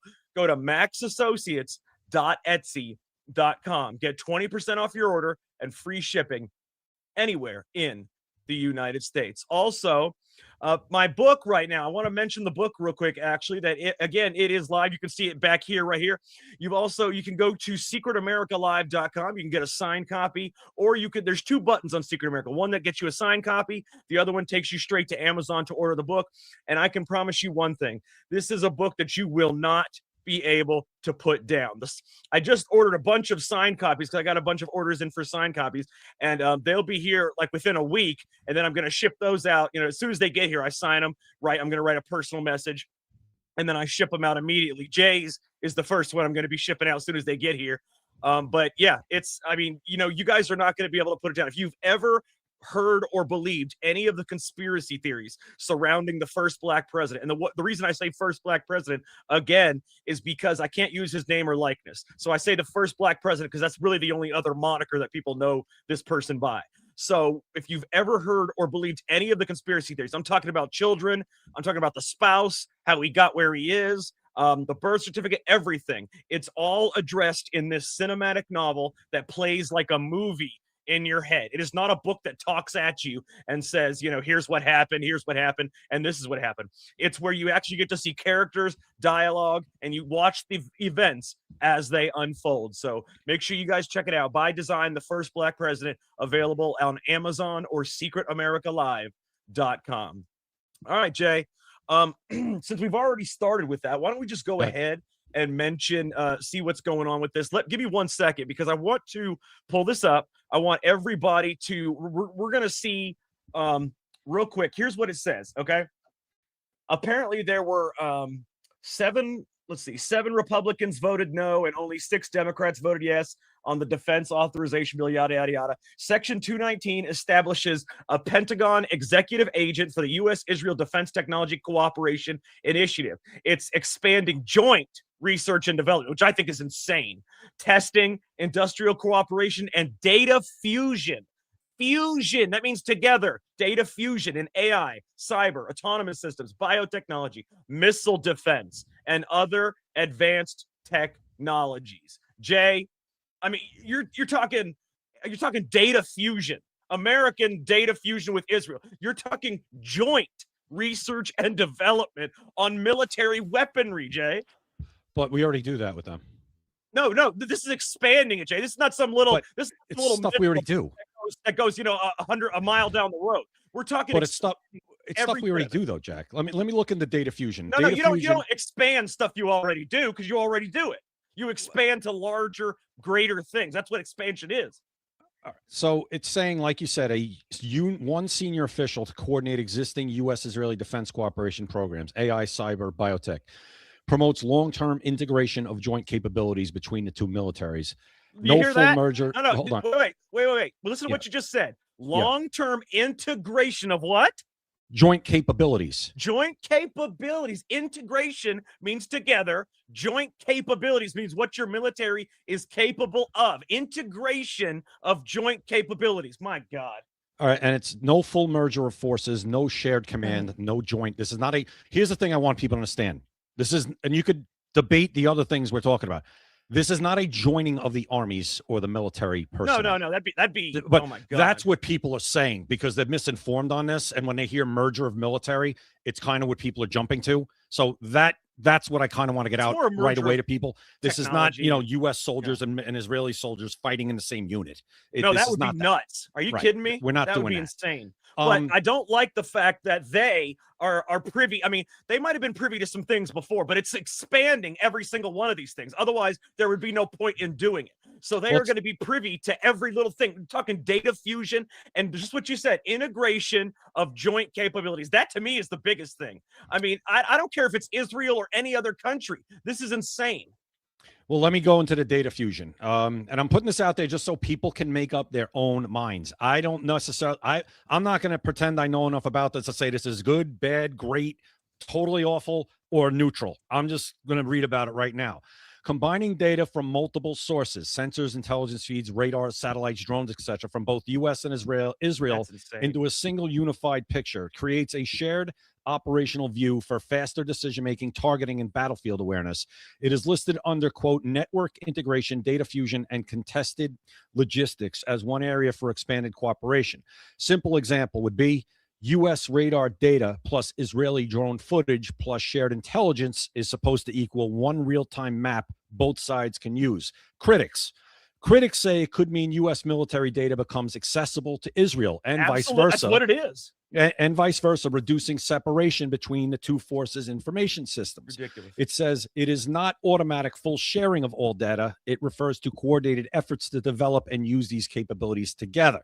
So again, guys, make up your own minds. Again, I don't know. I'm not going to pretend to know enough about this to say it's good, bad, great, terrible. Well, let me tell you a couple of the bad things, Jay, real quick.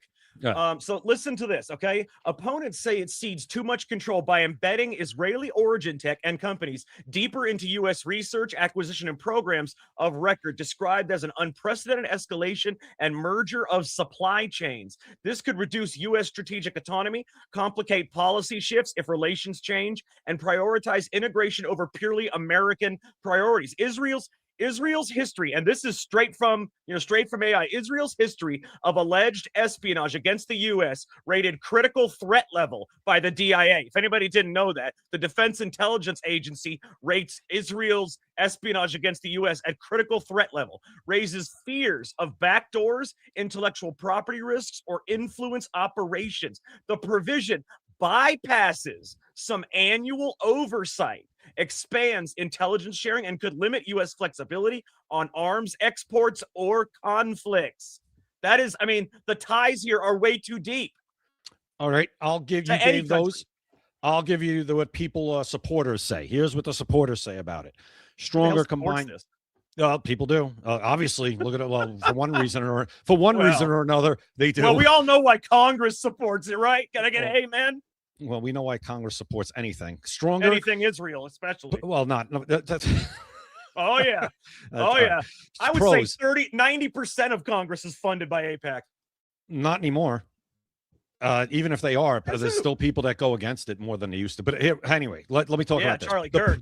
The pros: stronger combined capabilities, faster development and deployment of advanced tech, AI, missile defense, cyber drones, blah, blah, blah, against shared threats like Iran, Hezbollah, others. Shared threats, yes. Cost, efficiency, and innovation, joint research, co-production, and shared supply chains reduce duplication and leverage Israel's rapid battlefield testing, with U.S. scale and funding. And a lot of their battle, the thing is, Israel, as you know, Jack, is always pretty much in a conflict, right? So a lot of and that's the problem. Now we have to be merged with their because their supply chains, Jay. Every single we're in the Iran conflict, aren't we? For what purpose? Israel wanted us in the Iran conflict. No, see, we're going to disagree on that, but I'm not. Oh no, we're not disagreeing. Oh, I'll totally disagree on that. No, you're not disagreeing. I will. I promise you. I promise you, I will. Just before the show started, he told me how much he hated Israel. How much? I mean, it's unbelievable what he says, and now he's coming on here and disagreeing. You must have been talking to a clone or a bad clone. Bizarro, Jay. They had the latex mask. I'm going to come on here with a latex mask if you want. Yeah, you were talking to Bizarro, Jay. But here's another one. It says, U.S. industrial job benefits encourages U.S.-based manufacturing partnerships, bringing Israeli tech into American production lines and supporting domestic jobs. Improved interoperability, strategic partnership upgrade, enhanced deterrence, stronger combined defense industrial base deters adversaries by signaling unbreakable U.S.-Israeli tech edge. Oversight improvements, creates a single Pentagon executive agent for the better coordination and annual reporting to Congress. While you talk about that, let me talk about a little bit more. So some of the strongest criticisms of this are a major sovereignty compromise, irreversible military industrial merger. It mandates an executive agent inside the Pentagon whose sole job is to embed Israel tech into U.S. weapons systems, supply chains, and programs of record across AI, cyber, quantum, autonomous systems, biotech, and more. Critics call this a permanent integration that future presidents and Congresses will find extremely difficult to unwind, which we all know. Everything is difficult to unwind, effectively locking in dependence on a foreign power's defense industry. Elevated, we already talked about the documented Israel spying on U.S. targets that the Defense Intelligence Agency rated as critical. They say it gives them deeper access to sensitive U.S. research. We talked about all the other stuff. It bypasses normal treaty processes and annual oversight. We already said that by using the must-pass NDAA. Opponents argue it cedes decision-making on core military capabilities to a foreign ally, could drag the U.S. deeper into regional conflicts not vital to American interests, and represents capitulation of our nation's autonomy to foreign influence. Whichever way you guys think about this, let's just say, I don't care if it's Israel. I don't care what country it is. This is ridiculous. It's insane giving any country more access to sensitive American data, more access to sensitive American military supply chains, and more access to everything. I mean, we're talking AI, we're talking the missiles, we're talking every single thing in the supply chain. Well, one thing it does do for us is it gives us access to their technology, which is in a lot of ways. I don't think that's a great trade-off if you want the truth. Well, I mean, it is a good trade-off. We want to build this golden dome around the United States. We already can do that. Trump already talked about doing that. We don't need their technology. You're telling me America needs Israel technology? Yes, as we far need as their technology. Yes, as far as that, they're better than us. So, but Jack, the Ukraine is the best in the world at drones. Think about that. Drone technology in Ukraine, they have the best drones. I don't want to give them our data just so I can get a little missile. We don't have all the best stuff, even though we like to think we do. But so America's not the best military. Is that what you're saying? No, overall it is absolutely. Then but why as far do we as need some their of the shit? Because first they're a battle-tested country. They're always at war with somebody. We got to give them our shit too, though. But I think we do this already. If we did it already, we wouldn't need this provision. We are expanding everything, Jay. Does this lock it in tighter? Yeah, probably does. Oh, yes. They even said it's a permanent integration that is impossible to unwind. No, impossible. Nothing's impossible. Oh, you know the way it is in Congress. How are you going to unwind, like the SAVE Act? You're gonna get that? I'd love to try and unwind the SAVE Act. That means it was actually in. That's the first problem. Forget unwinding it. Try winding the SAVE Act. Yeah. Well. Oh man. Well, listen. What was I going to say? Oh, we just now the president, I think, went into an agreement, and he's going to present it to Congress. I think he has to, with Saudi Arabia, so they could have enrich their own uranium in Saudi Arabia. Now, there's probably that's not smart either. Well, there's definitely reasons for that. Maybe one of those reasons is to push them into the Abraham Accords. I don't know. There's definitely a trade-off. Let's hope it's a good one. But yeah, that just came up. That was just coming over over the last day or two, and more came over a little bit more today. So I'd like to learn more about that. What the hell is going on here, man? Well, we'll see. Listen, I think that, when we talked about yesterday, NATO, right? We talked about how that's just, man. Well, you talked about NATO, how that's not, that alliance is kind of, is it outdated? It's not even an alliance, dude. They don't do shit for us. Well, has it run its course? And I think what's happening is you're seeing like new kind of alliances form, as you see what happened during Biden's term and Obama, is that Russia, Iran, China made such inroads into the Western Hemisphere. We talk about it all the time. Our thumbnail yesterday said how much of this country is owned by China. And what we're trying to do is reshape the Western Hemisphere again to make it dominant by us. That whole thing with the Panama Canal, one of the first things that happened in this term was going to the Panama Canal, if you remember that, right? Then it was Venezuela. Then we're talking about Cuba. We're trying to kick all these people out of the Western Hemisphere, these communist countries out of the West. So but we there's don't a lot need going on here. our military technology to another country. That's a different issue. But what I'm saying is, I think that's a separate issue, this whole thing with Israel. But my point is, things are changing. Yes, things are changing. And I don't think either of us, and probably nobody listening to us, to be quite honest, if you're not in the room, doesn't have a full understanding of what's going on, whether good, bad, or indifferent. That's my point. Well, what we can tell you is, even if we're not in the room, maybe we can't tell you the reasons why they're doing it, but we can tell you the negative capabilities of what's happening. There's always negatives. There's always negatives. And well, yeah. There's but when the always negatives positives. outweigh the positives, We'll see. I got to wonder if it's for self-interest. I'm not saying Trump. I'm saying anybody.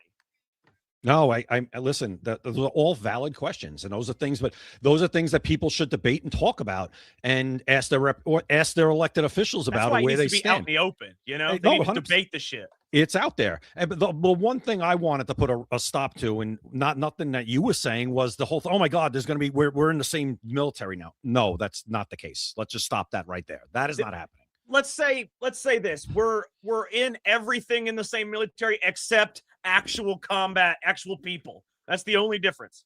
Well, but I think, Jack, don't countries, give different military? I mean, Russia and China are, You can without a exchange doubt, technologies, yeah. but without We're a doubt giving in them- my mind, Russia and China are aiding Iran right now. Of Absolutely, course, of course, 100%. just like we did with Afghanistan against Russia. Same That's thing. but that's what I mean, though. Countries have done this forever. But we give them missiles and stuff. We don't actually tell them how we make them. But in Israel, we've been sharing that type of information with Israel for a long time. Now, does this get to another level? Very Oh, yeah. possibly. It Fine. It expands all Fine. But it's not. This isn't. What's happening is this. Every time somebody hears Israel, it's like it's a flip out, and not just let's dive into it like we are here and actually talk about it.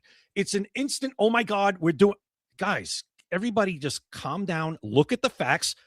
Listen, we have this tool, and it's Even not the always facts perfect. are not good, Jay. Nobody But wants this. I'm just saying. Well, that's the thing. It's not nobody. Obviously, there are people that do, and it's not all people in Congress. There are people around all over the place that want it. But that, again, this isn't my particular lane. It's just I just want to get as much information about it, and then kind of listen to people who might know. And I just hope that the people that might know are telling the truth one way or I'll the tell other. you That's the all. exact truth, Jay. Right here is the truth. The only part of not merging militaries that we're doing is the people. We're just not wearing Israeli uniforms, and they're just not wearing American uniforms. That's literally the only part that we're not merging. All right. I mean, I don't know if that's true. I mean, I'm not saying it's not. Oh yeah, we just I'd read like it. to. I mean, I know. there's nothing else. I mean, well, somebody just wrote, I believe, John. Remember John Kiriko? Let me read this. I'm just reading it for the what first the hell time. is that? Oh, John Kiriko. Yeah. Yeah. God, that dude, I tell you, man. Well, let me read what this comment says. It says, and I haven't read it yet. I'm just reading. I just saw his name, and I know we've talked about him before. It says, Yeah, I we believe just- John oh. Kirikow in his podcast, he has said we share about 98% of our technology with Israel, and they work really hard to steal the rest. This really isn't as big a deal as many claim. That's what this person, Says who? CKS88, says. John Kirikow? You're talking about an ex-CIA agent from the early 2000s? This is what Yeah. this is our basis of information? Well, no, that's a guy that was in the CIA, and that's his 20 opinion. years ago. That's his He opinion. went to prison. I'm Yeah. not saying he didn't. What? I'm not saying he didn't go to our prison. Wikipedia? No. I'm just reading what somebody said, and John Kirikow, he was somebody on the inside. Listen, that's what his opinion. I'm Yeah, sure that's somebody else definitely has a his different opinion. Yeah. But my point from fact, I can tell you what we just said, what we read, Jay. They merge everything but bodies. Well, all I'm saying is my point was, I think, does this maybe lock in what we already do? It says expand. It says the word expand. Yeah, I guess it expands it, but we already do this. That's why the flip out. It's Israel, so it's a flip out. That's my it's point not too. Israel, Jay. I'm not It's saying expansion. It's I'm not expansion. saying you're the one flipping out about it. I'm saying in general, what's happened Well, a over the lot of last people hate couple of Israel, years yeah. is anytime Israel's mentioned, it's a flip out. And what it does is it distracts from maybe actually freaking talking about what it really is. That's all. But what it really is not something that it's just ridiculous, man. What the hell All is right. going on here? All right. That, you have your opinion on it. Everybody else is going to have theirs too. Oy. All right, Jay. Let's our thumbnail. Actually, you know what? I wanted to pull up our thumbnail real quick because I wanted to show everybody. This is actually really cool. And the reason I want to pull it up is because something is going on that I bet most people do not know about. All right. And that's, that's what we do on this show, is try to bring up the things, that people don't know about. We try to show everybody the truth. So I'm going to pull this up right now, Jay. I want you to check this out. I want everybody to check this out. This is our thumbnail. Sorry, it just takes a second to load. This is our thumbnail right here. Okay. And it's really cool. Eli always does a great job on the Live from America TV network, always does a great job on the thumbnails. And I had him do this particular one because a bill that has just been taken out of, I want to say it's a committee. I'm not 100% sure. I got to look at the wording, is actually possibly going to ban Mercedes from selling vehicles in America. Now, it doesn't specifically ban Mercedes, but the actions, the enforcement would make it impossible for Mercedes to sell vehicles here in America, Jay. And I'm going to tell you what I'm talking about. So it's a Senate panel. That's what it is. A Senate panel advanced a bill that could bar Mercedes-Benz from selling vehicles in America because it's 20% owned by a Chinese person. It's owned by 20% by a Chinese person. So it could ban Mercedes-Benz from selling vehicles in America. I mean, now who is this Chinese person? I have no idea, but they're not going after Mercedes for this. This person just happens to be Chinese. They're going after another thing, and the threshold kind of puts Mercedes in that area. Well, I mean, is it because? But wait a minute. Is it because it's a Chinese person?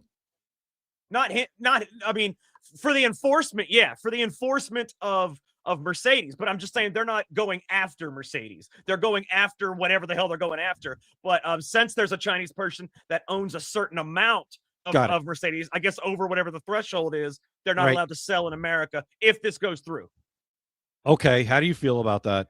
It's insane. I mean, it's been advanced. I mean, you can't just have a broad blanket to ban everybody. Not every Chinese person is bad. Who knows if this guy that owns Mercedes-Benz is owned by the CCP? I understand that's difficult to separate because the CCP often puts spies and things in companies like the pork company, Smithfields, that they own right now. But he only owns 20%. I mean, I don't even know if he's the majority owner of Mercedes. So, I mean, what's the threshold here? I want to know the threshold. I don't know either, but it's kind of, we had that show yesterday, and I mean, I don't know, is this guy even an American citizen? He might be Chinese from China, but is he an American citizen? I'm going to assume no, first of all. Here we go. This is it. Listen to this, Jay. Listen to this. Yeah. This is insane. It's actually, maybe it is targeting Mercedes-Benz. I apologize. I thought it wasn't, but take a listen to this. It's called it's a bipartisan act, by the way. So that means it's got a good chance of advancing all the way in.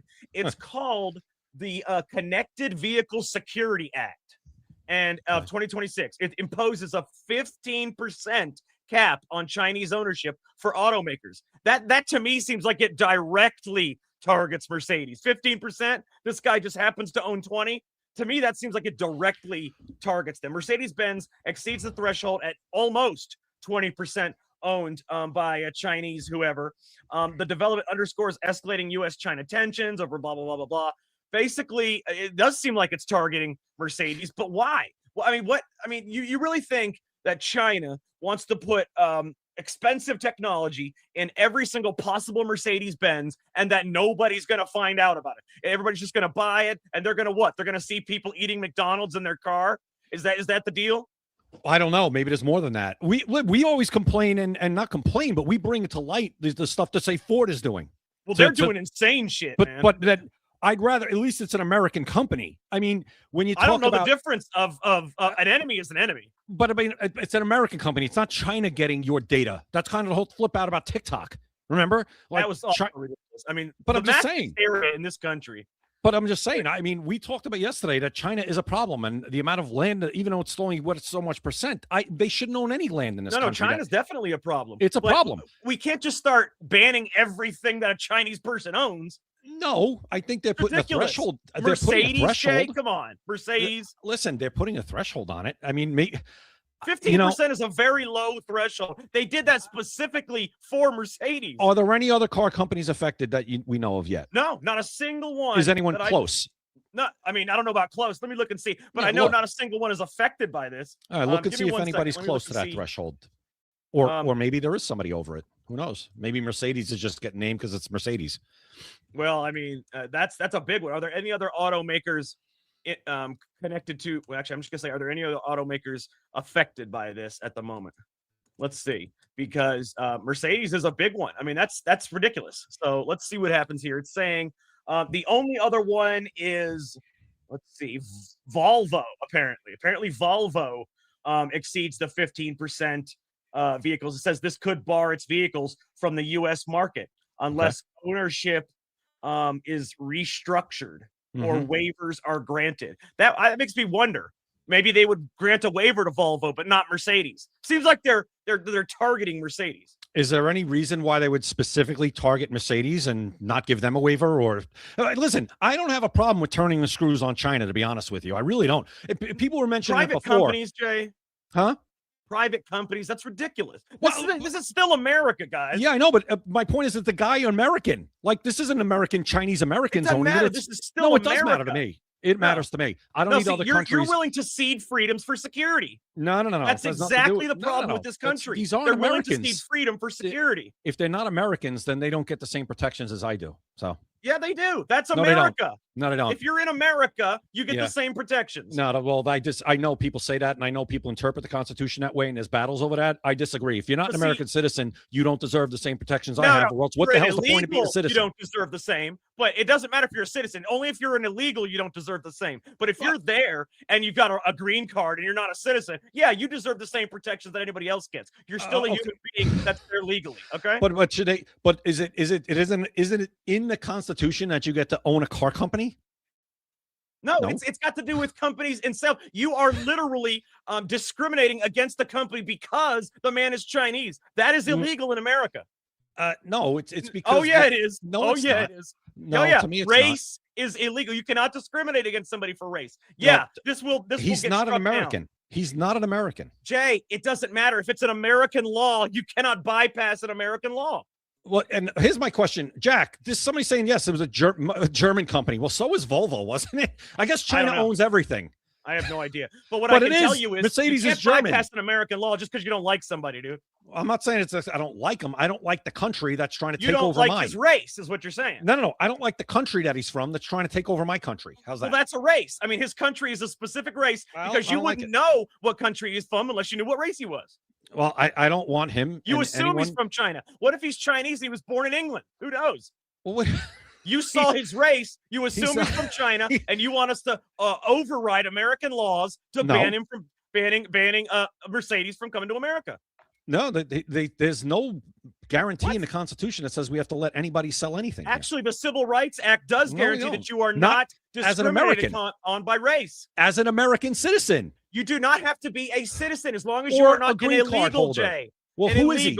Who is he? Where is he from? I have no idea. That's my point. We don't know that.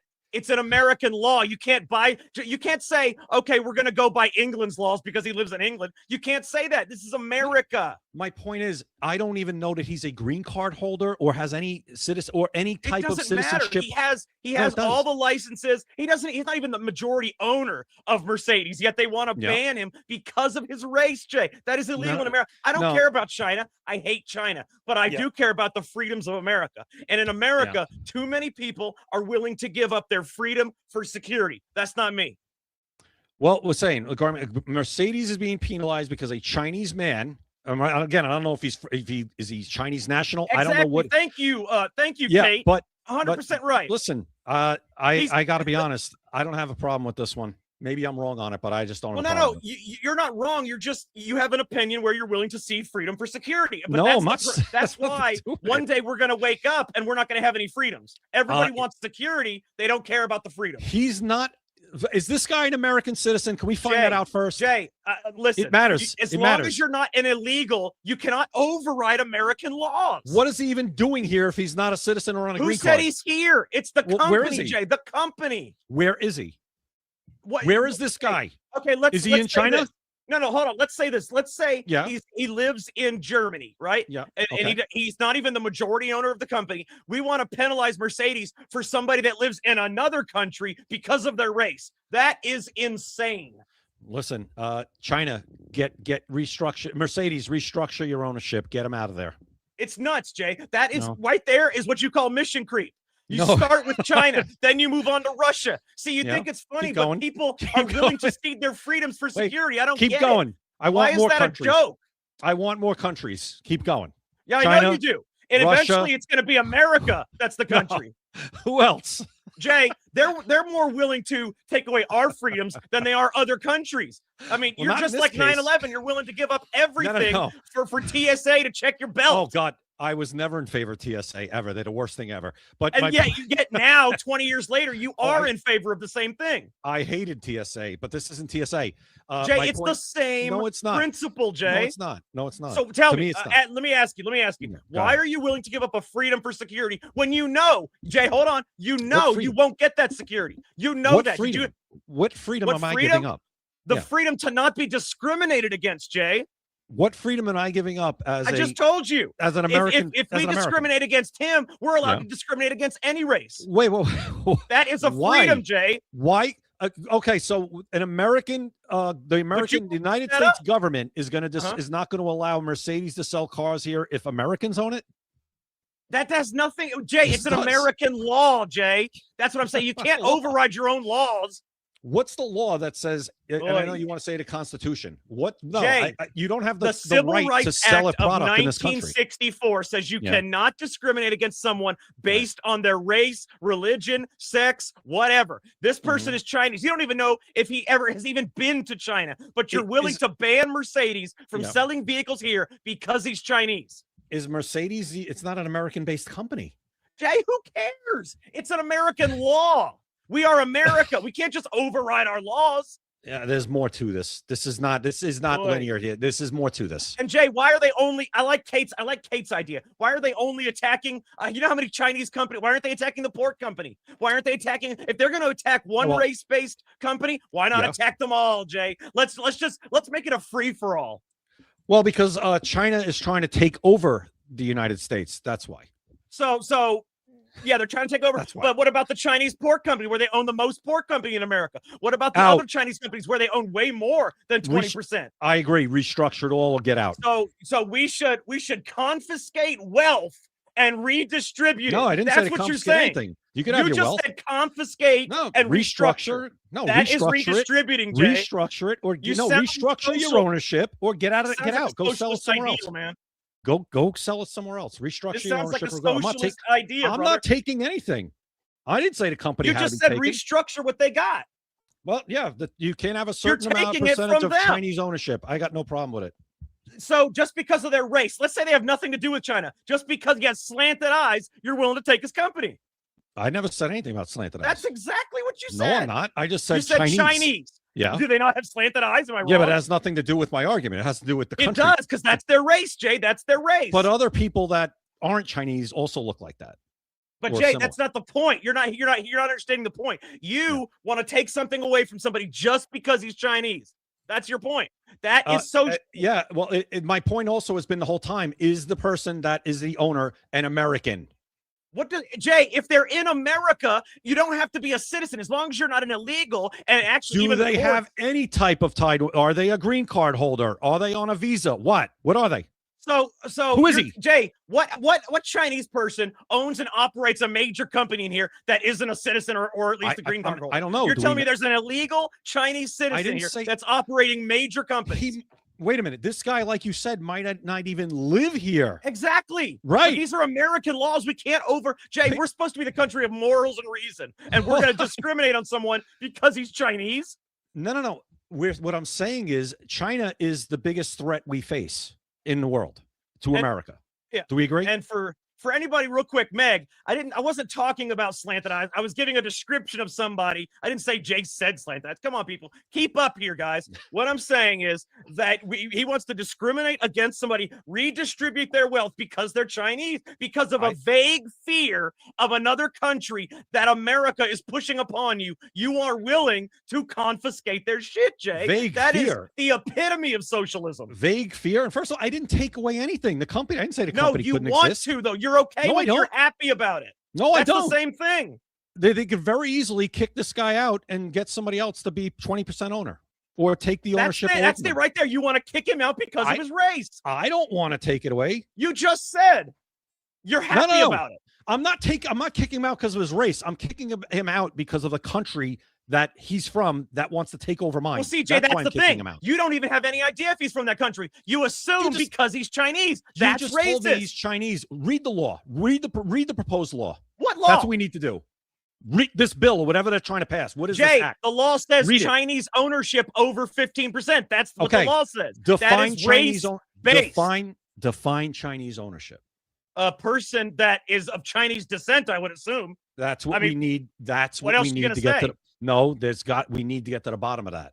Okay, let's see. I bet you they don't go that deep. They should. Chinese owner, because you know how Congress works. It's a mission creep situation. I'm not saying you're wrong there, but they should get very specific on it. Oh, you know they don't do that kind of shit. They should. want it vague for a reason. Define Chinese ownership in this situation. Let's see. We'll see what it says. It's always thinking for 20 minutes.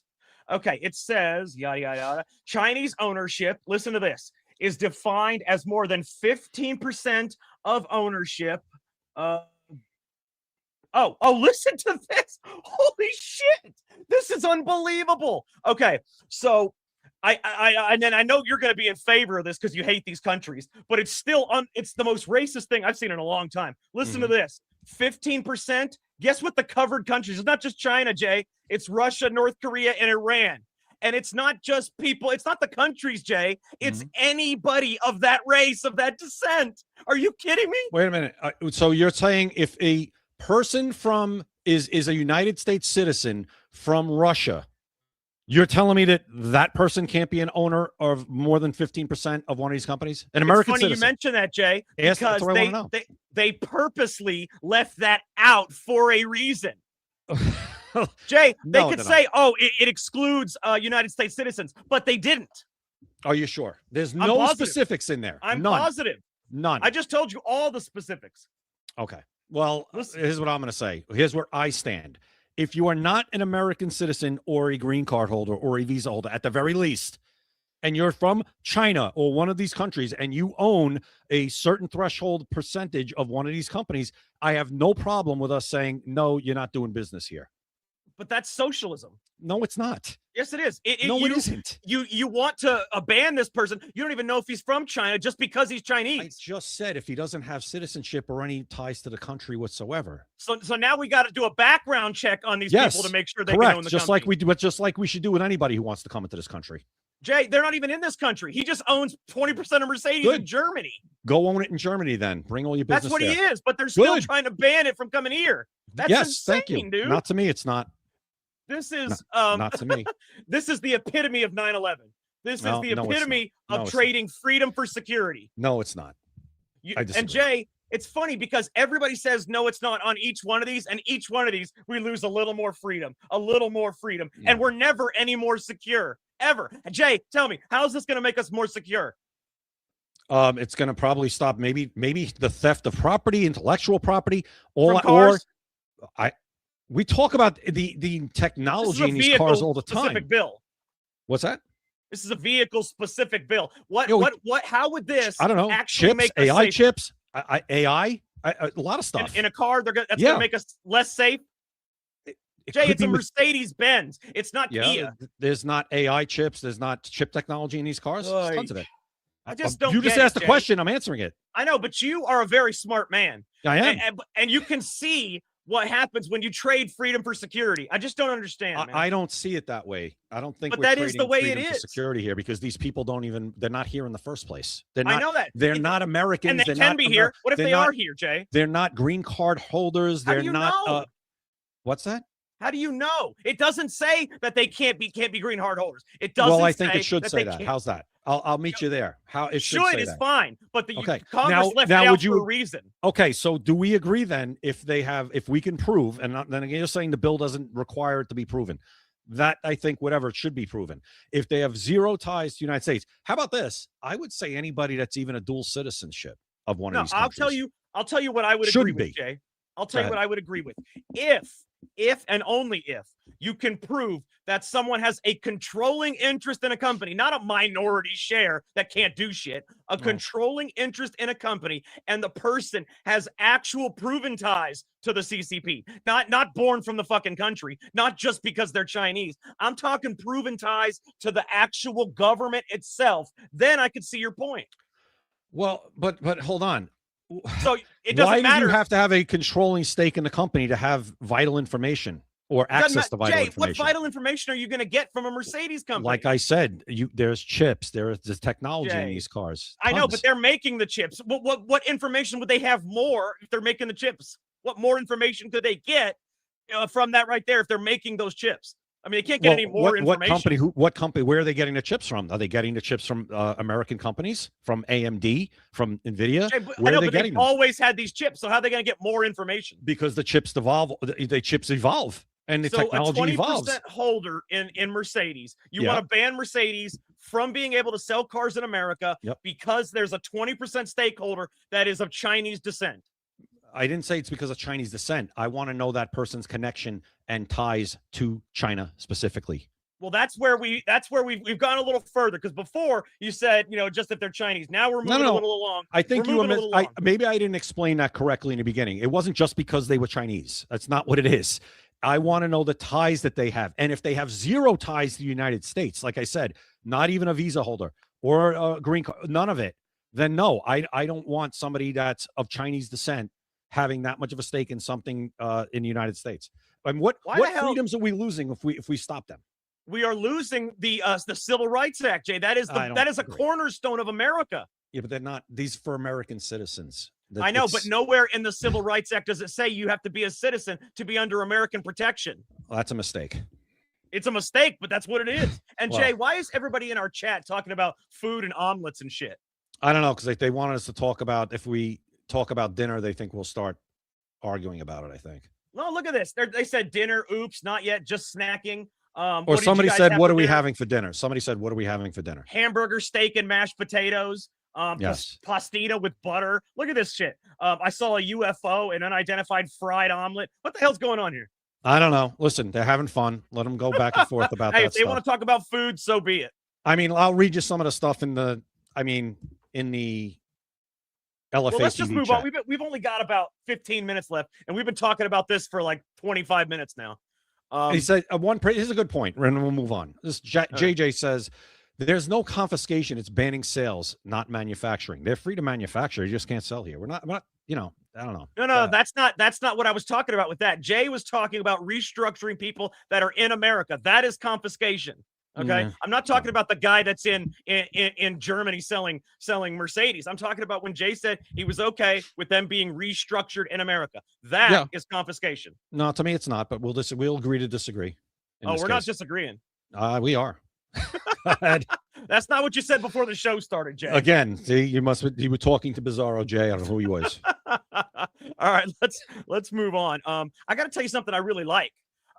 Here's some good news. Caitlin Clark has been named the cover athlete for the NBA 2K27 Deluxe Edition. It's like it's the basketball game, and it's the NBA basketball game, and she's on the cover, which I love because, I mean, she's the one that is discriminated against more than anybody I've seen in a while at their particular job. That woman is punched, hit, injured on purpose. Even Congress is talking about having to step in if the WNBA doesn't do something about.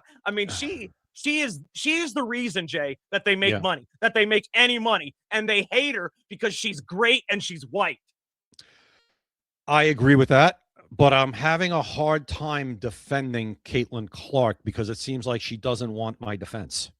She's made Caitlin Clark has kind of made this a non-issue when it is an issue, like you just said. She's trying to downplay it because she's one of those social justice warriors. Yeah, she's one of those leftists. Exactly.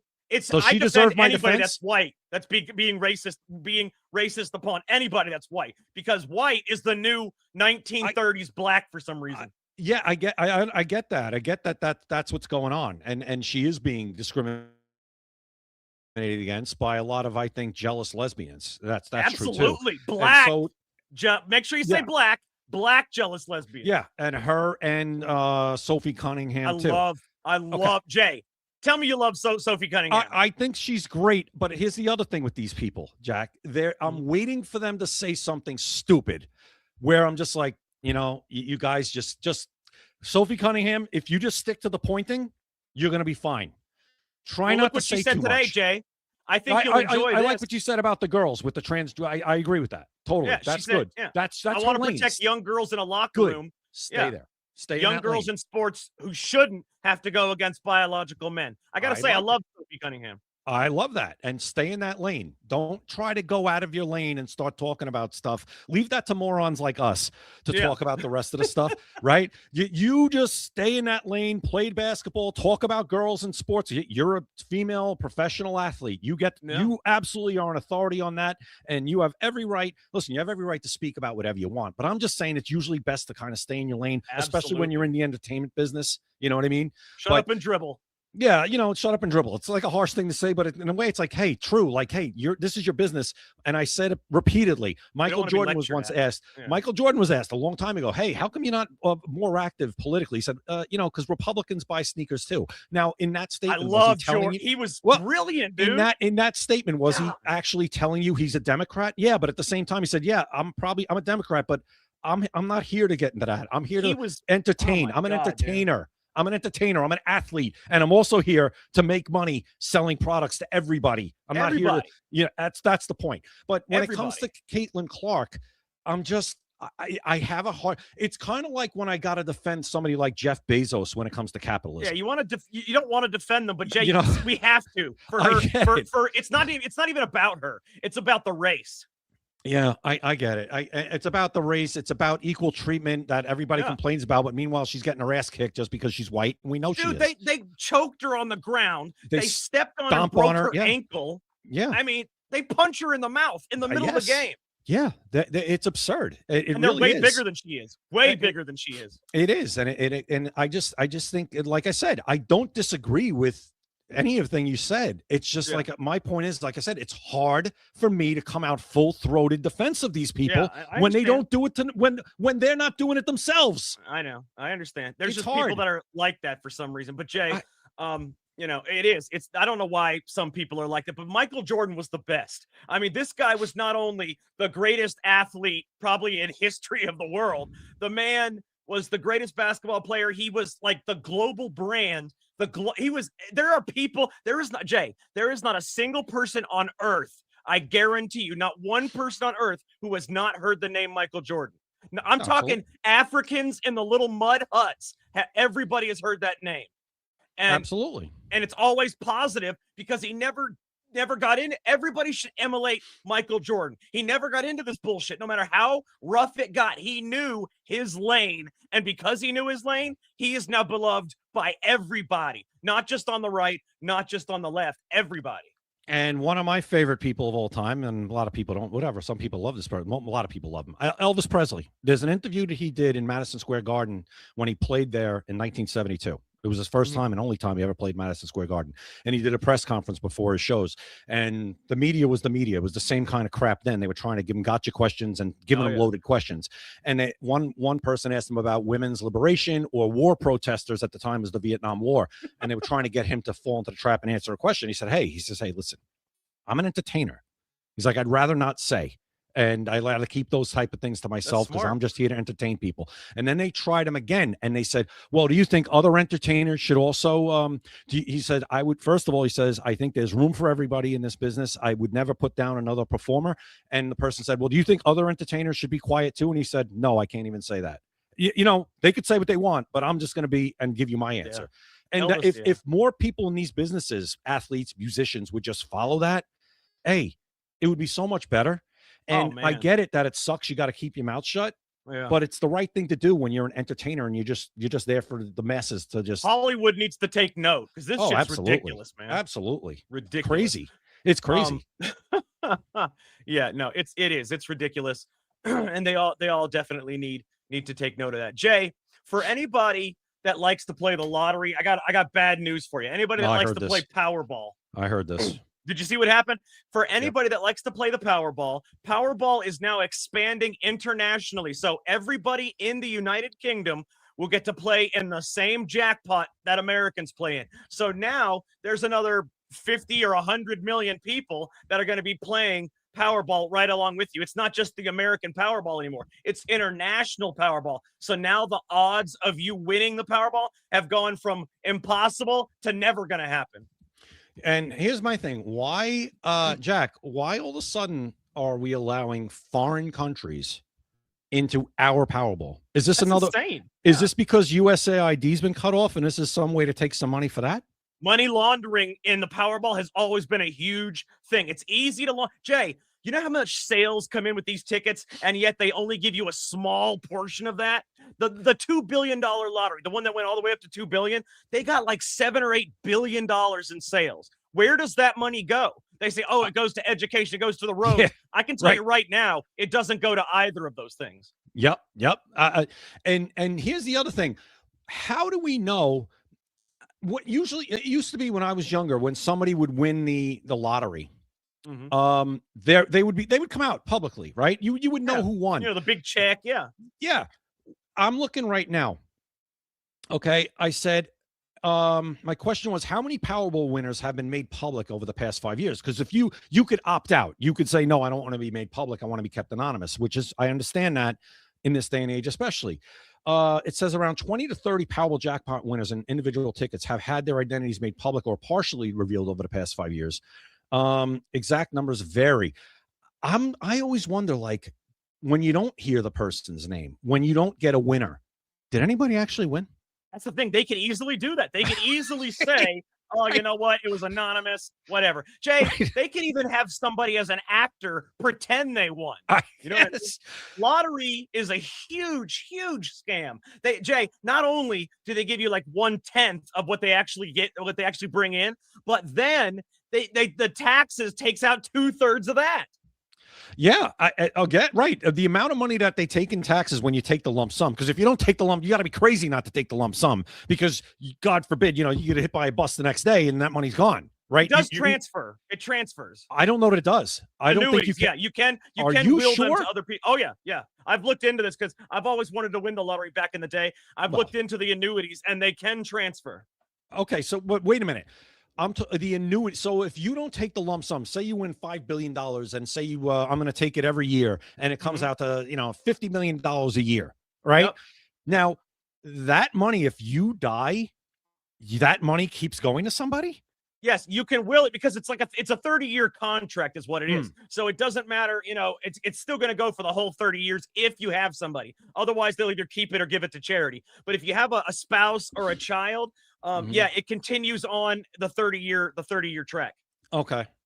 So then, if you will it to them, I would still take the lump sum either way. But the amount of taxes that you said, it's crazy. God. It's crazy. And 2/3. Like we were talking about, like, how do we, when you don't see a winner, or even if there is a winner, like you said, maybe it could be an actor, who knows? But it could be. But where is this money? Because in New York, they've been we've had the lottery forever, $1 and a dream. You got to be in it to win it. Those were the slogans forever. Yep. And it's for education. What's improved? Nothing. And the roads, Jay, the roads are terrible. Nothing. What about my family, especially my mother was a New York City teacher for decades. And my mother every year had to still buy her own, as a teacher, had to buy school supplies, had to provide this to the kids. I go, why do you have to do that? I said, where's all this money that the city gets, or the lottery's providing?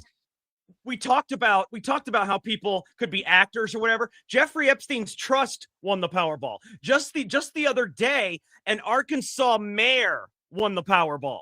The mayor of a town in Arkansas. So you tell me if this thing's on the up and up. You tell me where all this money is going.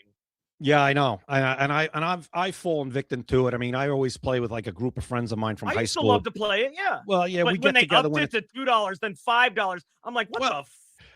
Listen, every time it hits like $1 billion, And that's another thing. Why does it always like why do people win? Like, I get it. It's hard to win, but it's like it goes to $1 billion. Now it's going to 4 billion, 3, whatever. But whenever it's $1 billion, my friends and I from high school, we put like, $5 each into it. And then it doesn't win the next week. And then the next week. And then the next week. We do the same thing. If it hits at least 500 million, that's when I play, just for fun, because, God forbid God forbid somebody else wins. But what if I win? I mean, somebody's got to win. But I got to tell you right now, Jay. Or do they? Yeah, that's the thing. Maybe a lot of the time. I mean, I'm sure they have a winner once in a while, but some of them could be actors. Some of them could be anonymous, and they never actually win. I mean, it's impossible to tell. All right, guys, make sure you check out maxassociates.etsy.com, the #1 place for USA Pride gifts and patriotic apparel. Scan the QR code at the top right, or go to maxassociates.etsy.com. You do not want to miss out on their deal. 20% off and free shipping anywhere in the United States. Don't miss out on that deal. I can promise you, you will regret it, because right now you cannot find better prices for anything that has to do with the United States. maxassociates.etsy.com. Also, guys, the book is out, By Design, the first Black president. Order now at secretamericalive.com. You can order, if you go to Secret America, you can get a signed copy, or you can press the button that takes you straight to Amazon to order. I can promise you this will be one of the most entertaining books you have ever read. It is enthralling. It is compelling. It is intriguing. I mean, it's impossible to put down. You will, it's got all 5-star reviews on Amazon. Check it out. And it's not a biopic about Barack Obama. It's not that. It is a actual cinematic novel that plays like a movie in your head. And it goes from his grandfather starting in the Cold War in the CIA right before he was born, all the way up to his inauguration in 2008. And I can promise you there's things in there that you will learn that you did not know. I bet you guys don't know how he became Illinois state senator. That is in this book. And that's true. Some of the part about how his opponents suddenly one by one were taken out of the race. He was the only one left. Go check out the book. That's the true part. By Design, the first Black president. On sale now, secretamericalive.com. Make sure you guys also follow us on X, YouTube, Rumble, Kick, and Instagram. We are not on TikTok because they kicked us out for telling the truth. They don't want to hear any. They want porn. Or I don't know what the hell they want on TikTok, porn and some other stuff. So we don't do TikTok anymore. Secret America TV is the same screen name for every one of these: X, YouTube, Rumble, Kick, and Instagram. We are also live on the Live from America TV network. That is actually where most of our viewers are. Live from America TV network. That's rumble.com/LFA TV. We are live Monday through Friday at 7 p.m. Eastern every single week now. What is today? Jay, today's what? Wednesday. Today's Wednesday. So we still got 2 more days this week. Tomorrow we will be live, back and better than ever at 7 p.m. Eastern. I want to thank every single person that watched the show tonight, everybody that commented, everybody that just watched for fun. And I want to say, even though the money doesn't go to us, anybody that donates on LFA TV. It goes to LFA TV, but anybody that donates, if you donate any amount of money, that's $1 or more, even if it's just $1, whatever post you put on there, we will put on the screen for everybody to see. So if you want something for everybody to see, donate whatever, and we'll put it up there on the screen for, and the more you donate, the longer we'll put it up on the screen. And in fact, if you donate like $20, and again, the money doesn't go to us, but if you donate like $20, we'll even answer questions that you guys have. You can ask a question and we'll talk about that. So just, try that, check it out. It's a lot of fun. So for Jay Gatling, I am Jack Danger. Thank you for watching Secret America. You've been listening to Secret America.